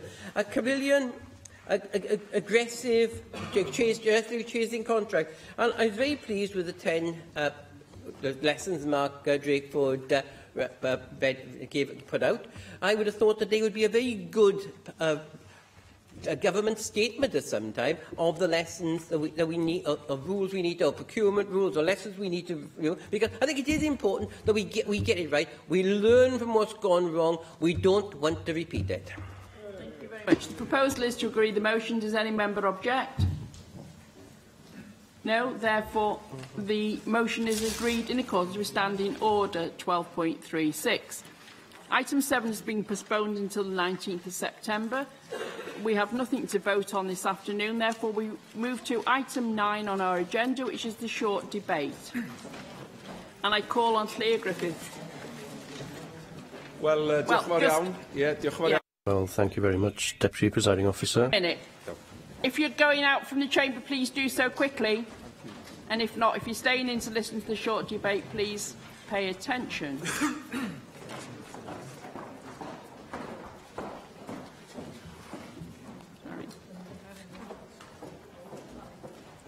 I will call a short debate now. Claire Griffith. Well, thank you very much, Deputy Presiding Officer. I'm sure that many of us will have been watching the World Cup over the past few weeks. Indeed, it's been impossible to avoid it in the past 24 hours. But I refer to that because I had the experience of reading an article recently about the terrible poverty that one of the most prominent players in that competition had experienced as a child, and had only realised how poor the family was. He would have milk and bread for lunch every day, and he caught his mother one day watering down the milk, and then he realised from that moment on, while he was still a very young child, just how truly poor the family was. Now, that player is Romelu Lukaku, the Belgian striker, one of the most talented players in the world, one of the biggest stars in football. And he has written about his experiences of child poverty, and I thought that was very striking, and it reminds us that there are thousands of children in Wales living in poverty, and some of them, I'm sure, living in the same kind of poverty. that he experienced when he was a child, and it is a cause of concern for us all. I know that we have to come here to discuss this topic when it does arise here in the Chamber, but of course we can't avoid the reality of the situation that around a third of children in Wales are living in poverty or comparative poverty, and we must take this issue very seriously indeed and do more to tackle this problem. Now, many of you will recall back in 2005 that the government published a strategy, A Fair Future for Our Children, with the intention of halving and then eradicating child poverty entirely. Then in 2006, the government published a paper, Eradicating Child Poverty, Measuring Success, which set out milestones and set out clearly what steps they would take to reach that target. In 2006 also, there was the Child Poverty Action Plan, and again in the same year the Welsh Government committed to eradicate child poverty by 2020, and at that point 27% of children in Wales were living in poverty. Despite this, of course, the figures do demonstrate that 12 years later that a higher percentage of Welsh children, 28%, are living in comparative income poverty. And last December, the Cabinet Secretary, or the then Cabinet Secretary, made a statement that the government was to scrap his target of eradicating child poverty by 2020. Now, what sort of message does that convey in terms of priorities? You tell me. So my hope in this short debate today is to highlight the gravity of the situation, of course, but also the need for the government to look again at its approach in tackling child poverty and the need to do more to tackle this blight. Indeed, independent reports estimate that now as many as 250,000 children could be living in poverty in Wales by 2021, and that would represent an increase of 50,000 as compared to the current position. And we know that children are more likely to live in relative poverty as compared to any other group. For example, adults of working age or pensioners. And of those children, children in living with single parents or who live in unemployed households or who include a disabled person are even more likely to find themselves living in poverty. And some parts of Wales, of course, suffer higher child poverty levels, which should cause shame to us all. According to the End Child Poverty campaign, over half the children in Rhyl West live in poverty. Now, as Sean O'Neill, the Policy Director of Children in Wales, said earlier this year, and I'll quote, "In low-income families in Wales are facing considerable pressures and are growing in number. Figures again show that child poverty is prevalent in all parts of Wales, with an increasing number of families struggling just to get by. The impact of changes introduced by the UK Government's programme of welfare reform at a time of rising everyday costs is hitting many families hard. Governments at all levels must ensure that urgent action is taken to prevent and protect families already struggling to provide for their children." Now, as we know, Children in Wales aims to contribute to policy making that reduces levels of child poverty and mitigates the impact on children, young people and their families, and that includes coordinating the End Child Poverty Network Cymru.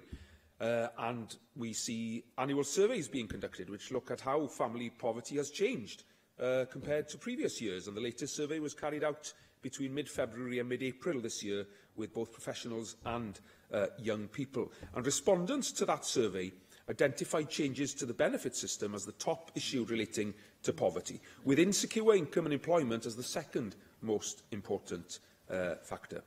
48%, nearly half of respondents, said that the situation had got worse over the past year. And some of the issues identified in the survey also included a lack of essential items such as clothes, beds. Other issues included access to food banks, social poverty, such as not being able to participate in activities, low self-esteem and aspirations, and the negative impact on physical and mental health as well. It paints a very bleak and depressing picture, doesn't it? And I want to pay tribute to Children in Wales and all the other organisations who do so much work in their crusade against poverty and its effects on children and families in Wales. And we have plenty of evidence here in Wales, of course, of the negative impact welfare changes are having on some families, including the freeze or cuts to benefits, delayed payments, sanctions, bedroom tax and the new two-child limit on means-tested benefits. This is clearly a huge problem facing families and children in Wales. Yet, as we know, the Welsh Government is still refusing to demand that some of the powers over welfare be devolved to Wales, so that we could mitigate at least some of the worst elements of the UK Government's welfare reforms. Now, I mentioned access to food banks a moment ago, and I was speaking to a trustee of the Vale of Clwyd food bank only last week, and he told me that around a third of the people who receive food packages from them are children. Over 500 children received food parcels from them last year alone. And all of this means, of course, that people are having to make impossible choices on a daily basis which they shouldn't have to make. And we've heard it before, haven't we? They have to choose between putting food on the table, clothing their children, or heating their home. And I was pointed recently in the direction of an article that appeared in the British Medical Journal that warned that the next public health crisis in the UK would be child malnutrition. Child malnutrition in a 21st century Western economy. Now, this in turn, of course, impacts on educational attainment, with teachers doing their best to work with children who are hungry, who are tired, and who are suffering some of the other physical impacts of poverty. One teacher in a primary school near to where I live was telling me recently how she had to deal with the social services in the last couple of years more than she had ever done before, to unprecedented levels compared to her experience of a long career in teaching. So let's be clear. Child poverty is a rights violation, and ministers of this government have a due regard duty to the UNCRC through the Rights of Children and Young Persons Wales Measure 2011. Now, the question we're faced asking ourselves is this: is child poverty really now becoming the norm for many families, schools and communities across Wales? And what's being done about it? Now, I touched at the start of this contribution on some of the initiatives from previous Welsh governments from over a decade ago now to try to tackle child poverty. So where are we today? The 2010 Children and Families Wales Measure continues to provide the legislative framework for tackling child poverty in Wales. It places a duty on Welsh ministers and named public bodies to set objectives for tackling child poverty. The previous Welsh Government, published their revised child poverty strategy in December 2015. And after evaluating the strategy, an assessment of progress report was published in December 2016. However, it's not clear how this strategy is being utilised, nor how today it's shaping this current government's thinking. Taking Wales forward, the government's foundational strategy is seen as the new vehicle for taking actions. However, it doesn't have an explicit reference to poverty, aside from a brief mention of fuel poverty. Indeed, the government's flagship Prosperity for All national strategy, in that there's only one reference to poverty, which can be found within the text of the early years cross-cutting priority, but of course there's no child poverty action plan to deliver the strategy. Now, the government did have a broader tackling poverty action plan, which had within it measurable milestones, targets and key performance indicators between 2013 and 2016. However, this plan came to an end with the end of the last government, and we've seen no replacement action plan to deliver this agenda. Of course, what we have seen, however, is the scrapping of the Anti-Poverty Communities First programme. We saw the initial scrapping of the school uniform grant, which was subsequently reversed due to mass public outcry. We know that Flying Start provides a service, but it's very much a postcode lottery, where we recently reported from the Children, Young People and Education Committee that most children who need those services don't actually live within those areas that can access it.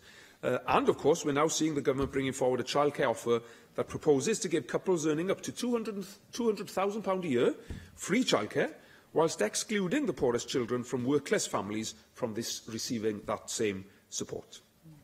A poverty advisory group, which was convened under the last government and had representation from all sectors and key groups, has also been scrapped. The sad truth is that Wales is now without a headline target or a similar pledge to eradicate child poverty by a certain date in the future, and there doesn't seem to be an appetite, from what I see from this government, to introduce such a target either. But we must have ambition, and we must have a target to aim for. How else can we measure whether or not government policies are successful in any meaningful way? The UN Committee on the Rights of the Child called for concrete targets within a time frame back in July 2016. The Joseph Rowntree Foundation called for an aim that fewer than 1 in 10 people are in poverty at any one time by 2030. Indeed, a 2030 target would be in line with Wales' Sustainable Development Goals on ending poverty and inequality, providing a solid relationship with the intentions of the Wellbeing of Future Generations Act. And the End Child Poverty Network Cymru has also repeatedly called for the Welsh Government to renew its previous ambition and set new headline targets, something that we in Plaid Cymru very much support. The Government also lacks an annual reporting mechanism which would bring together all of the activities in one place and which would allow a better understanding of how all the different programmes, such as Flying Start, Families First, the different funding streams and policies, are together contributing towards an overarching target. Such a single, coherent plan could be a compendium of existing actions with clear and complementary targets and milestones, and a strong narrative around it as well to reinvigorate the whole debate around child poverty. And that will help us as well move from problems to solutions and send an unequivocal message to all delivery partners, including public bodies and the public service boards, of the Government's clear intention and expectations, putting an explicit focus on tackling child poverty. Contrast our situation in Wales with Scotland, where the Scottish Government has set itself new targets for 2030, such as having less than 10% living in relative poverty, less than 5% living in absolute poverty, less than 5% living in persistent poverty, and there are others too. They've also published a child poverty delivery plan, which clearly sets out the actions to be taken to progress towards the ambitious child poverty targets set for 2030. It pains me to say that our government's response here in Wales has been weak in comparison. Key recommendations put forward by the Economy, Local Government and Communities Committee, that a clear tackling poverty strategy is published and that the Welsh Government develops a dashboard of poverty indicators, have both been rejected. And I'd urge the Government to reconsider their refusal and to look at these proposals again. Plaid Cymru has been clear in terms of our policies. We want to see universal childcare for all parents rather than the limited proposals that are on offer from the Welsh Government. Why can't we reorientate adult skills programmes to reward providers on outcomes such as income, rather than qualifications achieved? And, of course, we want to see adopting a no evictions policy due to benefit cuts for all families with children. I realise that time is short, so I will I'll make one important point, that there are, and I made a similar point in an earlier debate, there are strengths to having a cross-government approach very often to some of these broader issues. But there can be risks as well. And I'm not convinced in this context that it's actually working. It says something that I really had no idea which Cabinet Secretary or Minister was going to be responding to this debate this afternoon. I'm not sure what that tells us about the clarity around who actually leads on this within government. There may be plenty of backseat drivers, but who's sitting in the driving seat here, leading on this agenda, leading the charge from the front?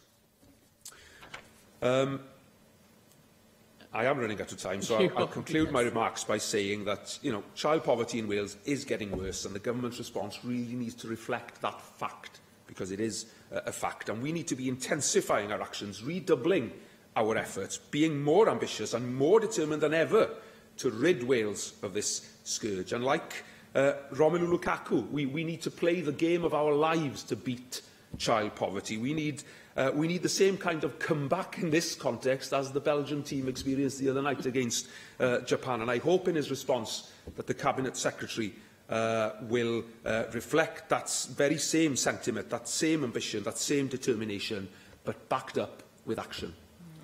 Thank you. Can I now call the Cabinet Secretary for Economy and Transport to reply to the debate, Ken Skate?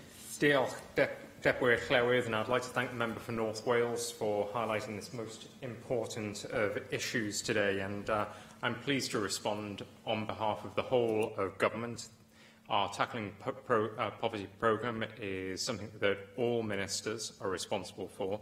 However, I'm delighted to be able to respond on behalf of each of the ministers in this debate. And I'll begin by saying that whilst recent data shows that the level of relative child poverty in Wales has fallen slightly, we have no room whatsoever to be complacent. Current levels are too high, admittedly, and there is a consensus of opinion from a range of respected research organisations that the detrimental impact of the UK government's tax and welfare reforms on disadvantaged families means that we'll see a significant rise in child poverty in the coming years. It's been estimated by the Equality and Human Rights Commission that an additional 50,000 Welsh children could be plunged into poverty and that we could see an increase in levels of deprivation for our most vulnerable families. Now, as you know, the fiscal powers over the welfare system, which are needed to bring about any significant change in levels of child poverty, do not sit with Welsh Government, but there is much that we can do with our existing levers to help to mitigate the impact of poverty for our children and their families, and indeed to prevent poverty in the longer term. And that's what I want to focus on, the prevention of poverty. And we believe that investing in the early years of a child's life is a key priority for our national strategy, Prosperity for All. We're focusing on those areas where we can have the most impact, on the pivotal early years of a child's life and on maximising employability. And we're making an important contribution to improving health and developmental outcomes through programmes such as Flying Start and our Healthy Child Wales programme. Our Families First programme provides advice and support to parents looking at the needs, the whole needs of the whole family. On employability, there is a strong evidence base to show that employment provides the most sustainable route out of poverty, and our employability plan sets out those actions that we'll take to support individuals to find, to maintain and to progress in employment. We know that staying in work and having opportunities to progress through work are vital in improving outcomes. The employability plan, it has to be said, works in tandem with our economic action plan, a plan to increase wealth and well-being whilst also reducing inequalities. And at the heart of the economic action plan is a new relationship between government and business based on the principle of public investment with a social purpose. Our economic contract requires businesses seeking direct investment from us to act responsibly as businesses and as employers. And our ambition is to make Wales a fair work nation with access to better jobs closer to home, developing skills and careers, a nation where we can all expect decent, life-enhancing work, and a nation where we all build prosperity and all share in that prosperity. We're setting up a Fair Work Commission, which will test the evidence and make recommendations on supporting fair work in Wales, and we expect the Commission to report in the spring of 2019. And in terms of the impact of the UK's exit from the EU on the child poverty agenda, this will have far-reaching consequences for the prosperity of Wales for many years to come.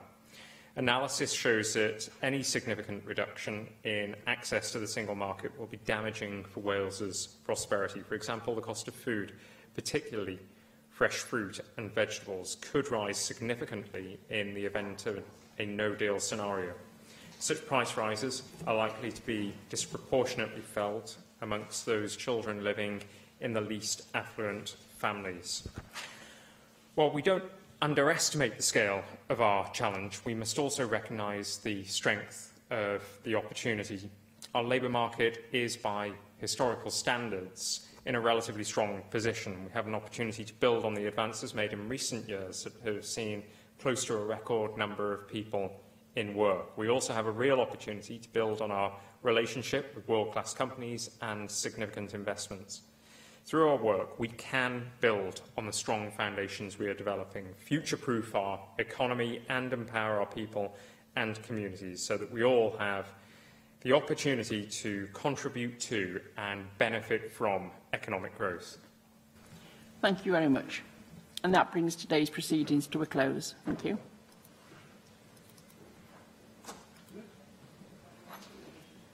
I don't think we're going to